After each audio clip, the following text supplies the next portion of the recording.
Good morning. We are very pleased to be able to welcome you all to a very special event that wouldn't have been a reality without our guests. It is our immense pleasure, and we extend our gratitude to each one of you for bestowing us with your presence. Antimicrobial resistance, as we speak of it, a ticking time bomb, most famously addressed to as AMR, is one of the top global health threats on the near-term horizon. So, in today's world, where infection and people move freely across the borders, the threat from AMR is of vital importance and a serious concern. We, as microbiologists, must work together to resolve issues arising due to AMR, spreading superbugs, and support each other's efforts in mitigating the consequences of drug resistance. So, live telecast of this conference is going on YouTube.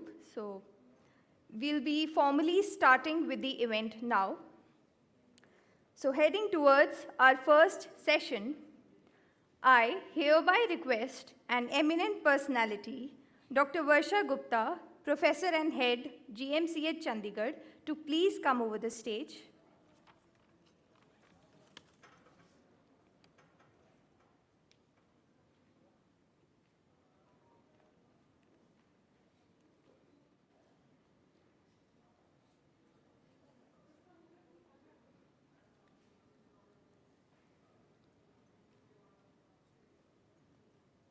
I now request you, ma'am, to kindly introduce the speaker for the session.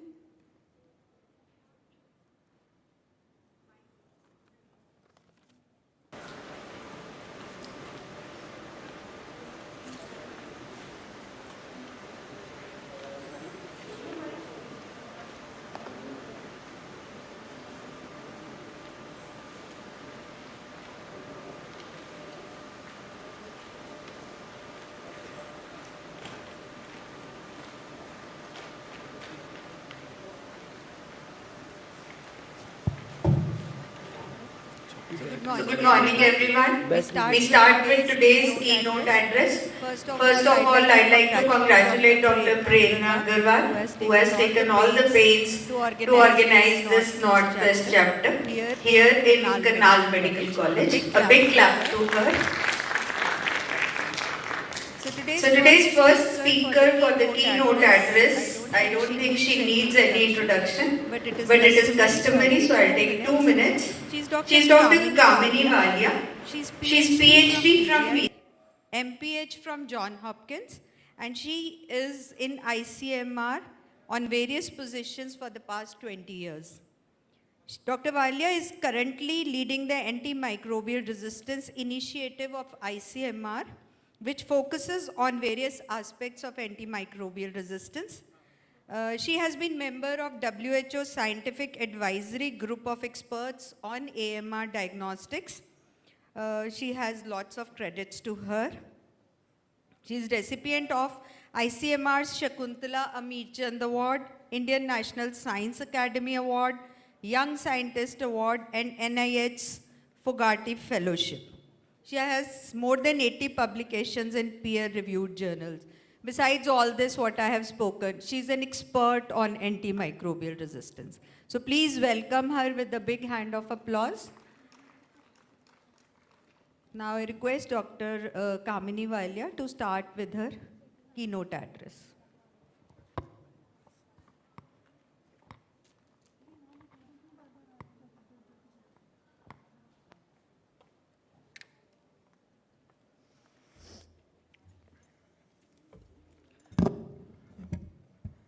Good morning, everyone. At the outset, I would like to thank organizers and especially Dr. Prerna Agarwal for this invitation. It gives us an opportunity to showcase the work that we are doing in ICMR on the Antimicrobial Resistance Initiative. And Dr. Varsha, thanks for a very generous introduction. Can I have the slides, please? Yeah. No, the slides? Okay. So I will be talking about the current situation of antimicrobial resistance in the country and what initiatives ICMR has taken in the recent past towards containment of antimicrobial resistance. So as previous speakers have pointed out, AMR is a significant global public health problem. Although this problem existed with us for a long time, that it is recently that the world and India has become cognizant of the importance of the issue, and numerous initiatives have been taken in this direction. As per the report which was released last year, which presented 2019 data on AMR, almost 4.9 million deaths were associated with AMR in 2019, and almost 1.27 million deaths were directly caused by antimicrobial resistance. In India, we see that there is 30 to 50% mortality in patients having the drug-resistant hospital-acquired infections. And in one of the studies that we funded from ICMR, we also found that there is 40% higher cost of treatment of drug-resistant infections in India as compared to the drug-sensitive infections. COVID-19 led to indiscriminate antimicrobial use all over the country and globally as well, and it definitely led to the deprioritization of whatever distance we had covered towards the AMR containment. So recently we have seen that the threat of multi-drug resistant infections in hospitals is very high. A lot of lives are being lost to MDR pathogens in the hospitals. Unfortunately, none of the systems in India is currently recording the number of lives that we lose to MDR pathogens in hospital-acquired infections. So these pathogens, they lurk as invisible threats, claiming invisible lives, because nobody knows the burden of these deaths. Now, antibiotics, although we most of the time discuss it only from the human perspective, but I'm sure this audience will know that a lot of antibiotics are also used in animals as well as for livestock and agriculture as well. Human antibiotic use has jumped by 30%, 36% in 2000s. Up to 75% of the antibiotics which are used in aquaculture are lost into the aqua bodies or into the environment, as well as it is expected that the animal use will jump by almost 67%. Up to 80% of the consumed antibiotics also land up into the environment through the excreta, the urine and the feces, and only 30% of the entire antibiotics which are consumed globally are being used by the humans. So it is very important to have the context of the antibiotic residues as well as the presence of drug-resistant pathogens in the environment and what kind of role they are playing in exacerbating the drug resistance problem in the humans. So a humble bacteria like the one depicted here, it becomes a superbug when it is continuously exposed to antibiotics, as we know that antibiotic use is the sole driver of antimicrobial resistance. So in India, there are many social, behavioral, economic factors actually that perpetuate the problem. In our healthcare settings, the poor doctor to patient ratio, limited diagnostic availability, absence of eye physicians, doctors' preference of broad spectrum antimicrobials over narrow spectrum antimicrobials, misuse of antimicrobials by practitioners of alternate system, and patient behavior like self-medication and non-compliance, they all drive the antimicrobial resistance burden. In addition, we have 12.4 billion pharmaceutical industry. There is unregulated use of antibiotics because of the gaps in the implementation of the available tools to regulate antimicrobial misuse, as well as I discussed, excessive use in livestock, poultry, and agriculture. Now, breaking down the antimicrobial consumption, there is a over-the-counter availability of antibiotics.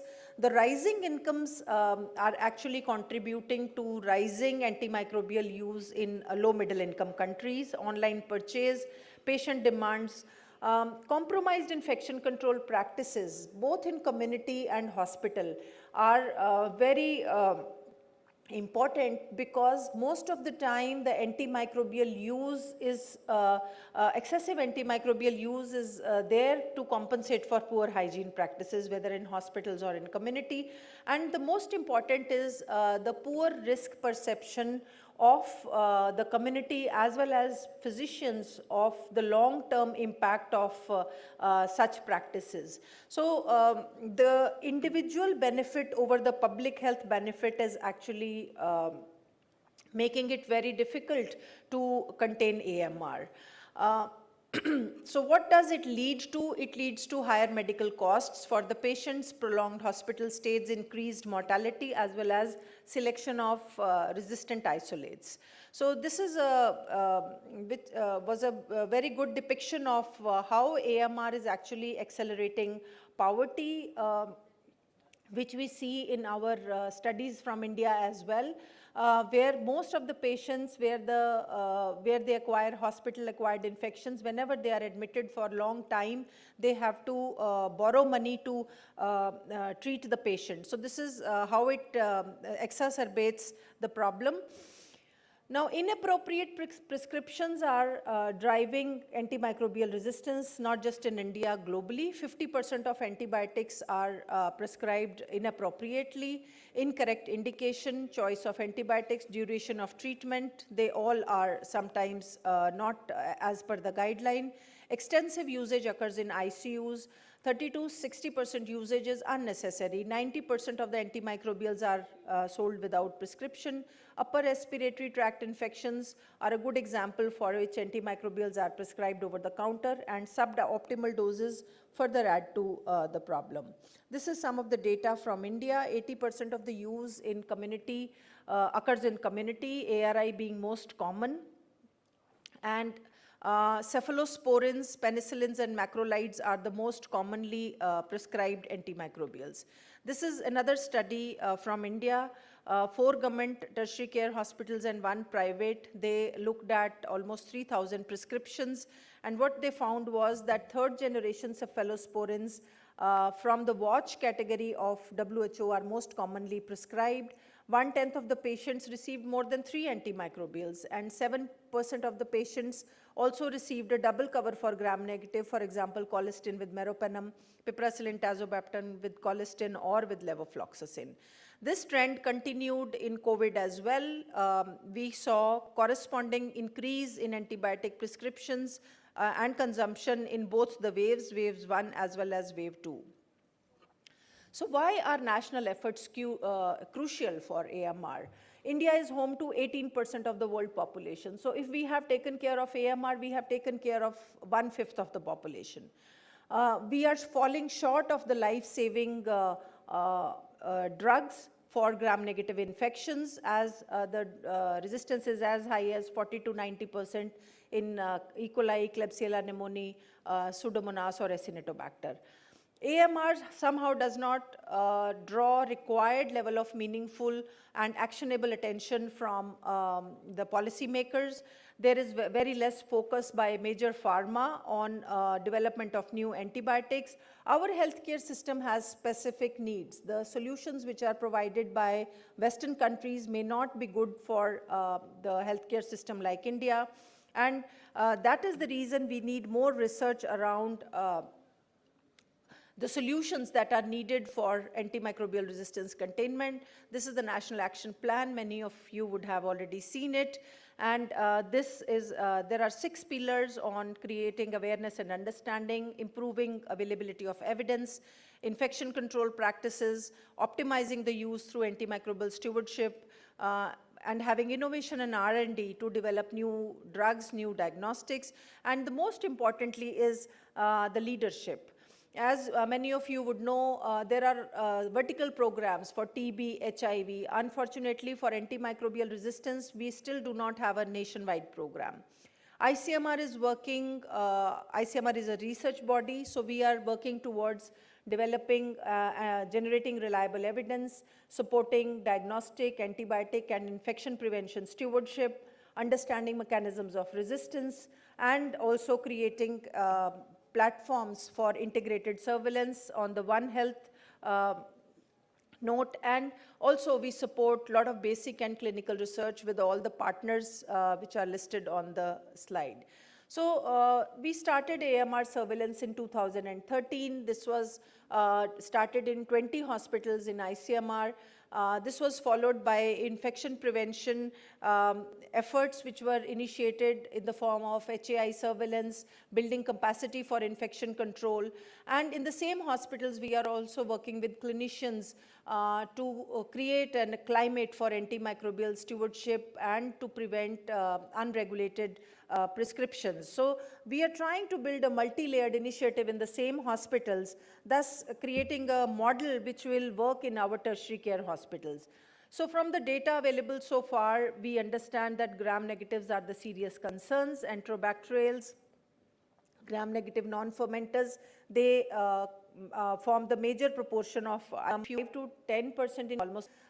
Then increasing MIC Fusarium in almost 40% resistance to caspofungin was reported, and fluconazole. So these are the group of pathogens resistant pathogens, drug resistant, and different may not be effective against the of resistance. Which in patients we did not find very high, 75% of the prescriptions happening from the broad spectrum hospitals are levels of healthcare.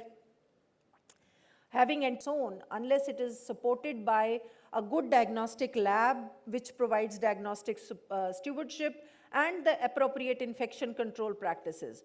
I assume abilities here, which is providing a good diagnosis, and also most of you would be part of the infection control committees in your hospitals. To provide good infection control practices, you may not be able to influence clinicians to de-escalate their prescriptions or prescribe the narrow spectrum. So there's a huge responsibility on the microbiologists as far as implementation of antimicrobial stewardship is, which is focusing at network.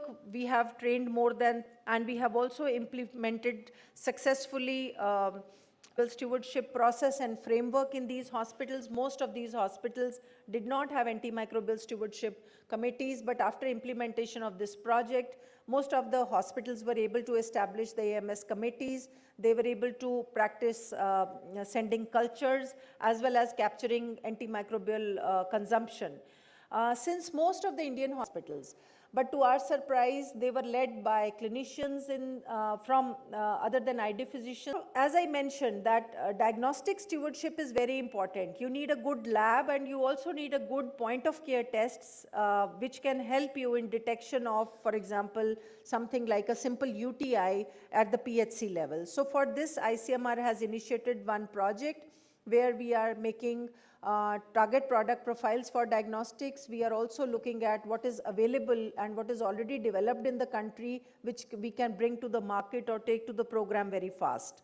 One project with ICMR and FIND is looking at how, using the commercially available point of care tests, we can reduce antimicrobial prescriptions in fever patients with or without respiratory infections. So we've also worked with the Indian Council of Agriculture Research to improve the surveillance of, integrated surveillance of AMR. Now, Indian Council of Agriculture Research has launched its own INFAR network, which is looking at surveillance of AMR in animal species.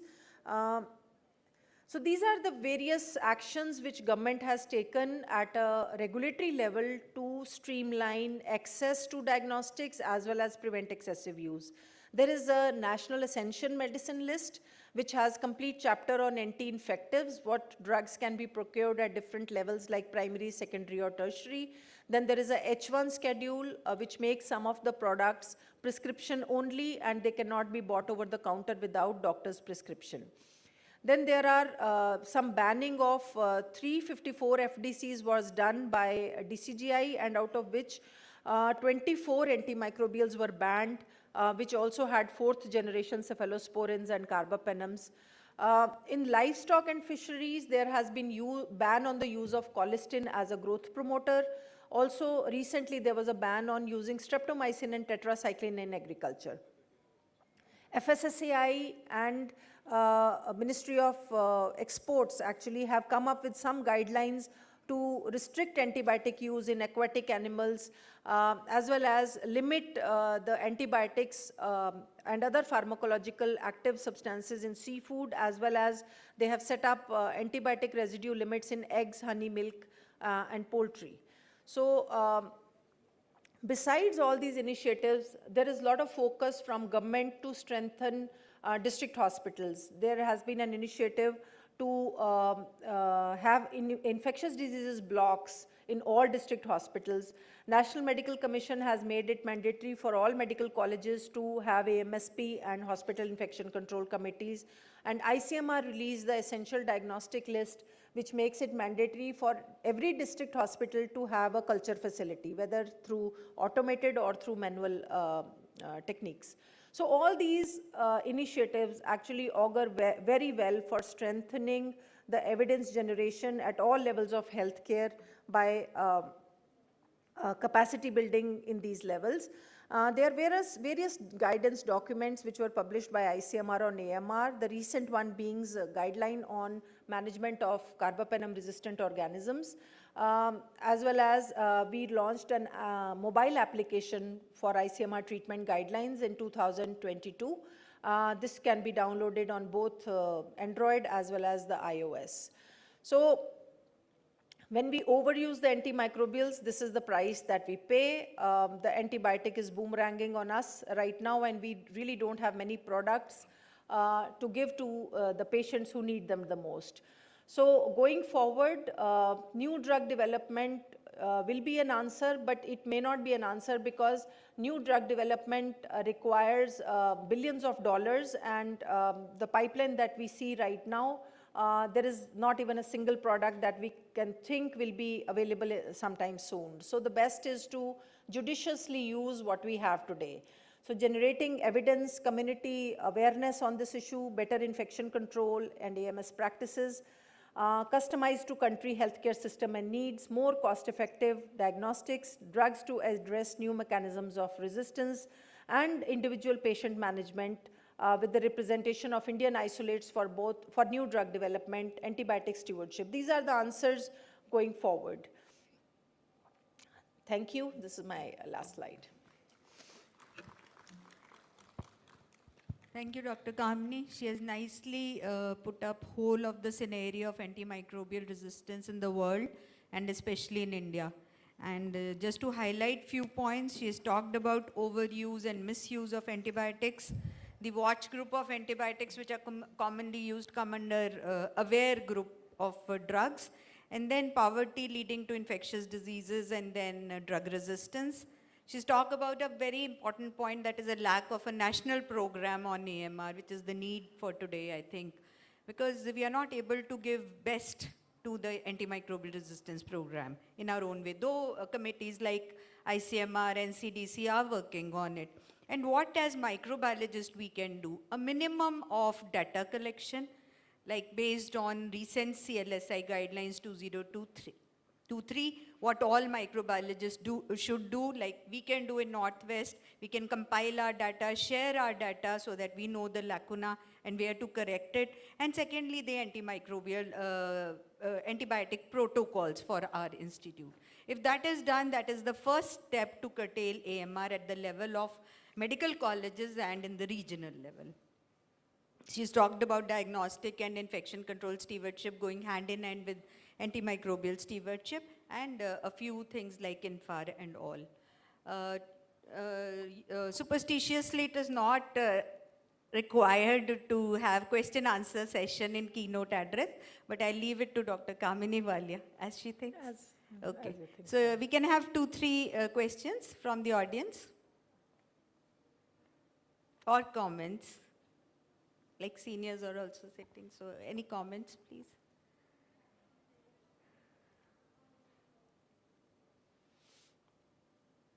If none, we can thank Dr. Kamini Walia. Thank you so much for an elaborate discussion. Thank you. Thank you, ma'am. I now request the chairperson to please felicitate Dr. Kamini Walia.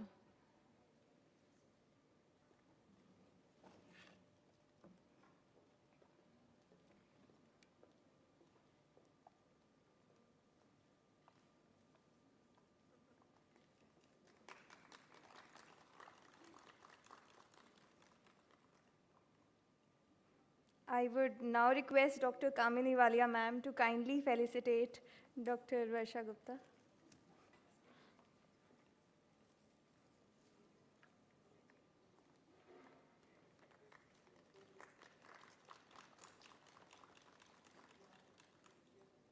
Thank you, ma'am.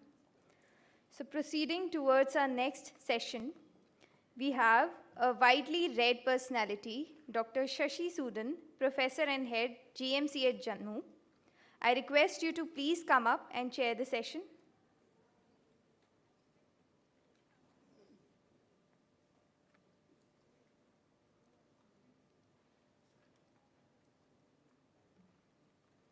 I now request a learned and sharp personality, Dr. Sarbjeet Sharma, Professor and Head, SGRD Amritsar, to please come over.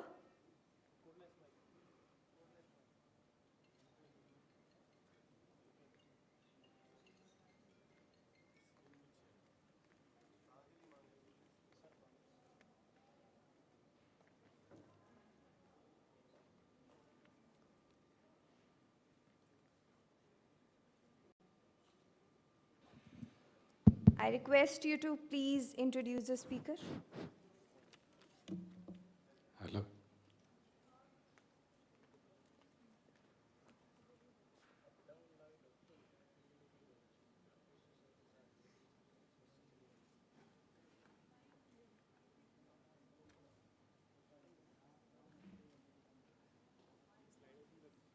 Just a second. Sir, name Pallab? This one?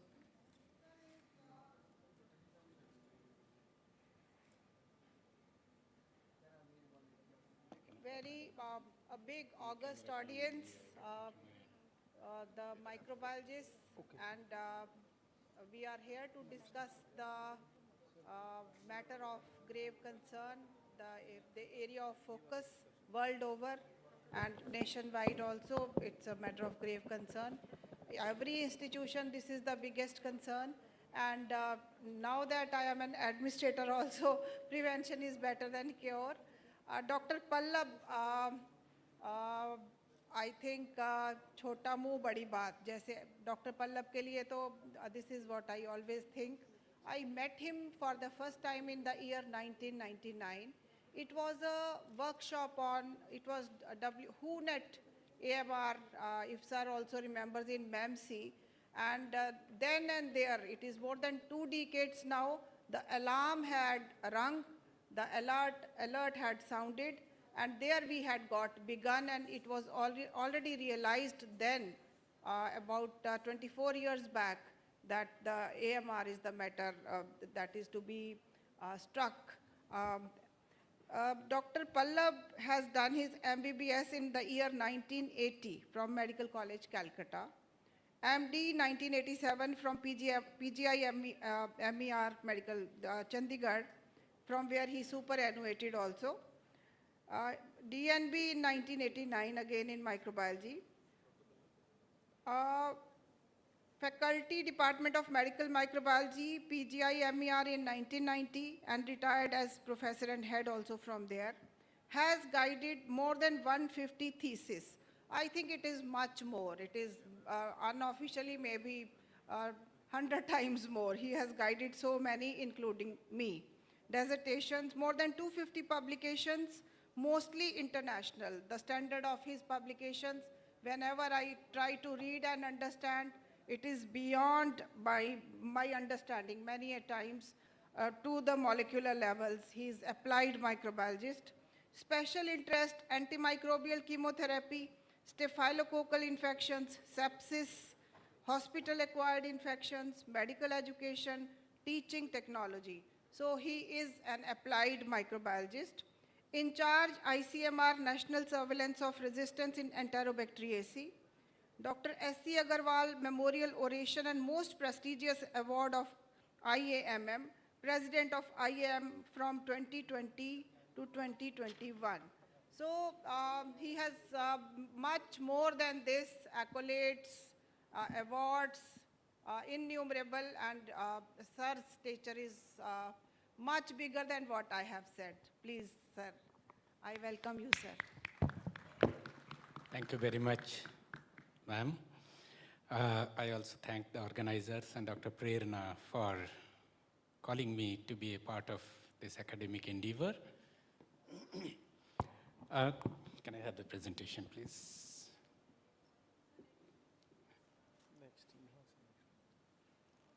Okay, fine. I start where Dr. Kamini ended. So it's actually an extension of the first session. A small correction that it's wrongly printed as the essential elements of AMR. There are no core elements or essential elements in AMR. It's essential elements in antimicrobial stewardship, and that's what I am going to talk today about. Okay, let me start now. I will talk about core elements and a roadmap for antimicrobial stewardship program. Right. I start in a very lighter vein with the history of antimicrobials and infectious diseases on Earth. You know that in 2000 before Christ, man said, "Here, eat this root."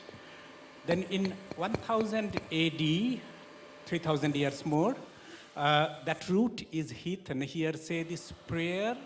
Then by 1850 AD, that prayer is superstition. Here, take this potion. We became more intelligent. By 1920, that potion is snake oil. Here, swallow this pill. By 1945, we had the first antibiotic, penicillin. So people said, here, take this penicillin. Now, interestingly, you know, in 1948, people thought that bacterial diseases have been already taken under control. In 1962, a Nobel laureate wrote that one can think of the middle of the 20th century as the end of one of the most important social revolutions in history, the virtual elimination of the infectious diseases as a significant factor in social life. But let us see actually what happened. By 1955, oops, bugs mutated. Here, take this tetracycline. In the next, by 1960 to 99, in 39 years, there were 39 more oops. And then people said, here, take this more powerful antibiotic. By the turn of the century, the bugs have won. Here, take this root. So ultimately, we have completed the cycle and we have gone back to where we started from. Right, so this is what has happened because of our overzealous use of the most valuable tool that we had. So the eternal battle between bugs and drugs, this is a very nicely depicted cartoon which shows that a bird is trying to swallow a frog and the frog in its turn is trying to smother the bird. And ultimately, you see that nobody is going to win in this unless one becomes very, very strategically intelligent. There has been lots of documents, Dr. Kamini also showed, which have come up, the national policy, the global action plan on antimicrobial resistance, the ICMR documents. And you know that CDC, on the right-hand side, estimates that more than 2.8 million antibiotic-resistant infections occur in the United States each year. And more than 35,000 people die as a result, only in the United States. And the United States National Action Plan set a goal for implementation of core elements in all hospitals that receive federal funding. Okay, now we had our National Action Plan on Antimicrobial Resistance in 2017. The second edition is right now being planned. It's more than 5 years. And Dr. Kamini has already shown that antibiotic stewardship in both human, animal, and agricultural use constitutes a very important component of it. Now let us come to What is antimicrobial stewardship? We all know it optimizes use of antibiotics critical to effectively treat infections. It protects from harms of unnecessary antimicrobial and use and combats AMR in the long run. In layman's language, it helps clinicians improve antibiotic prescribing for better clinical outcomes and minimum harms.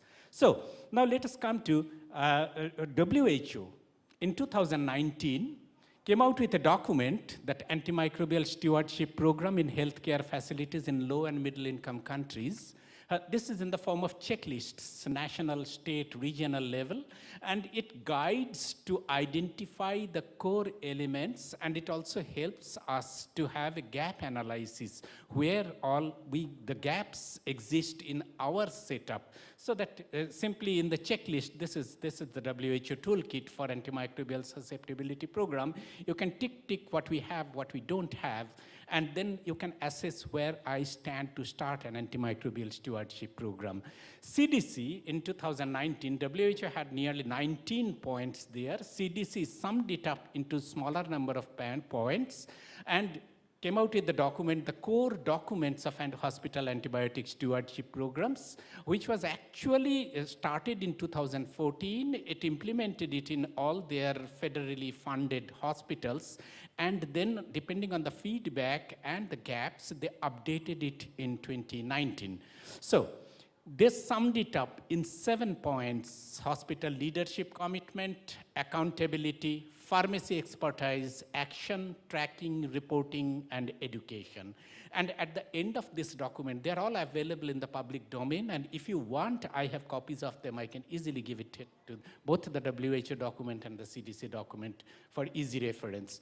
Okay, now, even CDC, at the end of the document, they have antibiotic stewardship program assessment tools, so that in your own institute, in my own institute, I can assess where I stand and what all gaps I have to start an effective antimicrobial stewardship program. Well, what are core elements of antimicrobial stewardship program? Core elements, they form the foundation of antibiotic stewardship.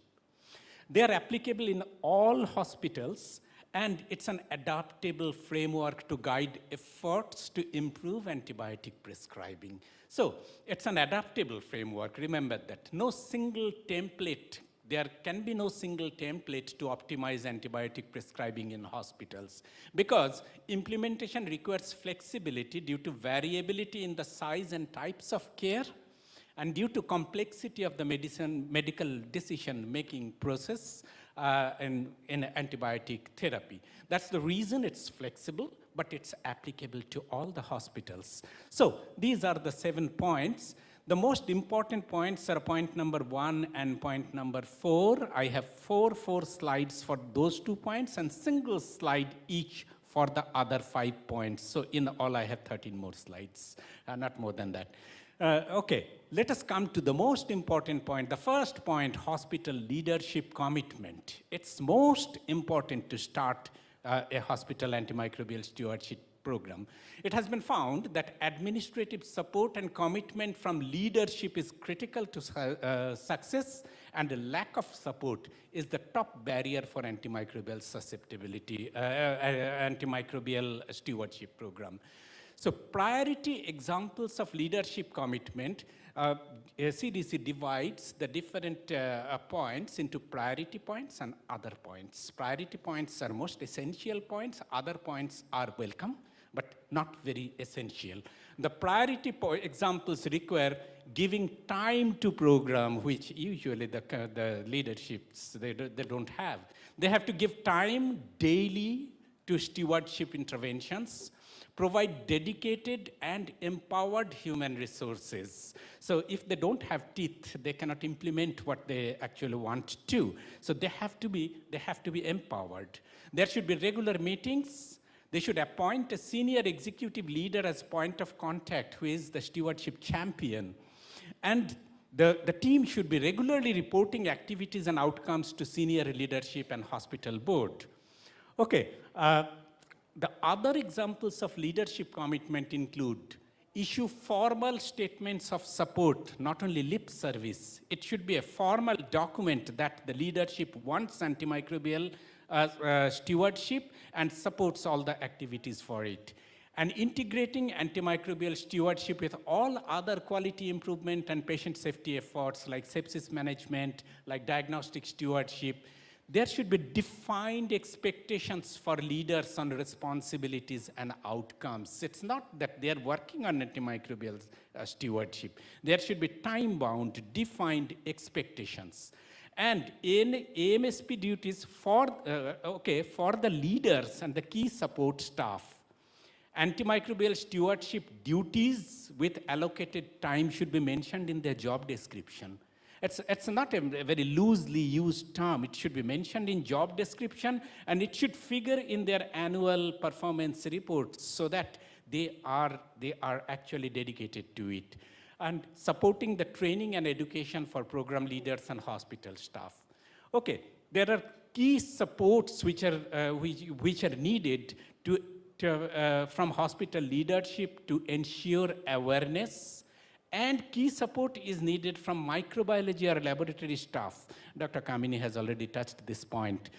The microbiology and laboratory staff can guide diagnostic stewardship and optimize empiric antibiotic prescribing through creation of a good antibiogram, and discuss with the clinicians on rapid diagnostic tests, on point-of-care tests, new antibiotic susceptibility test, interpretive criteria, and so many other points. Okay, and key support is also needed from the IT staff and very importantly from the nurses. Nurses for optimizing testing or diagnostic stewardship, assuring cultures performed correctly before starting antibiotics. Nurse can point out that you are starting antibiotics, why not send a blood culture before starting the antibiotic? So similarly, prompting discussions on antibiotic therapy, indication, duration, and improve the evaluation of penicillin and drug allergies. Okay, coming to accountability, the leaders and the co-leaders. Sometimes in some of the programs there is a single leader, but in nearly 59% of hospitals in the United States, they have more than one leader or co-leaders. Whenever it's co-leaders, most frequently a clinician is the main leader and the co-leader is a clinical pharmacologist or a pharmacist. So for co-leaders, there should be clear delineation of responsibilities and expectations. Antibiotic therapy ultimately is under direction of medical staff. So if a non-physician is a leader or a co-leader, there should be a designated physician as a point of contact and support. There should be regular stewardship rounds for co-leaders, and it should expand to discussions with prescribers. So this is what is known as handshake stewardship to improve antibiotic use. It benefits if the staff are trained in infectious disease or antimicrobial stewardship. The third point is pharmacy expertise, very important. It's highly effective. Hospital and AMS programs have a strong engagement of pharmacists. The ID-trained pharmacists, preferably clinical pharmacologists, they can help in prescription audit, which is one of the important points. Formulary restrictions, implement clinical disease support system, monitor adherence to practice guidelines, audit drug utilization matrices for evaluation of outcome. Okay, now coming to the second most important point is action. Interventions that will best address gaps. There are two important points. Number one is prospective audit and feedback. This is also known as post-prescription review or pre-authorization. These two are called the foundational interventions. The third point is facility-specific. We'll come to that later on. Out of number 1 and 2, let us first come to prospective audit and feedback. What is done is, it's an external review of antibiotic therapy by an expert who is a member of the antibiotic stewardship team. Okay. Suggestions are given to optimize the use, gaps are analyzed, and then feedbacks are given. Feedbacks are usually not given in writing on the prescriptions, which may not be read by the prescriber. It's always given face-to-face meetings. So feedback in face-to-face meetings with providers. Pre-authorization is the other one, which is considered to be too much dictatorial or authoritarian approach, where you need approval prior to use of certain antibiotics. So for example, we know the WHO access, watch, and restrict the group of antibiotics. You can say that you can easily use the first group of antibiotics. The second group, watch group, the watch group, I will permit you to give it for 24 hours, but before getting the second day's dose, you have to discuss it with us. The third group, you cannot start without prior approval from the stewardship committee. So this is not liked by most of the people. And it ultimately demands a lot of time for the antibiotic stewardship committee to be 24/7 available for sanctioning drugs. Then facility-specific interventions can be infection-based, say lower respiratory tract infection, community-acquired pneumonia, UTI, SSTI. Start one by one. Do not try to change the whole thing of the whole hospital in all the wards in one day. So take bit by bit and work on it. It can be organism-based. It can be provider-based. That means antibiotic timeout. Or the clinician should look at, does this patient show? So after 48 to 72 hours, when more information is already available about diagnostics and other things, the clinician should look at, does this patient have an infection that will respond to antibiotics? In PGI, the neonatologists, they say that after 48 hours, if the blood culture is not positive, if it is negative, we strictly consider stopping antibiotics, unless there is very pressing evidence to continue it. Similarly, have proper cultures and diagnostic tests been done? Can antibiotics be stopped or changed from IV to oral? What should be the duration of the antibiotics? If I discharge the patient, can I shift to oral counterparts? Okay, so and then we have pharmacy-based interventions, we have microbiology-based interventions, and nursing-based interventions. Coming to tracking is nothing but the antibiotic use measures, process measures, and outcome measures. So use measures include, say, days of therapy, standard antimicrobial administration ratio, defined daily doses. There are process measures, how much your recommendations are accepted. So monitoring pre-authorization. There are outcome measures like Clostridial difficile infection, antimicrobial resistance. These are long-term measures. So reporting means the team should regularly report and share information with all relevant people, including the higher-ups. Now, education is one of the most important, though it's the last point, it's probably one of the most important points. Antibiotics and infectious disease, they are not taught to the way they should have been taught. See, in our undergraduate courses, we read about antibiotics to pass pharmacology examination, not actually to apply it on patients. And after that, in MD, nobody reads about antibiotics. And ultimately what happens, the people who prescribe antibiotics don't know much more than the people who sell antibiotics. So that's the state of affairs. You will see a lot of clinicians, they name it as ciprofloxacillin, as if it's a part of the penicillin group. So we need a lot of education, but education alone is not effective in stewardship intervention. Always education should be along with stewardship implementation, other implementation points, and it's always better to have a case-based education. So now I come to my one slide for timeline, how you can go about it. First, ensure administrative support and commitment. If it is not there, don't go ahead with the stewardship program.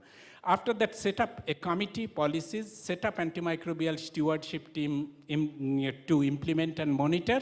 Then go ahead with frame policy, do the gap analysis, monitor and audit the matrices, and report all the things to to the users as well as to the leadership. So my last but one slide, one of my most favorite slides. See, every antibiotic hits the precious normal flora that we have been blessed with by God.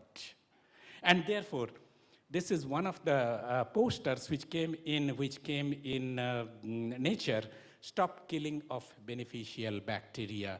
So if not required, please don't give me antibiotics. If required, give it properly. So that's the essence of all this endeavor. Thank you very much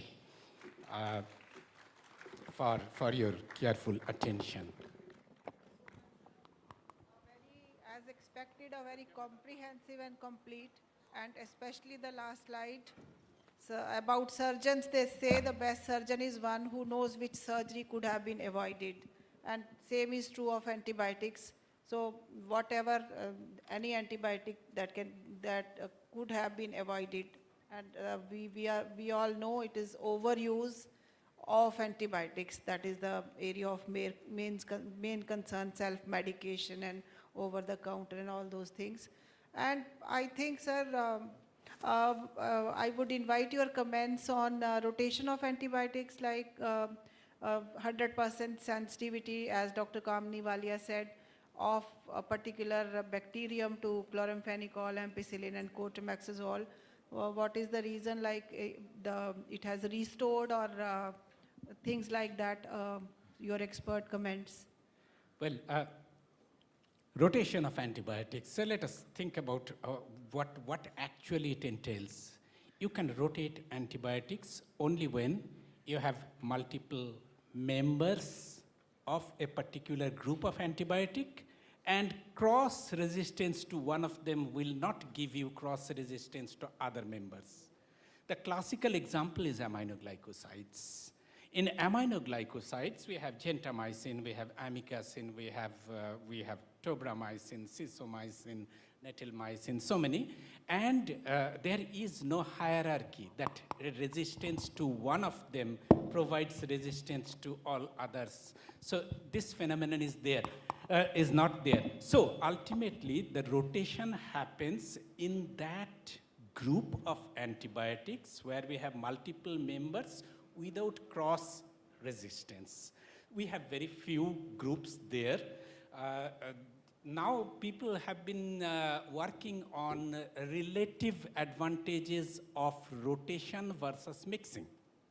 Rotation means you stop one antibiotic for a period of, say, 6 months to 1 year. Mixing means you always use a certain group of patients with one, another group with another. So even in PGI, under ICMR, Dr.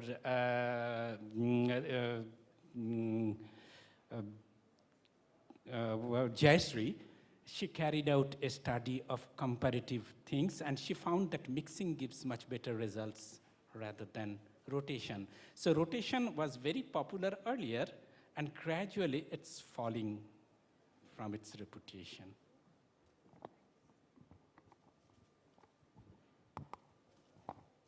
Wonderful lecture as usual, sir.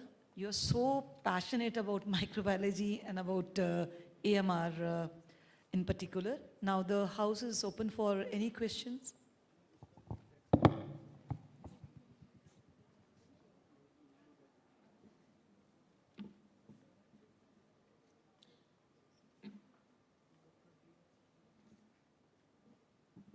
Okay, if there are no questions, then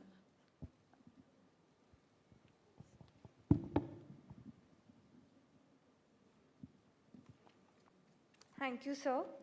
I now request Dr. Shashi Sudan and Dr. Sarjeet Sharma to please felicitate Dr. Pallabre.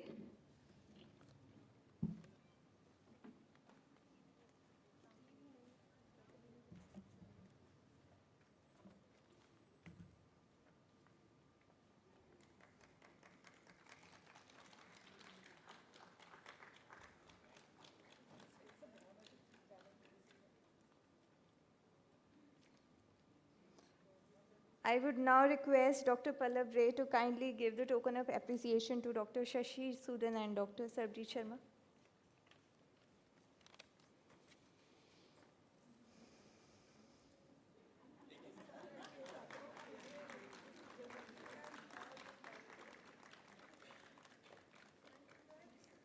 Thank you, sir. Thank you, ma'am. I now request Dr. Ashima Katyal to kindly take over for inauguration ceremony. Thank you, Dr. Anisha. The recent world scenario has made it clear that public health system need to be more resilient, flexible, capable of not only detecting but containing public health threats.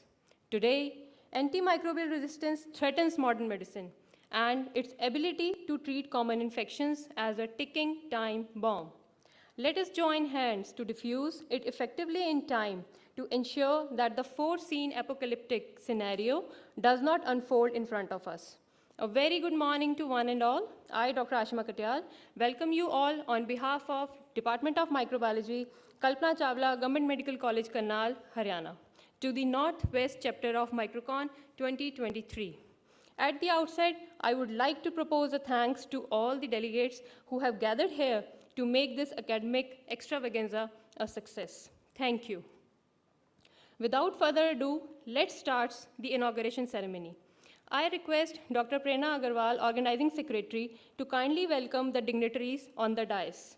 First, I would request the chief guest of today's event, our worthy director, Dr. J.C. Dureja, sir, to kindly come on the dais, please.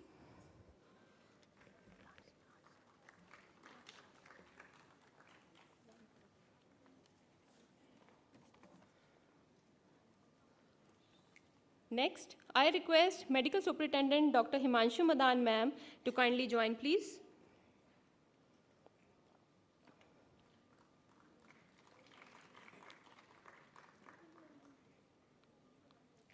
Next, I request President IMM Chapter, Northwest Chapter, Dr. Meenu Gupta ma'am to kindly join.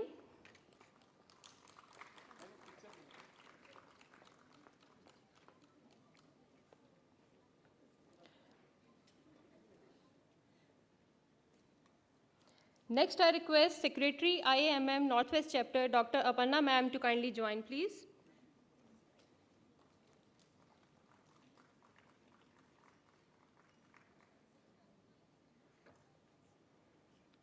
I further request Haryana Medical Council Observer, Dr. Satish Khattar sir, to kindly join, please.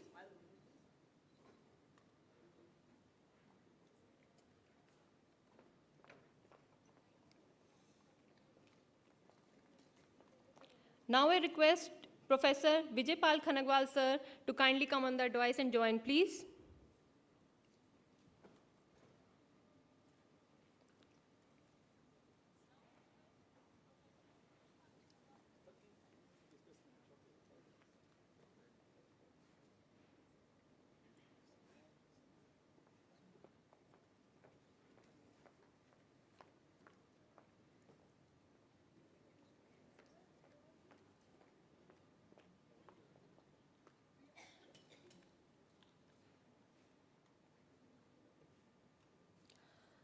I further request our worthy director, Dr. J.C. Dureja sir, to kindly welcome Dr. Prerna Agarwal ma'am on the dais, please.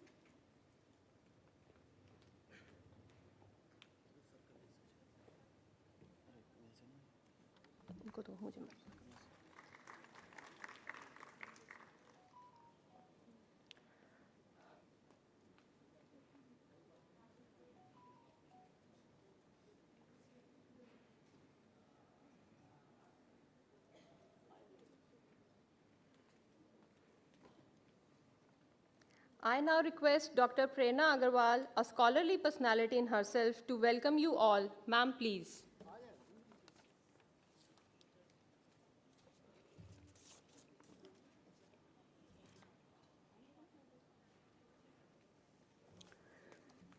A very hearty good morning to all. With great pleasure, I welcome you all to Northwest Chapter MICROCON 2023. This is a zonal conference of Indian Association of Medical Microbiologists which constitute states of Punjab, Haryana, Himachal Pradesh, Jammu and Kashmir, and Chandigarh. So all 5 states form this zone of Northwest of IAMM. I take pride in apprising you all that we have received an overwhelming response from all across the country. Apart from delegates from our member states of this Northwest chapter, we have participation from states of Delhi, Rajasthan, Uttar Pradesh, Madhya Pradesh, to as far as Andhra Pradesh. I'm truly humbled and thank you all for joining us in this big event. The theme for this conference, antimicrobial resistance. It is a burning topic presently all around the world related to all fields of medicine and environment. The more we delve into it, the more we realize how deep it is and how huge proportions it has. Seems like the fuse of this bomb is about to reach its end, and anytime it can explode. Since we as humans require repeated reminders, so this conference is our little step towards repeated awareness of this joint problem with some small solutions.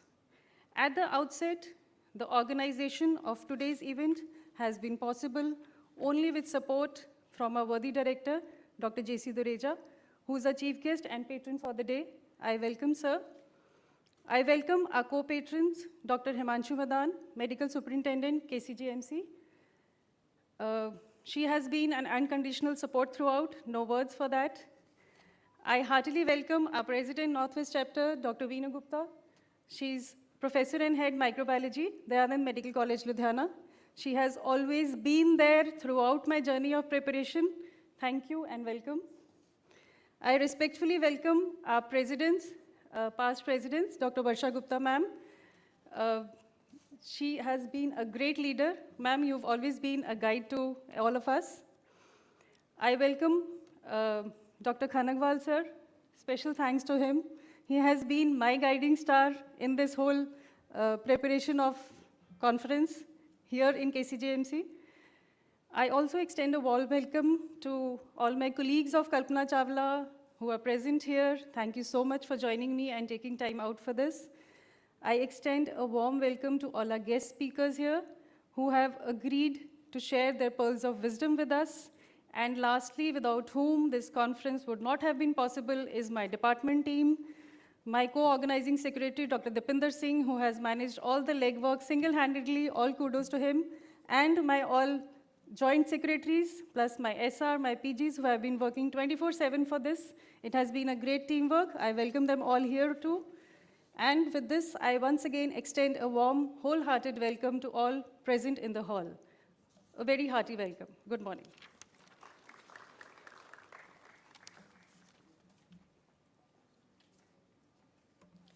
Thank you, ma'am. Further, I am overwhelmed to call a highly enterprising and diligent Dr. Veenu Gupta, ma'am, President IAMM Northwest Chapter, to give away words of encouragement. Ma'am, please.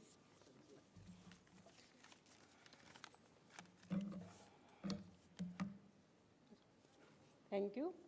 I congratulate Dr. Prerna and her team for hosting this wonderful conference with a very appropriate theme, which is the need of hour, that is AMR, a ticking tom.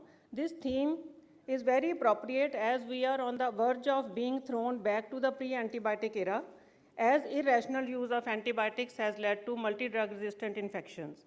If we aspire for a better present and future for humanity, we must act now to prevent and mitigate AMR by good diagnostics, infection control practices, and interaction between microbiologists and clinicians. Northwest Chapter was initiated in 1980 with the aim of encouraging interaction between microbiologists and to update our knowledge. After a gap of many years, it was revived in 2007 under the leadership of Dr. Rajkumar. And later on, this chapter is holding annual meetings at various medical colleges. I acknowledge the efforts of previous presidents, Dr. Rajkumar, Dr. Bela Mahajan, Dr. Varsha Singh, Dr. Varsha Gupta, and Dr. Dipinder Chhinna, as well as the esteemed faculty members for the various medical colleges. And this is our present executive committee, and I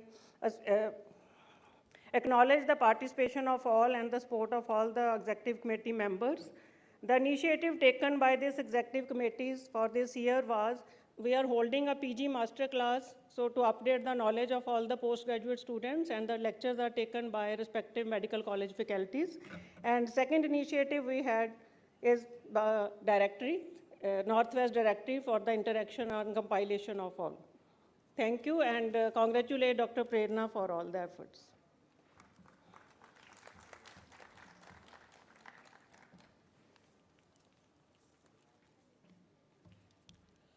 Further, I would like to grab the opportunity to call upon a magnanimous and cognizant personality, our worthy director and chief guest of today's ceremony, Dr. J.C. Dureja sir, to formally inaugurate this conference by lighting the lamp and addressing the gathering. Sir, please.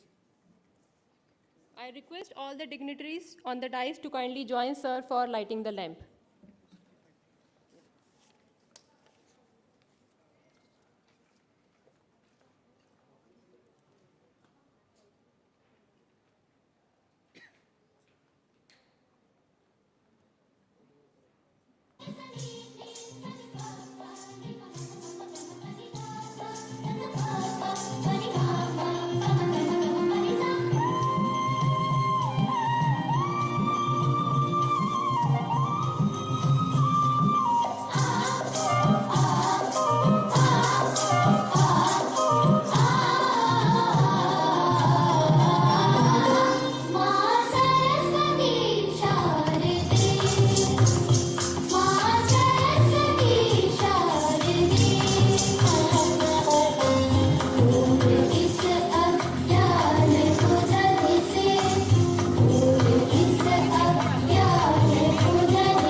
I would like to thank all the dignitaries. Now I request our worthy director, Dr. J.C. Dureja sir, to kindly address the gathering. Sir, please.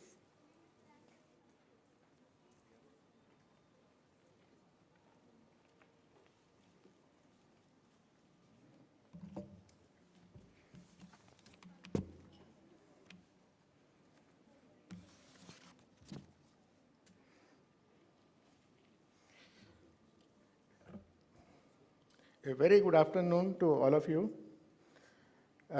It's my immense pleasure to welcome you all to this educational and awareness training event on antimicrobial stewardship of Northwest chapter of MICROCON 2023 at KCGMC Karnal.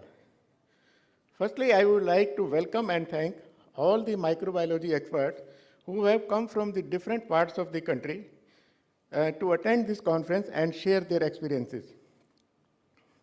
I also welcome Dr. S.K. Khattar, who is HMC observer and today who is going to write our ACR for this conference.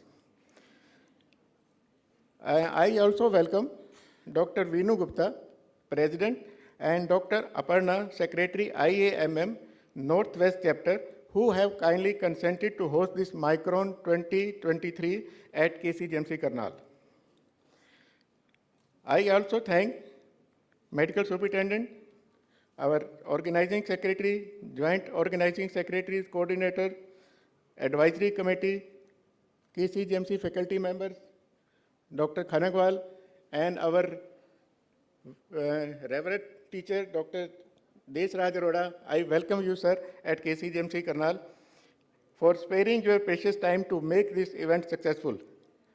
I also welcome and thank the audience for being present here today. I am very happy to see that this prestigious conference, it has brought around 200 professionals from the different fields of the medicine. The Karnal is the oldest district of Haryana. It is named after the memories of Danveer Karn. This city has gained importance since Mahabharata era. The late Dr. Kalpana Chawla, an Indian-American scientist and NASA astronaut, she was born in Karnal in this city, and now this city is famous with her name.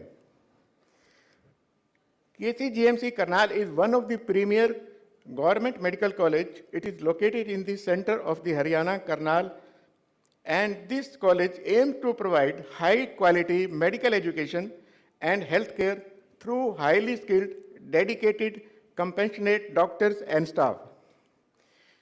Presently, the status of KCGMC is it is NMC permitted medical college with annual intake of 120 medical students, MBBS, 16 MD, MS students, and 40 DNB students.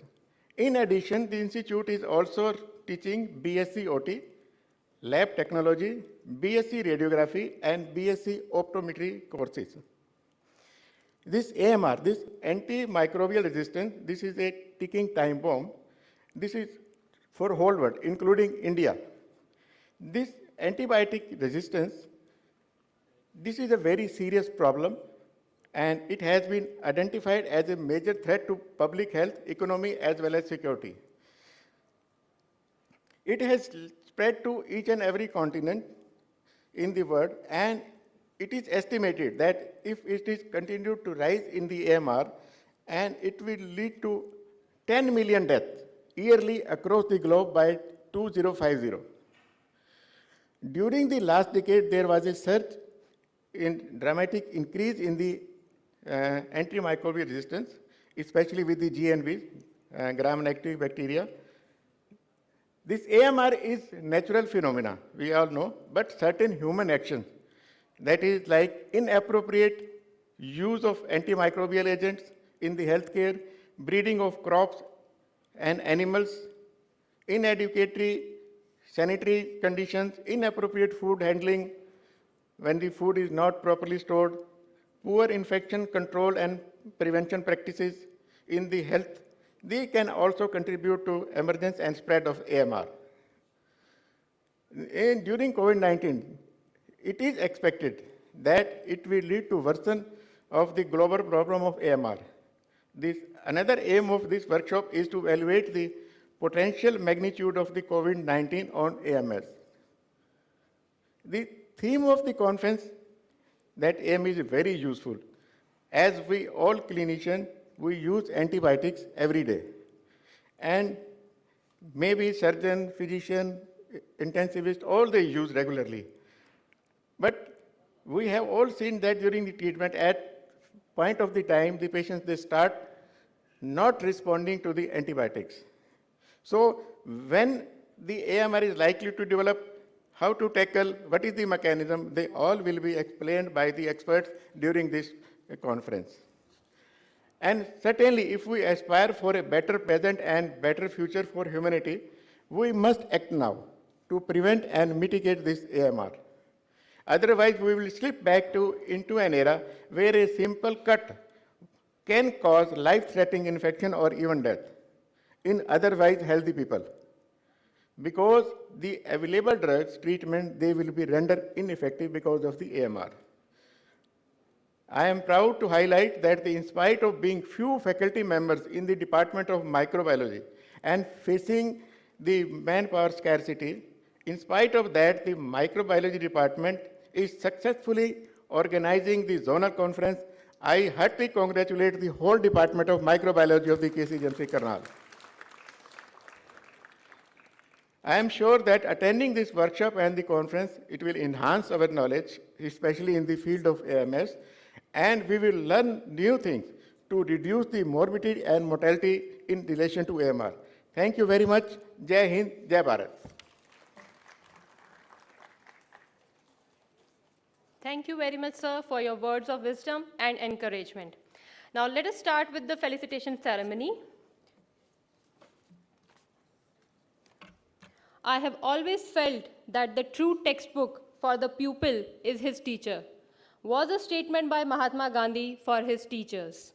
It gives us immense pleasure to present a Lifetime Achievement Award to our two teachers in appreciation of their many years of dedicated service, research, commitment, a teacher par excellence in the field of microbiology.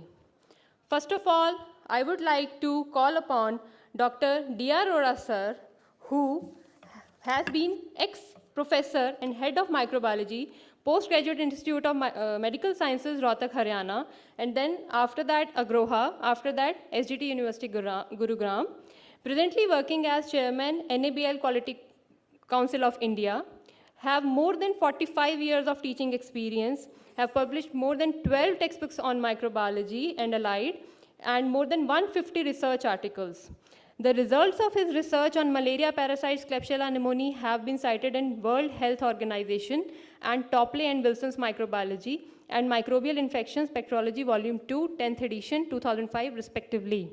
He was awarded Shri Kunti Devi Mehrotra Award of Indian Association of Pathologists and Microbiologists in 1983.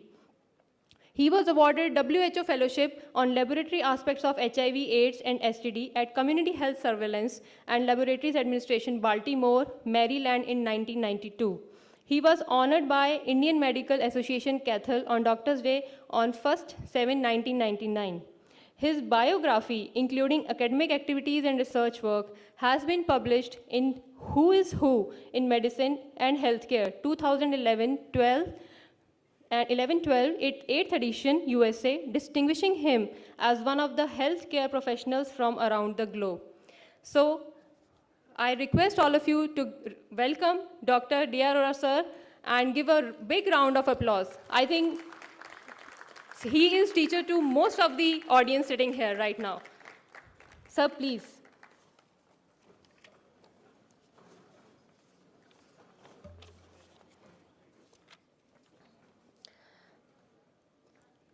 Now I request dignitaries on the dais to kindly honor our teacher, a revered personality, Dr. D.R. Arora sir.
Thank you, dignitaries. Thank you, Arora sir. There cannot be any other good time and opportunity where I now request Dr. D.R. Arora sir to launch the directory of our IAMM Northwest chapter.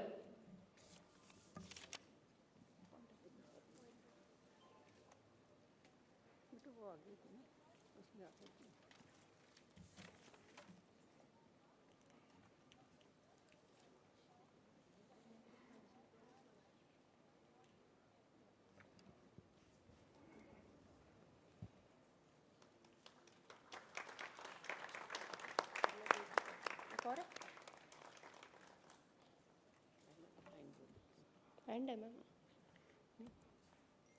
I don't have any words to express my gratitude to my mentor and my guide for laying the strong foundation for us, Dr. D.R. Arora. I think we should all acknowledge. And I am lucky that I am sharing on this platform with sir. And this directory will help us to interact with each other. And I have compiled, there may be so many lacunae, but we will at least all Northwest microbiologists should interact on a common platform, and we will update this directory later on. And I will share this directory in the group. Thank you all. Now I request Dr. D.R. sir to kindly say a few words, please.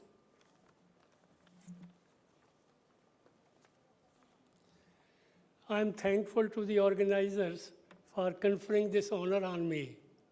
But more than that, I am so glad that in the entire gathering, a large number of faces are familiar with me, and they are doing wonder also. Thank you, one and all. Thank you very much. Thank you so much, sir. We are honored. Next, we would like to honor one of our another revered teacher, Dr. Satish Gupte, sir, who has experience of more than 48 in Nepal, and to his credit, he has more than 40 papers, more than 15 books published, many memberships and projects. As sir had last-minute family medical emergency, he could not be part of this ceremony, but we thank him for sending his audio message. So ladies and gentlemen, kindly let us hear out him.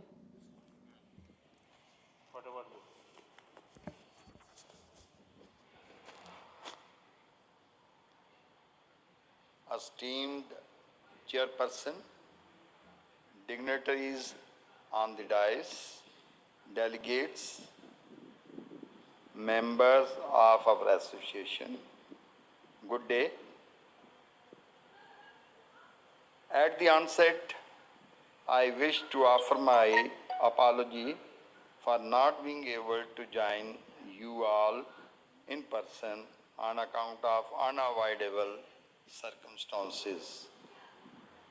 Our prestigious Indian Association of Medical Microbiology is an iconic organization that has been spearheading various issues related to the development of microbiology in India for several decades.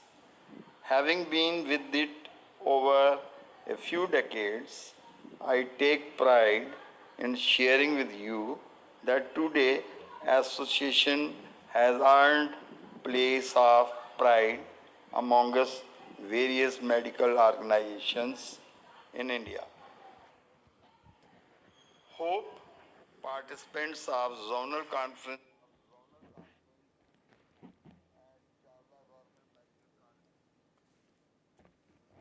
Government Medical College, Karnal will enjoy the flavor of academic fees.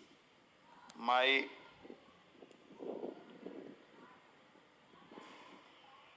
salutations and gratitude to the organizer under the eminent supervision of Dr. Prerna Agarwal, Professor and Head Microbiology, Chawla, Government Medical College, Karnal, for their efforts to make this conference successful.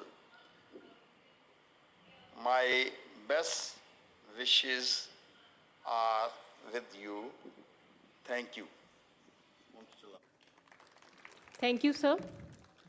Now moving on further, I further request our worthy director, sir, Dr. J.C. Dureja, to kindly felicitate Dr. Varsha Gupta ma'am, ex officio, Northwest chapter of IAMM.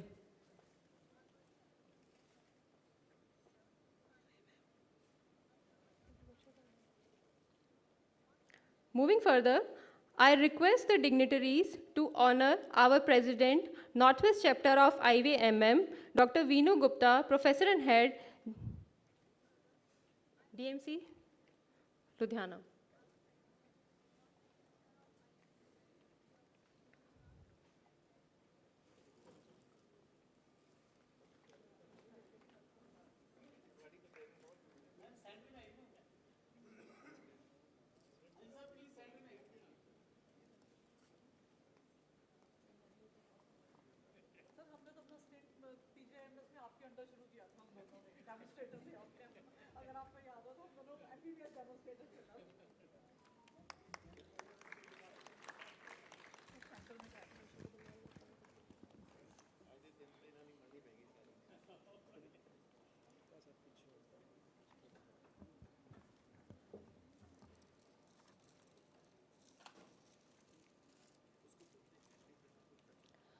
I now request President IAMM Northwest Chapter Dr. Veenu Gupta, ma'am, to kindly felicitate Dr. Prerna Agarwal, Organizing Secretary of this conference.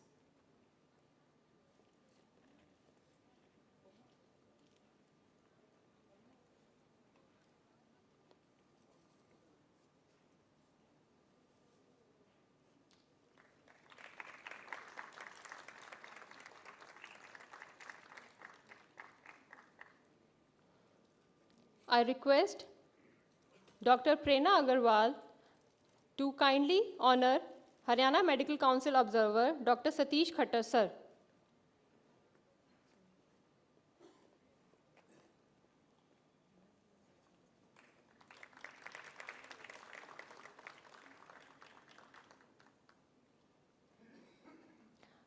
I request Dr. Himanshu Madan, ma'am, to kindly felicitate Dr. Vijay Pal Khanagwal, sir.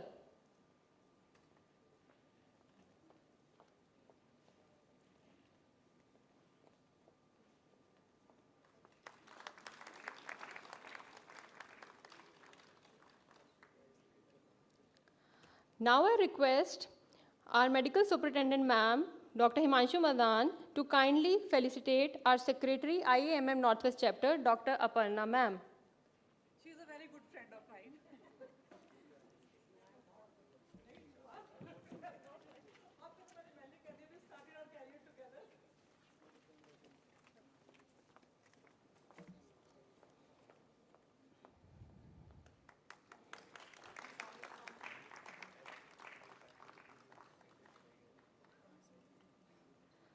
Next, I request Dr. Satish Khattar, sir, to kindly felicitate Medical Superintendent, ma'am, Dr. Himanshu Madan.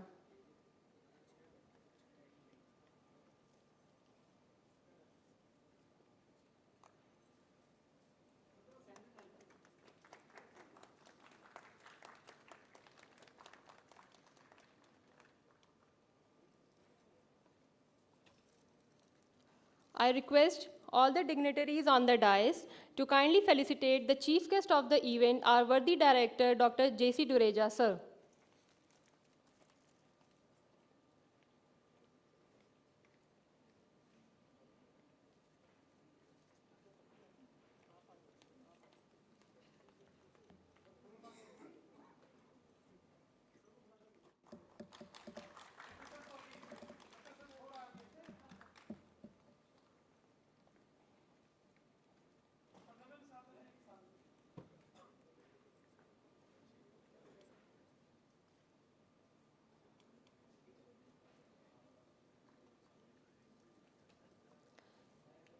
With this, we would conclude the inauguration ceremony by a vote of thanks by Dr. Dipender Singh, Co-Organizing Secretary of Northwest Chapter of MICROCON 2023.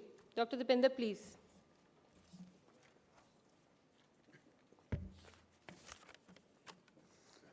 Good morning to everyone. I feel honored and privileged to get the opportunity to propose a vote of thanks on this occasion. On behalf of our organizing committee, I would like to thank our chief guest, our worthy director, Dr. J.C. Dureja sir, for their constant support and inspiration and guidance to shape this conference. I would also like to thank our co-patron, Dr. Himanshu Madan ma'am, medical superintendent, for sparing their valuable time for us. I'm also thankful to the Haryana Medical Council observer, Dr. Satish Khattar sir, for their words of encouragement. I extend my sincere thanks to the President IMM Northwest, Dr. Veenu Gupta ma'am, and Secretary IMM Northwest, and my teacher, Dr. Aparna ma'am, for their constant support and guidance throughout the preparation of the conference. I would like to grab the opportunity to thank our energetic organizing secretary who has led the conference from front and guided us at each and every step. I would also like to thank the state branch and IT cell for the live telecast of this conference. I also express my gratitude to our sponsors. Without you people, event would have not been possible. And last but not least, an event of this dimension cannot happen overnight. We were fortunate enough to be backed by a team of motivated and dedicated faculty members, postgraduate students, and staff of Department of Microbiology who have worked day and night for the success of this conference. Thank you very much. Thank you, Dr. Dipender. Now I request all of you to kindly stand for national anthem, please.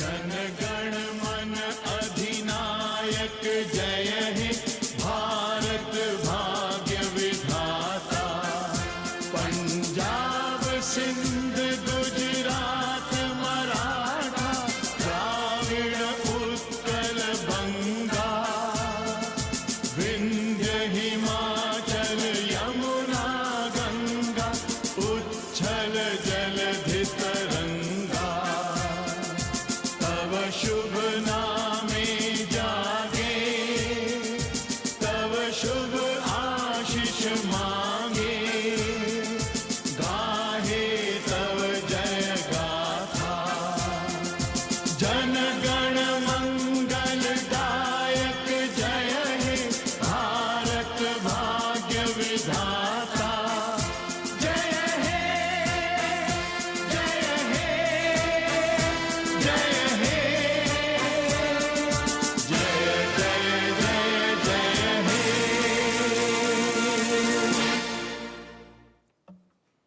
Thank you very much.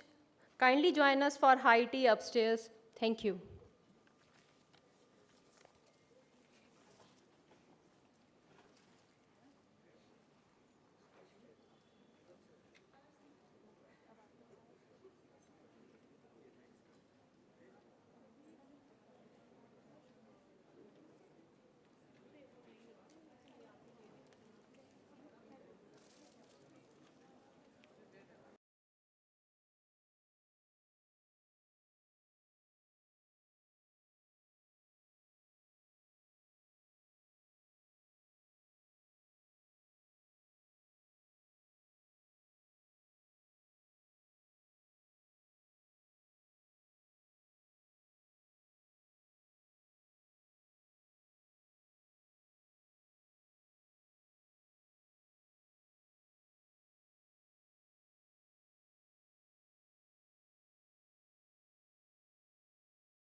Hello, hello, hello.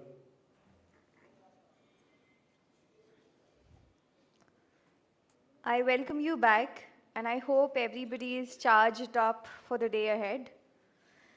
So, continuing with our next session, I request a distinguished personality, Dr. Jagdish Chandar, ex-professor and head, GMCH Chandigarh, to please come up.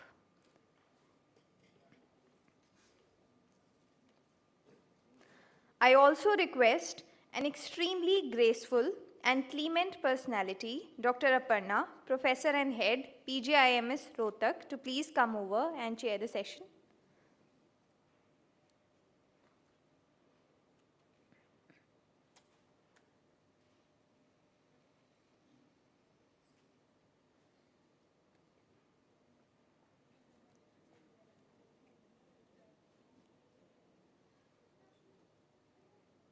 I request you to please introduce the speaker.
Good afternoon. She is Professor and Head of the Department of Microbiology at Sri Lal Bahadur Shastri Government Medical College, Mandi, in Himachal Pradesh.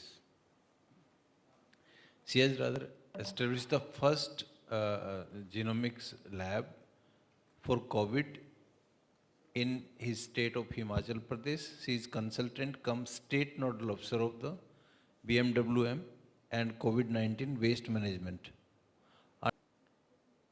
Recipient of several awards in Environment and Leadership Award for 2021 for Biomedical Waste Management, Elmer J. Anderson Award for Public Health. She is a State Nodal Officer for Infection Control and AMR activities. She is technical expert of COVID-19 and monkeypox for the state of Himachal Pradesh. She is a national assessor for the ECOWAS, national expert for IPC and biological waste management. She has organized national level conference on COVID-19 pandemic, current issues and challenges in microbiology at her medical college. Her notable work in public health, HIV/AIDS program in Himachal Pradesh, 2006 to 10, in Basic Services Division, then implementation of PCN PNDT Act and the State 1 National Award for Improvement of Sex Ratio in Himachal Pradesh from 2004 to 6. She has published more than 40 papers in international and national journals and presented papers in various conferences. So Dr. Suniti ma'am, please. Thank you, sir. Thank you for your grand introduction. And at the outset, I must thank Dr. Prerna for giving me this opportunity to talk on a very challenging topic. And I congratulate you, Dr. Prerna and her team for organizing a very successful conference. So my topic is genomics, a reality for AMR detection. And as I would just give a brief introduction, though in the first 3 sessions we have covered a lot of them. But before we go to the genomics, I would like to deliberate upon the antibiotic resistome and the sustainable development goals, what the impact of AMR has, then how we go about genomics in the detection of AMR and antimicrobial surveillance, and the challenges in genomics in AMR. So as we have seen in the deliberations in the morning that antimicrobial resistance is the greatest emerging threat to public health and the Sustainable Development Goals 2030. And as such, the WHO has declared it as a global health emergency, and rapid worldwide spread of antimicrobial resistance threatens the advances in modern medicine. It compromises the treatment of common infections like pneumonia, tuberculosis, and also compromises the care of patient needing organ transplant or any complex surgery. It has a significant economical and societal cost because of the longer stay in the hospitals, higher medical bills, and increased mortality. And the major burden of AMR falls disproportionately on the low and the middle income countries. It's not as much as in the high income countries. Then the global estimates of AMR for 2030, it says that it has an indirect economic cost of about $3.4 trillion. And in 2019, the first comprehensive global assessment of AMR burden was seen, and it estimated 4.95 million deaths associated with bacterial AMR. Methicillin-resistant Staph aureus shows about 100,000 deaths, and which are attributable to resistance, and these deaths are more than ones associated with HIV/AIDS. Other, other surveillance strategies are going on, like the Asian Network for Surveillance of Resistant Pathogens, then risk stratification-based surveillance program, and in India also, as in the morning session, the first session we had, there are multicentric studies going on, and the MRSA, which has been seen, ranges up to 74% in Vietnam. Then infectious syndromes attributable to AMR, major infection is the lower respiratory tract infection and the bloodstream infections, and they account for about 1.5 million associated deaths in 2019.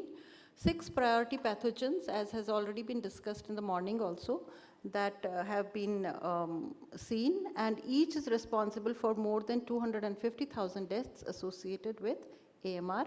And out of these, together these 6 pathogens are directly, causing about 1.2, out of the 1.27 million deaths, it's about 1 lakh million deaths which are attributable to AMR globally in 2019.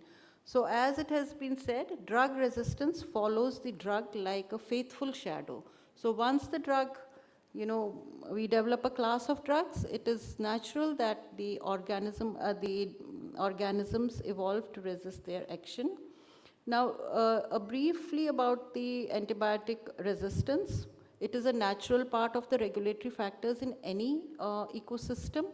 The genes coding for resistance, that are the antibiotic resistant genes, have existed all along, and microbes develop special skills to shield themselves from the antibiotics, and they are competent enough to offer a secured platform for upholding the transmission of the genes accounting for AMR. We have the plasmids, we have transposons and integrons, and basically all the 6 things like rampant use of antimicrobials, these antimicrobials available on the counter, or self-made drug prescriptions have all accelerated AMR, and this has led to prevalence of MDR, XDR, and pan-drug resistant organisms. Briefly talking about the resistome, which is very important in context of genomics, that it is a collection of the antibiotic resistant genes in the pan genome, which includes pathogenic as well as non-pathogenic bacteria, as well as acquired and the intrinsic genes, and also the proto-resistant genes. So in the microbiome, we have the environmental microbiome, animal microbiome, and human microbiome. The interplay between these microbiomes lead to the AMR. So the environmental resistome has novel ARGs isolated from the soil, environment, and seen in the metagenomic sequences. Then the animal resistome, which have the livestock animals, they trigger the selection of ARGs, and even the companion animals such as the pet dogs and the cats, and also the wild animals are also a source of the antibiotic resistant genes. And the human resistome, that is the human gut, which is the microbiome reservoir of all the ARGs, and it provides an ideal environment for the horizontal transfer of these genes. So now that the One Health concept, which was briefly discussed, has been introduced, it has seen that it's a collaborative effort of multiple disciplines to attain optimal health for people, animals, and the environment. And it is seen that the resistance gene flow in the nature from the natural environment to the natural environment, and the human and the animals are intermediary in between and get these ARGs. So as we know that the drugs, the action of the mechanism of action of drugs, anything which changes the drug antibiotic intake or efflux or inactivating enzymes leads to AMR, and there is genetic mutation, which could be a point mutation or replacement of one or few amino acids or in the control genes or in the chromosomal structure leads to the new resistant genes which come up, and leads to render the antibiotics ineffective. There are the genes transfer either horizontally or from the mobile genetic elements, and we have this transformation, transduction, and conjugation, as well as selective pressure, in which the antimicrobials either destroy the microbe or they possess resistant genes, then they can survive. And the environmental conditions may allow the survival and proliferation of organisms with novel mutations or newly developed characteristics, and these survivors multiply and the resistant microbes that are newly developed rapidly overtake the microbial population as a dominant form. So other factors, as already has been discussed, is inaccurate diagnosis, inappropriate prescription of antibiotics, self-medication, inadequate and overuse of antibiotics, poor hospital environment. In the poor hospital environment, I would like to highlight on that every patient, staff, visitor has its own microbiome and the colonizing bacteria on their clothing, and these helps in interchange of the genes also, and leads to the emergence and the spread of AMR. Then antibiotics are extensively used in agriculture, and the most important point is there is a slowdown in the production of new antibiotics.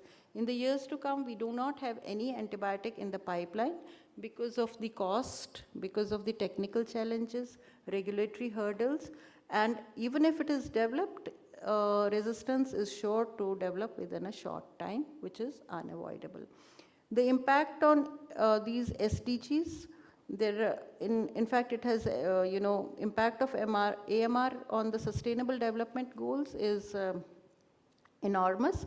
To list it out, it has been affecting each and every SDG, and to summarize it, the first is no poverty, the goal number 1, and AMR strikes hardest on the poor, that we have seen because of the cost, because of the increase in the hospital stay. So, and as it has been seen that it is more, the AMR is more in the low income countries. Then it has negative impact on the AMR on animal husbandry. It endangers health, well-being and functioning of the health systems. Then the antimicrobials are released in the wastewater, and then again it comes through the cycle to the human beings and develop resistant genes. It causes a cost to the societies that endangers growth and employment. And the last one is responsible consumption and production, that is the goal number 12. AMR endangers balanced access to medical and environmental resources. So impact of AMR on SDGs, looking into all these, WHO member states have approved a global action plan to tackle AMR at the 68th World Health Assembly. And the indicator proposed to assess the progress of SDG is reduction in the frequency of bloodstream infections by MRSA and E. coli resistant organisms to third generation cephalosporins. Now we come to the whole genome sequencing. Traditionally, the detection of AMR is based on culture-based antimicrobial susceptibility testing. Phenotyping provides a direct visual evidence of how a bacterium will interact with an antimicrobial, and it generally provides little data regarding the resistance mechanisms in disparate genetic clones and demonstrates identical resistance profiles. So once we have an MIC, we can see whether it is susceptible or resistant. So genetic typing methods such as MLST provides a higher level of pathogen resolution compared to AST, but is highly restrictive and only describes a small fraction of the genome. So concordance between the phenotypic susceptibility testing and WGS-based predicted AMR is about 99%. But still, the phenotypic susceptibility testing cannot be ruled out. It has to go at hand with the WGS-based predicted AMR. In this whole genome sequencing, we use the NGS via high throughput parallel sequencing of DNA fragments, and the pathogenic genomes are determined rapidly and at a low cost. So most important is that the costs are very high for NGS, but once the samples increase in size, the cost comes down, And if it would be, at all levels, then the genome can be easily identified and the cost will naturally go down.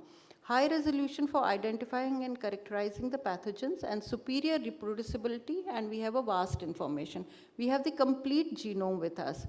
And then the universality of the genetic code allows a unified approach to be applied to all organisms. There are several platforms which have been developed, and each platform has its own advantages, and we can also produce a phylogenetic analysis to determine the degree of relatedness between different isolates, whether it is an AMR strain which has a common ancestor. For example, if we look into the MRSA isolate, which shows the MEK gene that renders Staph aureus resistant to second generation beta-lactams. It had originally arose about the first clinical use of methicillin when it started adapting to the first generation beta lactams. So this is by the WGS studies that we have seen that the MEK gene had already started developing, and 14 years later it actually came into when we could actually determine the AMR strains.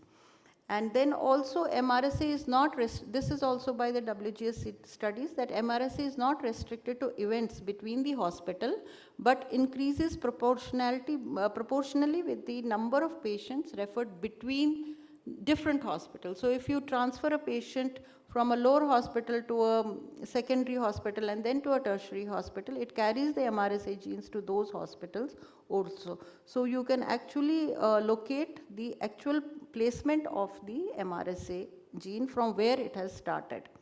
Now we have come to the metagenomic sequencing also. It circumvents the necessity of the culture entirely. So you, in the metagenomic sequence, you take the whole material sample. So it takes up the community microbiome landscape. You don't have to culture it separately, take a single colony and subject it to DNA sequencing and then library preparation. So in this, the sample is taken and subjected to metagenomic sequencing, and we can see how the pathogens interact and how they mobilize and access the AMR genes. The phylogenetic tree of the patients isolated can be used to estimate the epidemiological parameters, that is the R0 number, the basic reproductive number, which will show the spread of population transmissibility, and phylogenetic data from MTB has also been seen, the transmissibility in the TB outbreak in low burden environment in Canada has also been traced. So then the most important is how do we actually analyze the genome and what we need to have. It is bioinformatics. Bioinformatics is an interdisciplinary field which harnesses computer science, mathematics, physics, and biology. And the application of tool of computation and analysis interprets the biological data.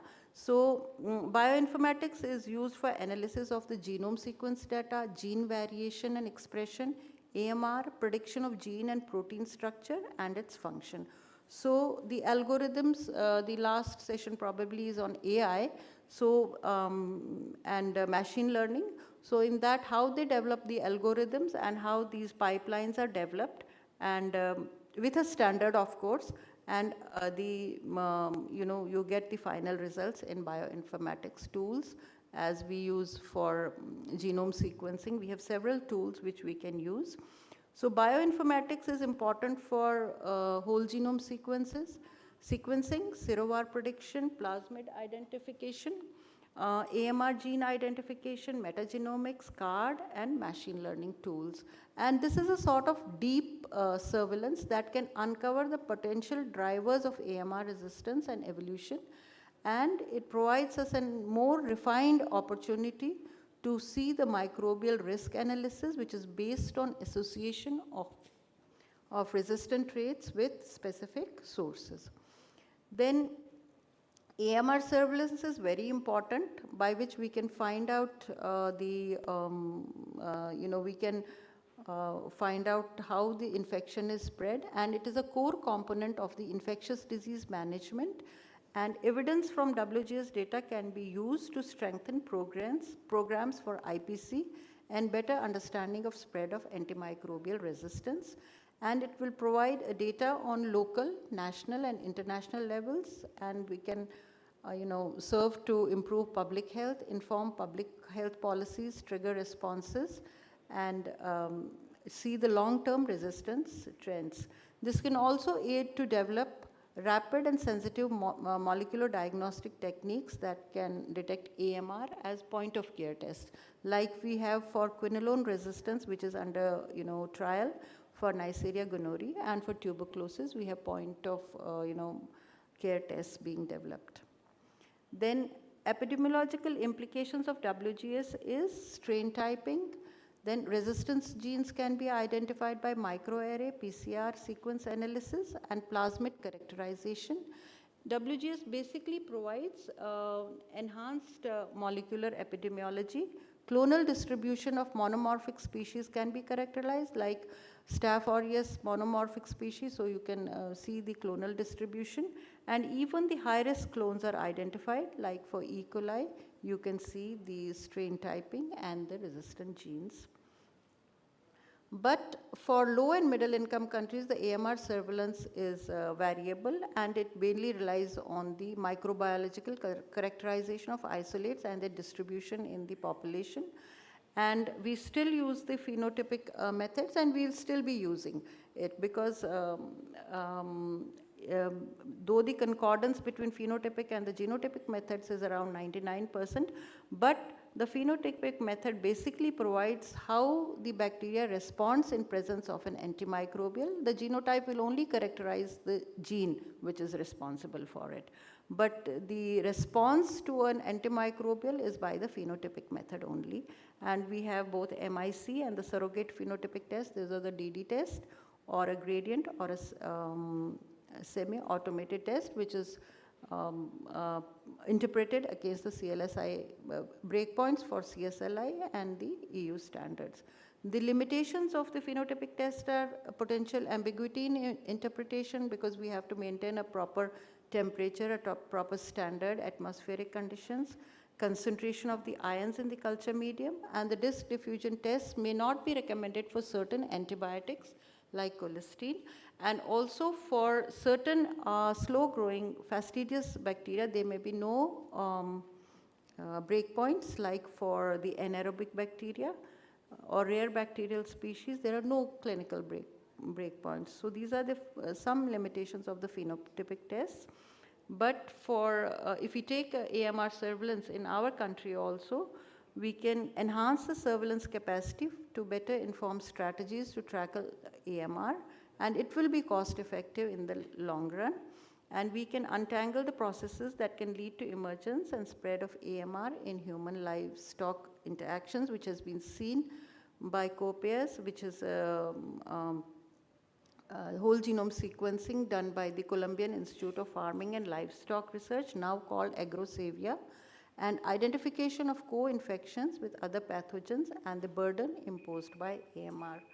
So this was one of the examples, which is for AMR surveillance, which has been seen that E. coli has been seen in, the resistant genes have been seen. And then these are the 8 priority pathogens which are seen there. And I think I should, this has already been dealt, so I will not go over it.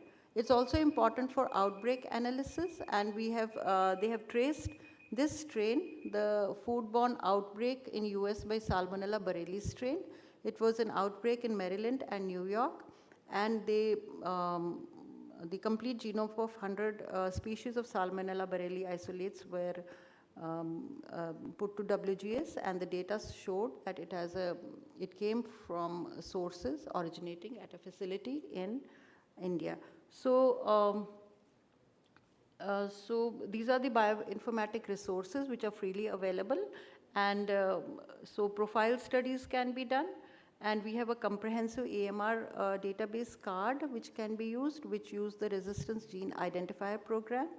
And so the potential benefits of WGS are many, many more, and as we advance and have a proper quality standard, a protocol for the WGS. We will be having lot of benefits for the WGS if it can be possible to put it in context of the low income countries also. So I think I should stop here. And it also helps us for preparedness also. And because we overlook the preparedness and complete lack of preparedness for AMR between now and 2030 would cost an expenditure to about 0.22 trillion annually, even in a setting with low AMR. So it's very important that we have, we start now, and we have a WGS proper protocols running in our country also, though as a pilot project, but we can start it, if we start it right now, we will reach somewhere. So I think that's all. The revolution is on, and we are with WGS, whole genome sequencing. Thank you very much for your patient hearing. Thank you, Dr. Suniti. Over time. Thank you so much for an excellent presentation. You've explained in detail the importance of genomics in relation to AMR, and let us hope the One Health concept proves out to be beneficial for curbing AMR. So it's open for discussion. Any questions? We have the GLASS study also, which is run by the WHO. And in that also they propose that WGS will be given on a pilot basis to all the countries. They are developing the protocol. So in a phased manner, we can have that also. Yeah, definitely. Under the One Health project. Yeah. Any questions from audience?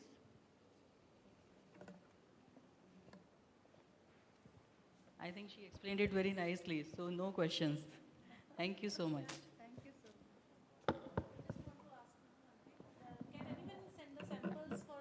Whole genome sequencing to your lab, or is it open only, through surveillance agents?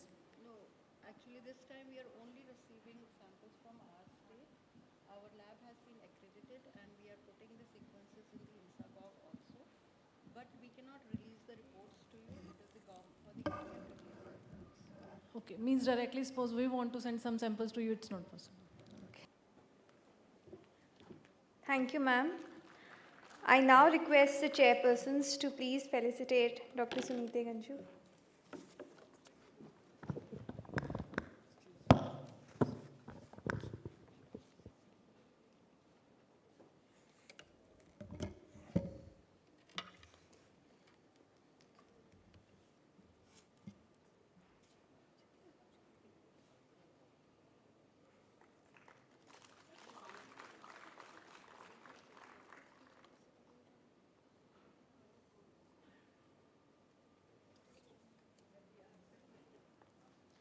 I request Dr. Suniti Ganju to kindly give the token of appreciation to our chairpersons.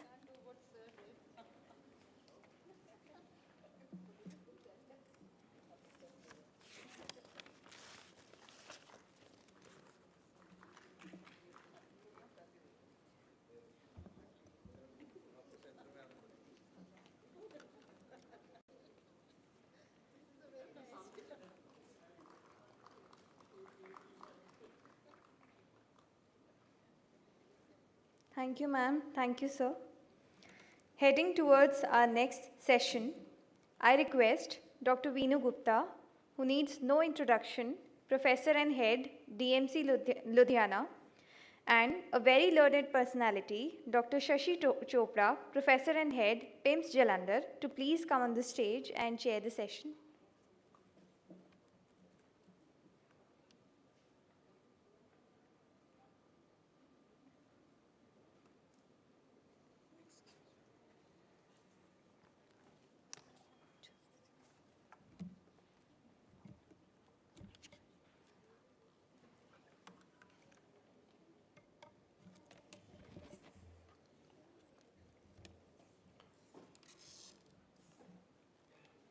I would request you to please introduce the speaker.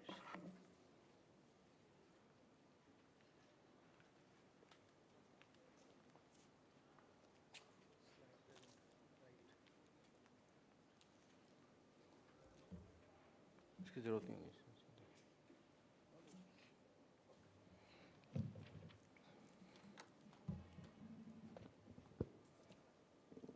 I think we all, majority of the microbiologists, they know Dr. Amit Kumar Mandal. He is having a vast experience, and I have interacted with him in 3-4 conferences.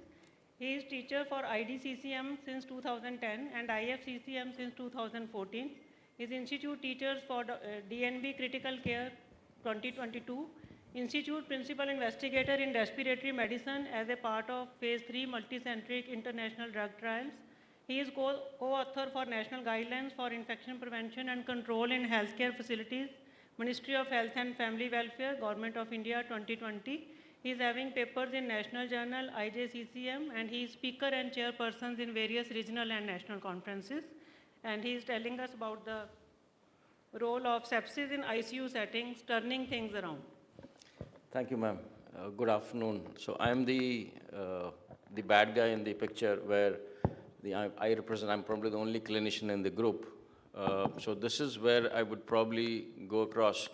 The topic that has been given is in sepsis in ICU settings, and I have tried to probably capture as to how we have gone about, preparing ourselves and trying to prevent infection. How do we manage our set of scenarios that we get to deal with? So this is the flow that I will be alluding to. Sepsis and antimicrobial stewardship, I think since the morning we've had eminent speakers talking about it, that probably represents two sides of the same coin. And I don't think, and this is a beautiful paper which talks about why sepsis has a lot of emotive content, whereas antimicrobial resistance doesn't have that, cannot match with the septic content as far as media exposure or common man's knowledge is concerned. But as a clinician, as healthcare workers, we understand to stop sepsis, we probably have to tackle the rising antimicrobial resistance with good clinical practices. Of course, clean water and sanitation are something that is beyond our domain. Vaccines and appropriate diagnostic and therapeutics is what we can probably do in a day-to-day schedules. Over the years, as clinicians, we've realized it's getting difficult to treat our patients because of the rising antimicrobial resistance. And this is actually giving us poorer outcomes in terms, because whether it is morbidity or eventual outcomes, there is a negative content compared to what it was before. A large proportion of such infections, we as clinicians need to understand that they are largely preventable.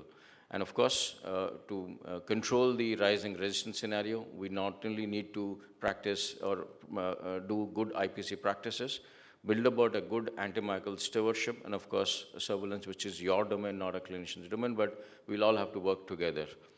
This is our scenario a couple of years. I think this is last year's data that talks about the rising incidence. And if you look across I think I saw a couple of posters outside today morning. It reflects the same thing, the rising resistance across all classes of organisms against all classes of antibiotics, making clinicians at the ground next to the bed, making it difficult and ending up with the use of broad spectrum antibiotics. Mind you, even at the bottom line, you will see the antifungal resistance also rising. And this is our data. A lot has been talked about the AWARE classification, would not go there. I think this was also elaborated that there is a need to help us as clinicians to figure out where we could probably use an antibiotic or where we could avoid an antibiotic, early diagnosis or early recognition of sepsis, and probably help us in trying to narrow down our spectrum if that is so possible. And that's where the lab diagnostics of late have taken off, but I think more work needs to be done. We have had some experience. This is where we figured out that there was a lot of viral infections which probably needed lesser antibiotics or no antibiotics at all. How can we in the ICU or in the hospital contribute to decrease to this immense problem? We've spoken large since the morning. What we've talked about, or what I have tried to present to you, is what we have practiced and what we have done in terms of IPC practices and appropriate uses of the antimicrobials. So I would just take you briefly through our journey in terms of infection control. Hand hygiene, of course, is probably the backbone of all our IPC services. This is how we have progressed. Yet, we have the challenges. COVID was a significant amount of disruptor that it played. Initially, we had good results, then subsequently it went into an ebb situation, and that's where maintaining these efforts is not something that once you do it, it will always automatically go on an auto mode. You need to stay at it. Similarly, issues with the hospital-acquired infection or the device-associated infections, whether it is CLABSI, whether it is VAP, whether it is COTI, these are the situations that when we began 2007, 8, 9, 10, we had humongous results gradually over a period of time with a lot of industry help, with a lot of efforts, time and again, that we need to revisit, and that's how we've been able to bring it down. But again, 2.5, 3 years, not appropriate monitoring, no classes, no overlook, and then we again lost it. And this was an initiative with CLABSI that was done with a lot of, again, reteaching, retraining, reskilling the bedside nurses, doing multiple audits. And this is something that our work is processed, and that's how you will probably be able to sustain it. Otherwise, you will end up with, till the time you're doing the observation, you will end up with good results. And as soon as you leave the observation off, your results go back to square one. This is again this year's the aseptic non-touch technique, just to reinforce what we lost out in the COVID years in an effort to get back to looking at skill development or competency for that matter. We have even to the point that the ICUs were given individual trays for the patients so that to avoid cross-infections in any way. Briefly, going on to now to the antimicrobial stewardship program. This is just to highlight, and I think Dr. Pallavara right in the beginning did highlight, there has to be a top-down approach, not an approach at the ground level. So there is, in our organization, there is a significant focus right from the corporate level, right from the central SOP and the data, which is being governed by the corporate MSRG, which is the Medical Surgical Operations Group, and then subsequently there is an infection control, which is centrally monitoring all the advisory activities, as well as looking at to the unit activities, and I'll go on to say how we are being monitored. And of course, at the ground level, we are a core team of an intensivist, internist, with an ID specialist in the background, microbiologist, pharmacologist, and a lead. We are fortunate to have a lead antimicrobial pharmacist. So just to go through how we began our journey in 2010, when we formed a group of 5-6 people with a pharmacologist, clinical microbiologist, and a few clinicians. We tried to pick up the easy, low-hanging fruits, as they call it, and that's when we started with the surgical prophylaxis, the empirical treatment guidelines based on the antibiogram, and this was done in support with MSD at that point of time. In terms of the process matrix, we tried to look at monitoring, audits, and feedback, and did have the clinician engagement. Mind you, asking a clinician to follow the norms will be difficult in the initial go, and that's why we picked up the easy things. Subsequently, we went on expanding our chart revisions. We tried to generate system-generated alert for restricted antimicrobials. The antibiogram kept on getting upgraded, as well as the treatment guidelines, along with the data tracking and the DDD calculation and so on and so forth. This is when we classified the antibiotics into restricted and limited. Till this time, we were only observing. This is the time that we divided, and that's how we were trying to see if we can restrict the antibiotics and prevent the overuses. We went on in 2017 to have the de-escalation matrix, had the first point prevalence studies, and then we did participate with the global point prevalence studies at that point of time. We also designed an AMS consult format, so how, if an AMS consult is offered, how do you go forward? We also went about revising the antimicrobial policies and antibiograms subsequently in the years to come. There is this concept I will allude to in a couple of slides later, DRI monitoring, which was unique to the Fortis group. We also kept on calculating the data capturing. We also talked about and streamlined a process called antimicrobial dosing and a dilution and administration of the antimicrobials, which is a gray area in a lot of our at the bedside. We also designed a protocol for skin testing for antimicrobials. The de-escalation rate was now started being monitoring. 2019, we created our antimicrobial stewardship dashboard at a unit level, and this is when Dr. Pallavara did talk about prospective audit and feedback. This is where we started doing an audit in 2019. The AMS dashboard was created at a corporate level where they looked at all across the different units all across the country. And we now moved on to doing clinical audits on community-acquired pneumonia, looked at typhoid, urinary tract infection, how were the clinicians managing, how was dengue being managed, what are the uses of antifungals. In 2021, after a lull of just when the COVID war was ebbing away, we looked at revising. The reason for revising these restricted antibiotics was because of the overuse of ceftazidime avibactam that we were noticing, and a couple of more new drugs that had come in. And that's when we revised our antimicrobial policy. We also, I will just talk to you about the use of Zyvocefta, our short study feedback that we did. We also subsequently, last year, we started looking at if we could reduce the antifungals by introducing this diagnostic stewardship call and clubbing it along with the antifungal stewardship program. And this is when we are now trying to see if we can monitor and stick to timing out the antibiotics, which is called antibiotic timeout, and PAF, or the prospective audit and feedback, being made routine for all culture positive cases. This was in 2010. This is something that simplistically we started to basically get the clinicians, all of us on board.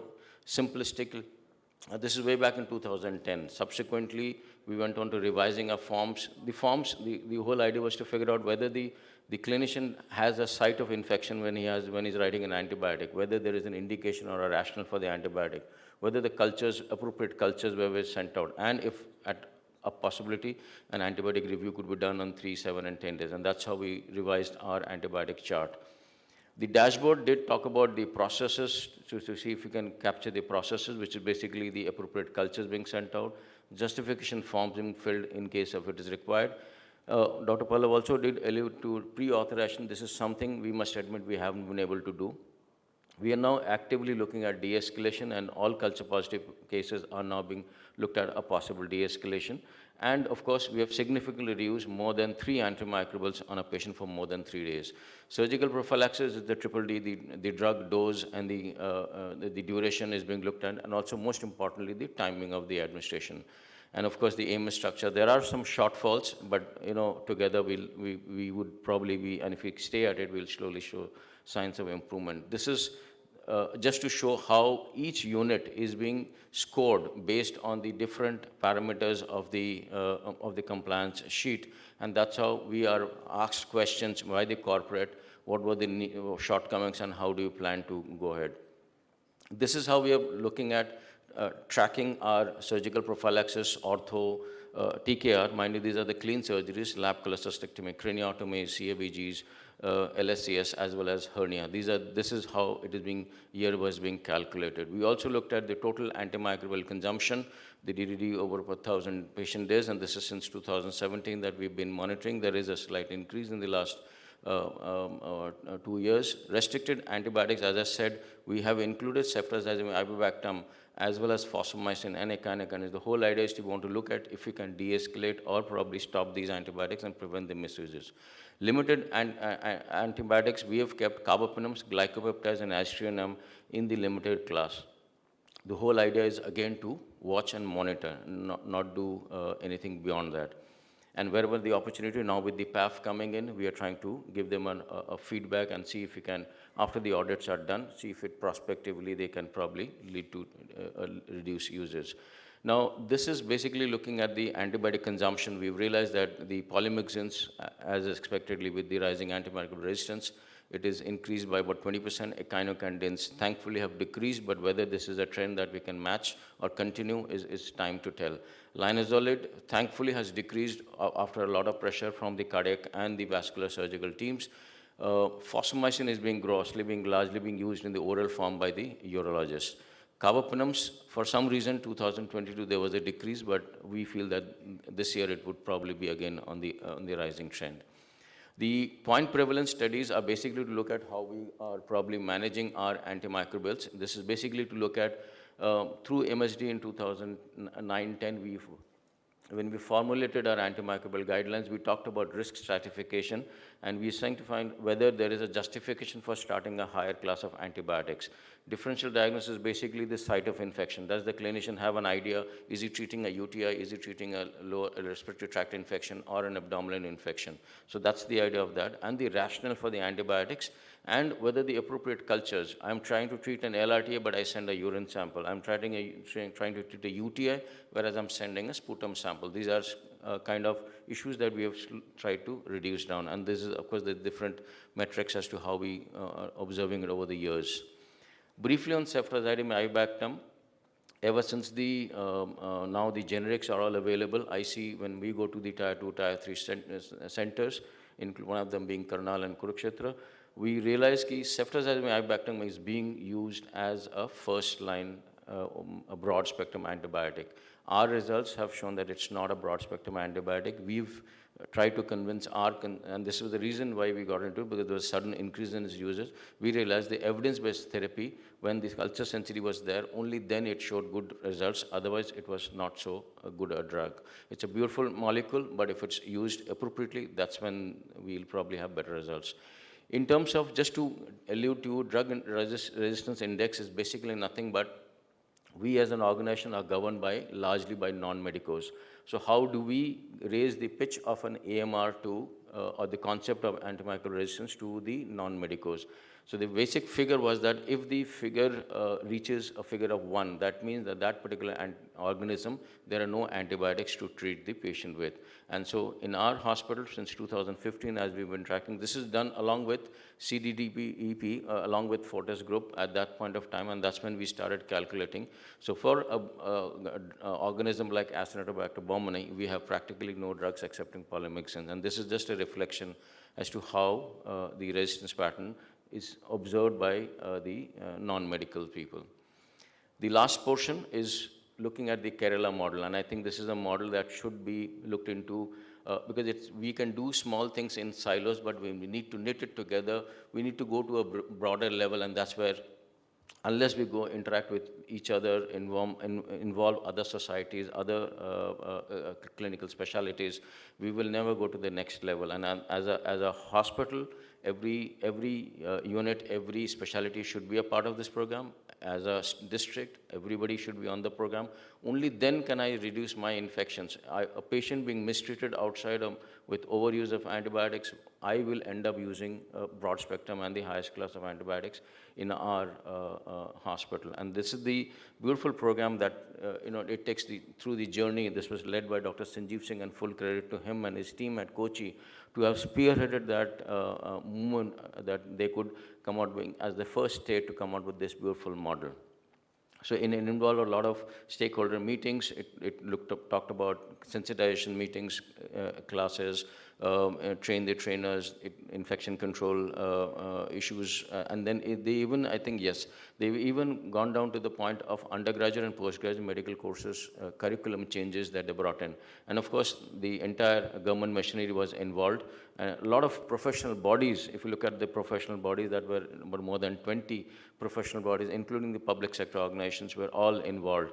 And they, whether it was a formal network or the informal network of stakeholders and networks, and that's how probably they could probably end up with not only training more than 50,000 general practitioners over these few years of time, they could come out with empirical clinical guidelines for appropriate infection management and an education program for the students at both undergraduate and postgraduate levels. And this is in the challenging situation with the resource limitation that we may have in our respective areas in the public sector. We can probably learn from this particular model. This model has delivered a state-level antimicrobial strategic resistance action plan. And also, they could probably take out a lab-based surveillance system and a healthcare-associated infection-based surveillance program to assess the performance of their own IPC and the AMR containment activities. And this is something that we should probably go forward with. To conclude, yes, all of us will have to contribute in our own respective manners, but in working in silos will not get us the result to what we want. And as has been well highlighted in the last couple of lectures, prevention of infections with good clinical practices, judicious antimicrobial uses, accompanied with good monitoring, not only at the local level, but also at a wider level, district and a state level. And that's when we can probably achieve the final result. Sharing and empowering all involved in the chain of care. And once again, the Kerala PPP model could probably give us some solutions as to how we can move forward. All of us will have to probably find our way out in our different, you will have different challenges, we have different challenges, somebody else will have a different challenge. So with that, I just bring greetings from Mohali, and thank you for the opportunity, Dr. Prerna ma'am. Thank you so much.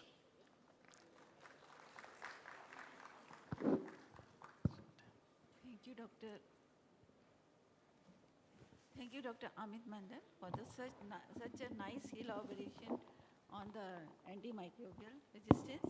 And now house is open for any questions first.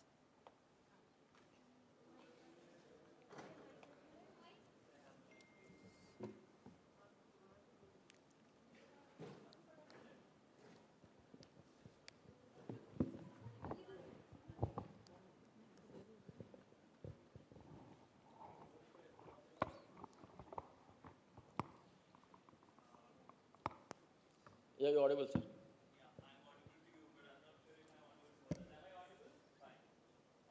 Dr. Mandal, actually, this is not something to do more with sepsis per se, but the kind of settings that I am presently working with, private medical college.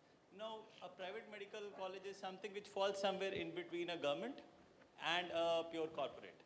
Now, what happens in our setting is we have always a scheme-based TPA scheme going on all the while. They have to bank on Ayushman, they have to bank on available government schemes.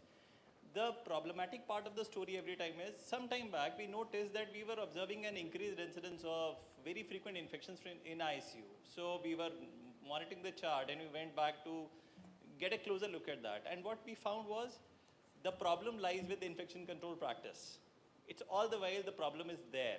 And it is the problem which is sitting at the core of the story. I think if we can have good availability of the resources in the first place, and then we can push the staff into practicing whatever is needed further.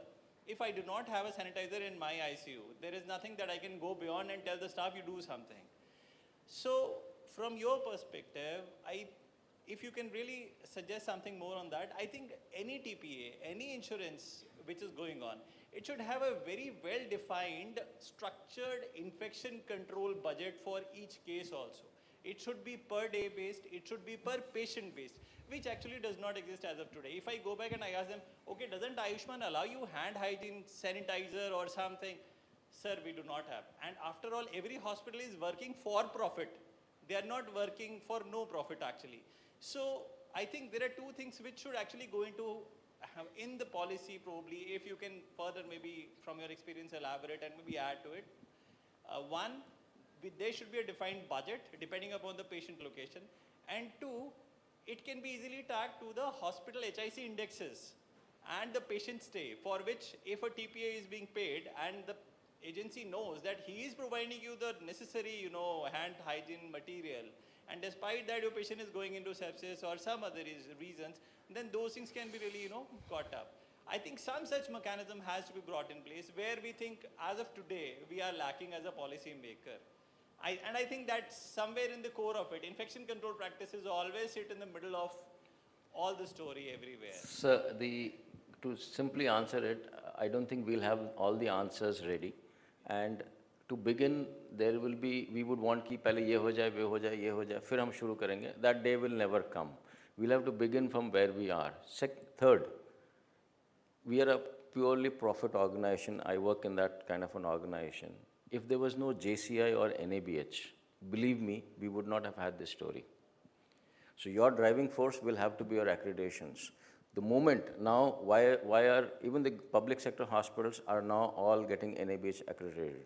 In times to come, you will also have your labs being NABL accredited. That is coming, and the government is driving that. The moment these things come in, automatically the budget gets created. Today, there will be no budget for sanitizers. There will be no budget for spirit swabs to rub the hub. So suddenly, when all these things comes across, and when you have to present the data for an NABH review, this automatically the budget, when the director there has to answer the questions of the NABH assessors, things will automatically start falling in place. And that is not very far off. No, but the irony is that we are NABH. And despite that, we struggle with these things. And that's where the problem is. Accountability sits on paper. That's where, I'm just talking about the system actually. I'm just saying that there is something more which is needed to go into it. Obviously, it's off the topic. I think we might be stretching it too far, not really relevant. Yeah, ma'am. I'll support, sir. Absolutely fine. Okay, sir, I think there is no point going too far on this.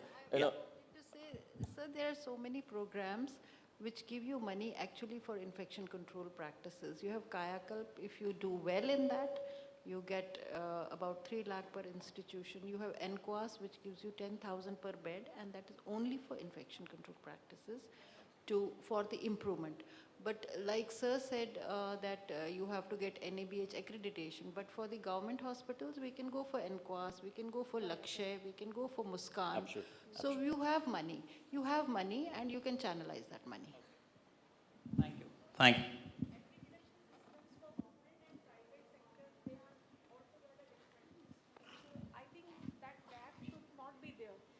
So, ma'am, I don't think anybody sitting here can probably address that issue, but I think we slowly, these are all things that are taking shape. And somewhere down, we'll see a unification or having same standards. It will be improper to compare the public sector hospitals to at the same level as a corporate hospital. It may not be fair, but somewhere down that semblance will also probably come over. Thank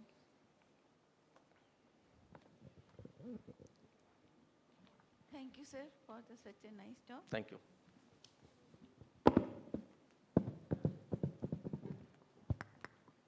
Thank you, sir. Now I request Dr. Veenu Gupta and Dr. Shashi Chopra to please felicitate Dr. Amit Kumar Mandal.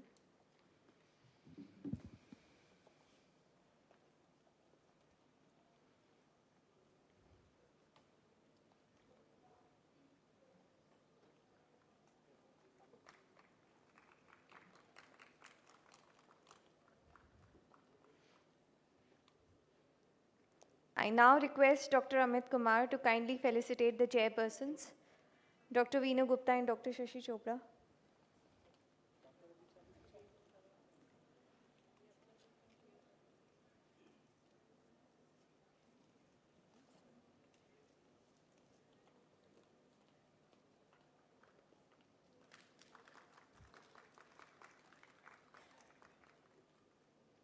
Thank you, sir. Thank you, ma'am. I now call upon a regal and proficient personality, Dr. Santvana Verma, Professor and Head, IGMC Shimla, and an adept personality, Dr. Aroma Oberoi, Professor, CMC Ludhiana, to please come over and chair the session.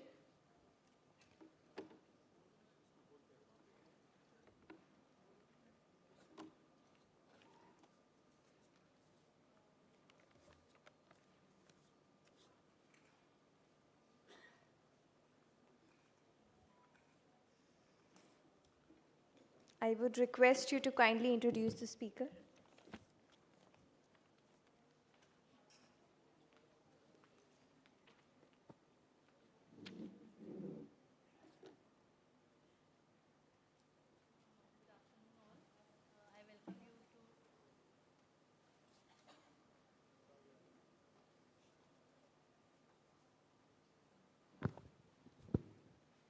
Okay, so good afternoon, everybody. I welcome you to this session of IPC, AMR, and triology of COVID-19. And for this session, we have an eminent speaker, Dr. Mala Chabra. My pleasure to introduce ma'am. She's a consultant microbiologist at ABVIMS and Dr. Ram Manohar Lohia Hospital, New Delhi. Former HOD, Zoonosis Division, NCDC, Delhi. She has 18 years work experience in zoonotic diseases of public health importance, a co-PI of VRDL, ABVIMS, and Dr. RMLH, coordinated national programs on rabies, leptospirosis, and intersectional One Health for control of zoonotic diseases. A joint monitoring group under DGHS, Ministry of Health and Family Welfare, for emerging and re-emerging infections, including COVID-19. COVID-19 IPC nodal person for central government hospitals, outbreak field and lab investigations up to molecular characterization, and outbreak, this plague. She has worked on rabies. In Rajasthan, she has worked on the Zika virus, COVID-19, Delhi and Bangalore. She's team lead Italy for evacuation of Indian students during pandemic COVID-19, best paper in virology in IGMM 2005, safety and immunogenicity of ID route of anti-rabies vaccine, PCEC, Louis Pasteur Oration Award 2014 and Umesh Bharti Oration Award 2021 for work in rabies.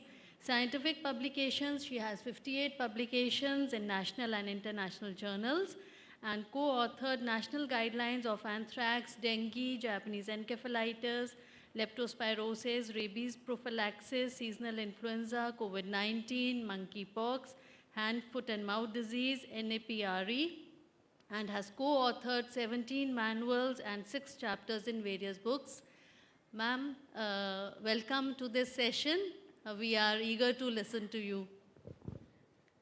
Thank you so much. Thank you. I think that was too much of a busy slide. So at the outset, I would like to thank the organizers for giving me this opportunity. And I was just thinking I asked Ashima, would it be possible to go online? She said, no, ma'am, you should come. And I was very happy that she refused that, because this is an opportunity, galaxy of people here, experts, my teachers, my colleagues, my subordinates, and wonderful students, PG students here. Thank you so much for having me over. And I think I will straight away go to the topic. And I was asked to speak on, changing.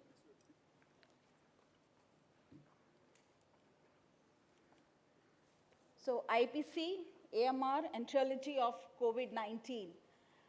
And my topic today, what I'm going to do is, it's not very technical. We know everything about what is happening in COVID, what are the IPC practices, because all of us have done it. But what I'm going to do is trace the evolution of pandemic, various IPC practices, what they were and how they evolved during the pandemic.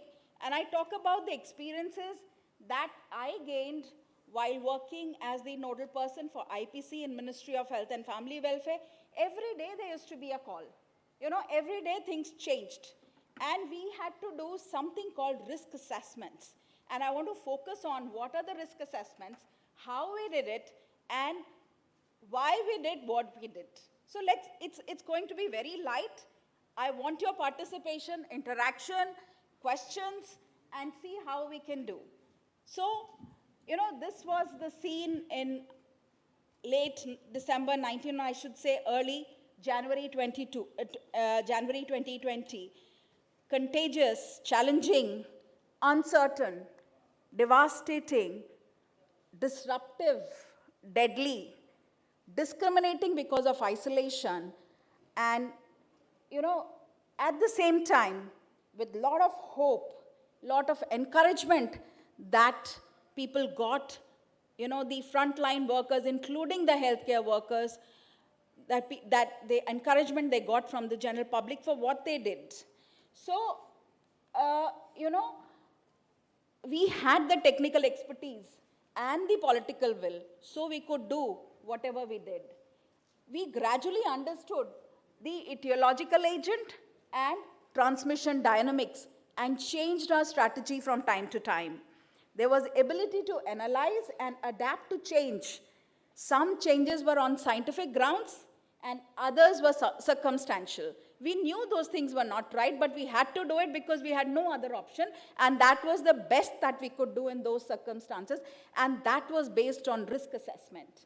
Then vaccination, definitely a boon. Natural immunity, I would consider a boon, because asymptomatic infections, milder infections, people getting infected, I think helped to help the pandemic where it is today. And of course, not to forget the IT technology. We got connected, we got so used to IT, that today that I was trying to tell her that I want to do it on Zoom. So all of us were so well versed with IT technology, and all this was unfolding of pandemic. And this is the timeline which I've already said. Now after 2020 soon, we got the first case and we were into the pandemic straight away, right? Then the best thing that happened was the vaccination, which came in January 21, about a year later. By then, we had the first wave of COVID coming down. Then came the Delta wave, which was, unprecedented eye-opener, it took the help, despite all the, all that we learned during the first wave, it gave us shocks. We were not prepared for kind of things that were happening. Shortage of oxygen, we had to change strategy. Shortage of PPE. We didn't know how to handle that situation, but being in the center, we were asked to do something about repurposing, reuse. Everything that was required was done. And of course, then came the Omicron, the third wave, and we will see how our practice changed. So triology of COVID, these are the 3 waves with, I think, about 45 million cases in India and about 5 lakh deaths. So what is IPC? What did we want from the infection prevention control practices? So these were the practices for preventing or stopping the spread of infections during healthcare delivery, whether it was indoor, outdoor, in the dialysis centers, special units, or whatever. And the goal was to maintain essential health services by containing and preventing COVID-19 transmission, taking care of patients as well as the healthcare workers. Now the risk assessment, the part that I wanted to talk to you about as to why things were done. And before we go, what is risk assessment? Is systemic process of evaluating the potential risk that may have been involved. Just to give you an example here, I have to get down from here. Now, can somebody sitting at the back tell me what is the risk? So probably no. The thing that I want you to understand is that risk assessment is our responsibility. Nobody, no government, nobody can do the risk assessment for us. Now standing here, probably people in first row can tell me, oh, there is a wire here, be careful, you may trip, there is no rail in this thing. But I've seen the organizers have done it. So what they have done is, how they have mitigated that risk is that they have taped the wires which are going to come in my way. But other side, I can see all the wires open. That is not required because it doesn't come on the person, on the way of the person who is coming up. So this is how we assess the risk and mitigate the risk. So before we go to risk assessment, I want you to understand 2 terms. What is hazard and what is risk? Anybody? All my junior or young microbiologists, can anybody tell me the difference between hazard and a risk? Anybody wants to take a chance? I have something to elevate your hypoglycemia also. Sugar levels can go up if you answer this. What is a hazard and what is a risk? No? Okay, I will take the chocolate. I need it more. So, so anybody wants to take the chocolate, please interact. So hazard is any agent that can cause harm or damage to humans, property, or environment. And if it is by the biological agent, it is a biohazard. And what is the risk? Risk is the probability that exposure to a hazard will lead to a negative consequence. I'll make it still simpler. Now this is pot of boiling water. What do you think that is? Hazard or a risk? Are they synonyms? Yes? No. Who said no? Okay, so what is this, hazard or a risk? So that is a hazard. Who said that? Okay, so please collect your chocolate from me. So that is a hazard. Now you see, what is this? This is a risk. And how do you mitigate it? So you put a barrier somewhere so this is risk assessment and risk mitigation, right? So a hazard is something that has potential to harm you, whereas risk is likelihood of hazard causing a harm, right? Now you know how to mitigate that. So whether you will swim in the sea or not is up to you, right? So keeping that in mind, the priorities of COVID-19 IPC were rapid identification of suspect cases, and triage was one thing that came into practice, which I will talk about a little later. Immediate isolation and referral of patients, referral for testing. So rapid testing, safe clinical management, and adherence to IPC practices, that is appropriate personal protective equipment, and taking care of healthcare workers as well as patients. So these were the spokes of COVID-19. It included everything. It had administrative controls, environmental controls, assessments for triage, your engineering controls, personal protective equipment, and developing infectious disease plans. So just taking one by one, those were policies that we did. And the first thing that came into, when the COVID came in, was isolation rooms. We needed, everybody said that you need an isolation room. But we realized that that would not be possible in a country like ours, whether in private sector or public sector. So we went for cohorting of suspected 19 patients in well-ventilated room. Now, again, well-ventilated room. There was a lot of, I don't know if you recollect, the virus is circulating by ACs, the virus is in the air. The best thing to do was to open the windows and doors and let the air exchanges take place. And those were the guidelines that how many air exchanges will take place. Another thing that we had not heard of or no, we were not practicing is triaging. That is, preventing the entrance or spread of the infection inside the hospital or in the closed settings. So hospital entrances saw flu clinics coming in. So all patients with fever, with respiratory illness were stopped there and they were temperature monitored. At hospital entry points, waiting room, patient rooms, and second was the hand disinfectants. Like people were saying, they were everywhere that we put and hand hygiene took a priority. Then physical barrier or plastic or glass to isolate the healthcare personals. So you would have seen every hospital had the physical barrier or glass barriers that we decided to put in. Coming to the virus clearance, I was talking about air exchanges. So, every air exchange would reduce the viral load by 63%, and this is according to study. So, air exchanges or leaving the windows and doors open for air to travel was the best method to decrease the viral load in rooms. So well-ventilated rooms with high rate of air exchange are more important for COVID-19 control than positive or negative pressure rooms. That concept also came in, but slowly it was waned off by ventilation. Then management of contaminated linen, transportation of patients through ambulances and trolleys, detailed guidelines were made.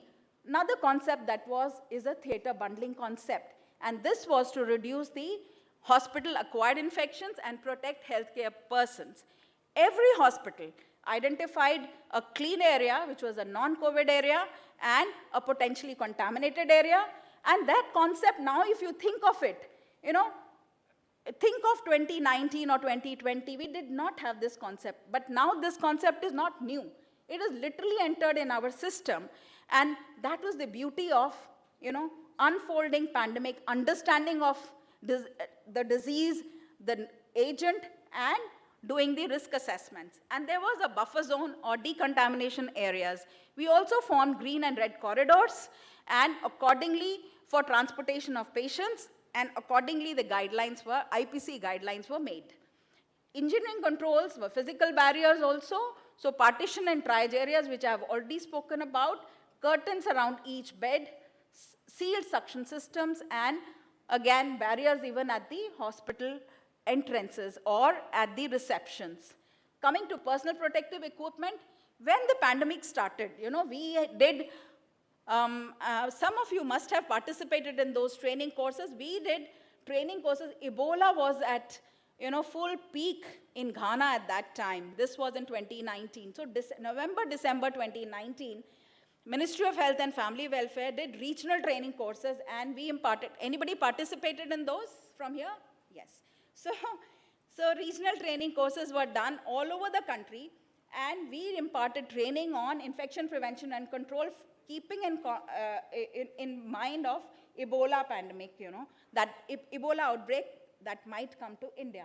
And that really helped because we already had our WhatsApp groups to transmit information. So that time, the PPE was very stringent PPE, fluid-resistant coveralls. The dangri suits, gloves, face shields, eye protection, hair cover, N95. And intensive training was given for selection of PPE and proper donning, doffing, and proper disposal of PPE. Now, what do you think that PPE should it have been modified over the years? Yes or no?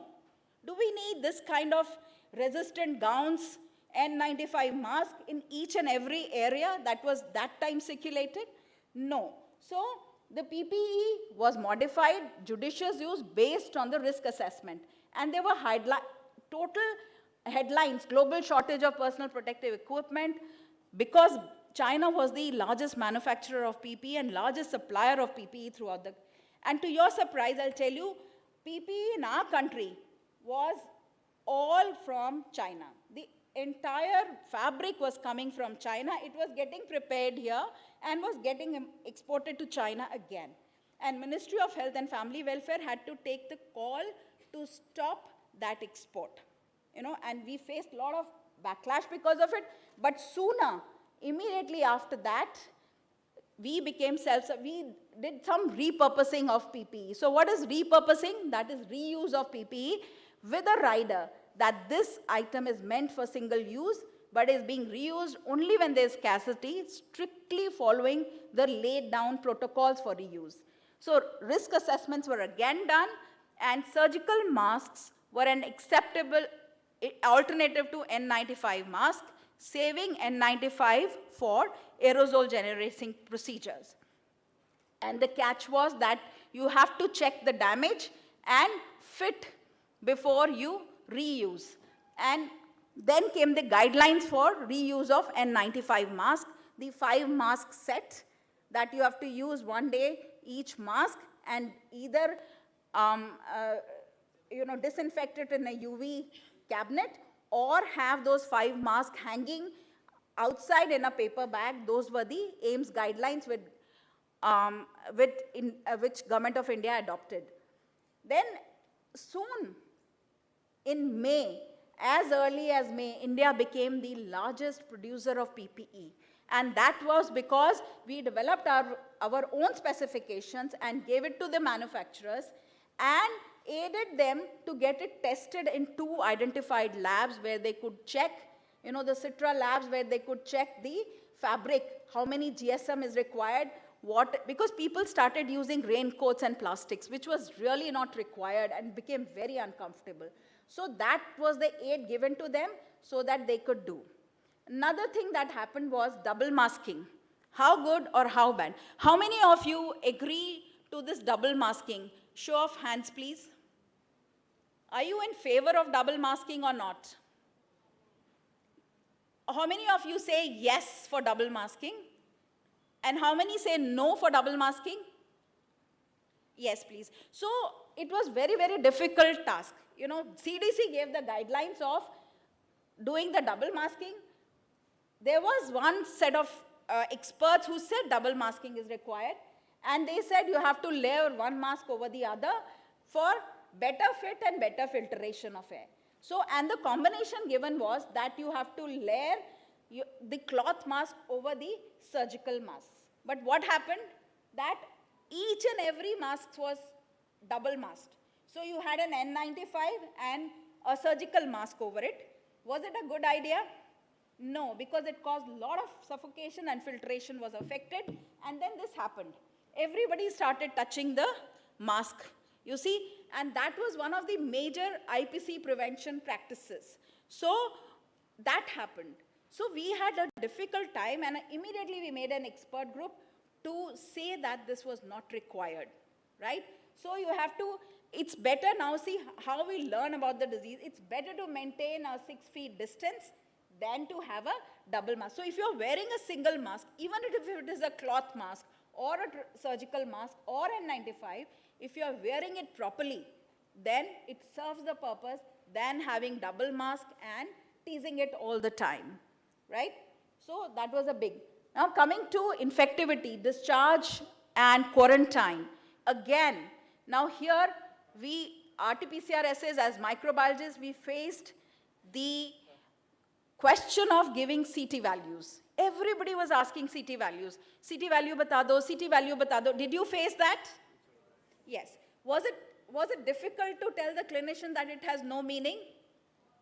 It was very difficult to tell the clinicians because, we always correlated CT values with the higher viral loads. But here there were many other factors which were preventing the correlation of CT values with the amount of virus in the original specimen. The way the sample is collected, the way it is transported, when it is tested, are there standards to do the CT value, compare the CT values with the regular standards available? Nothing was available.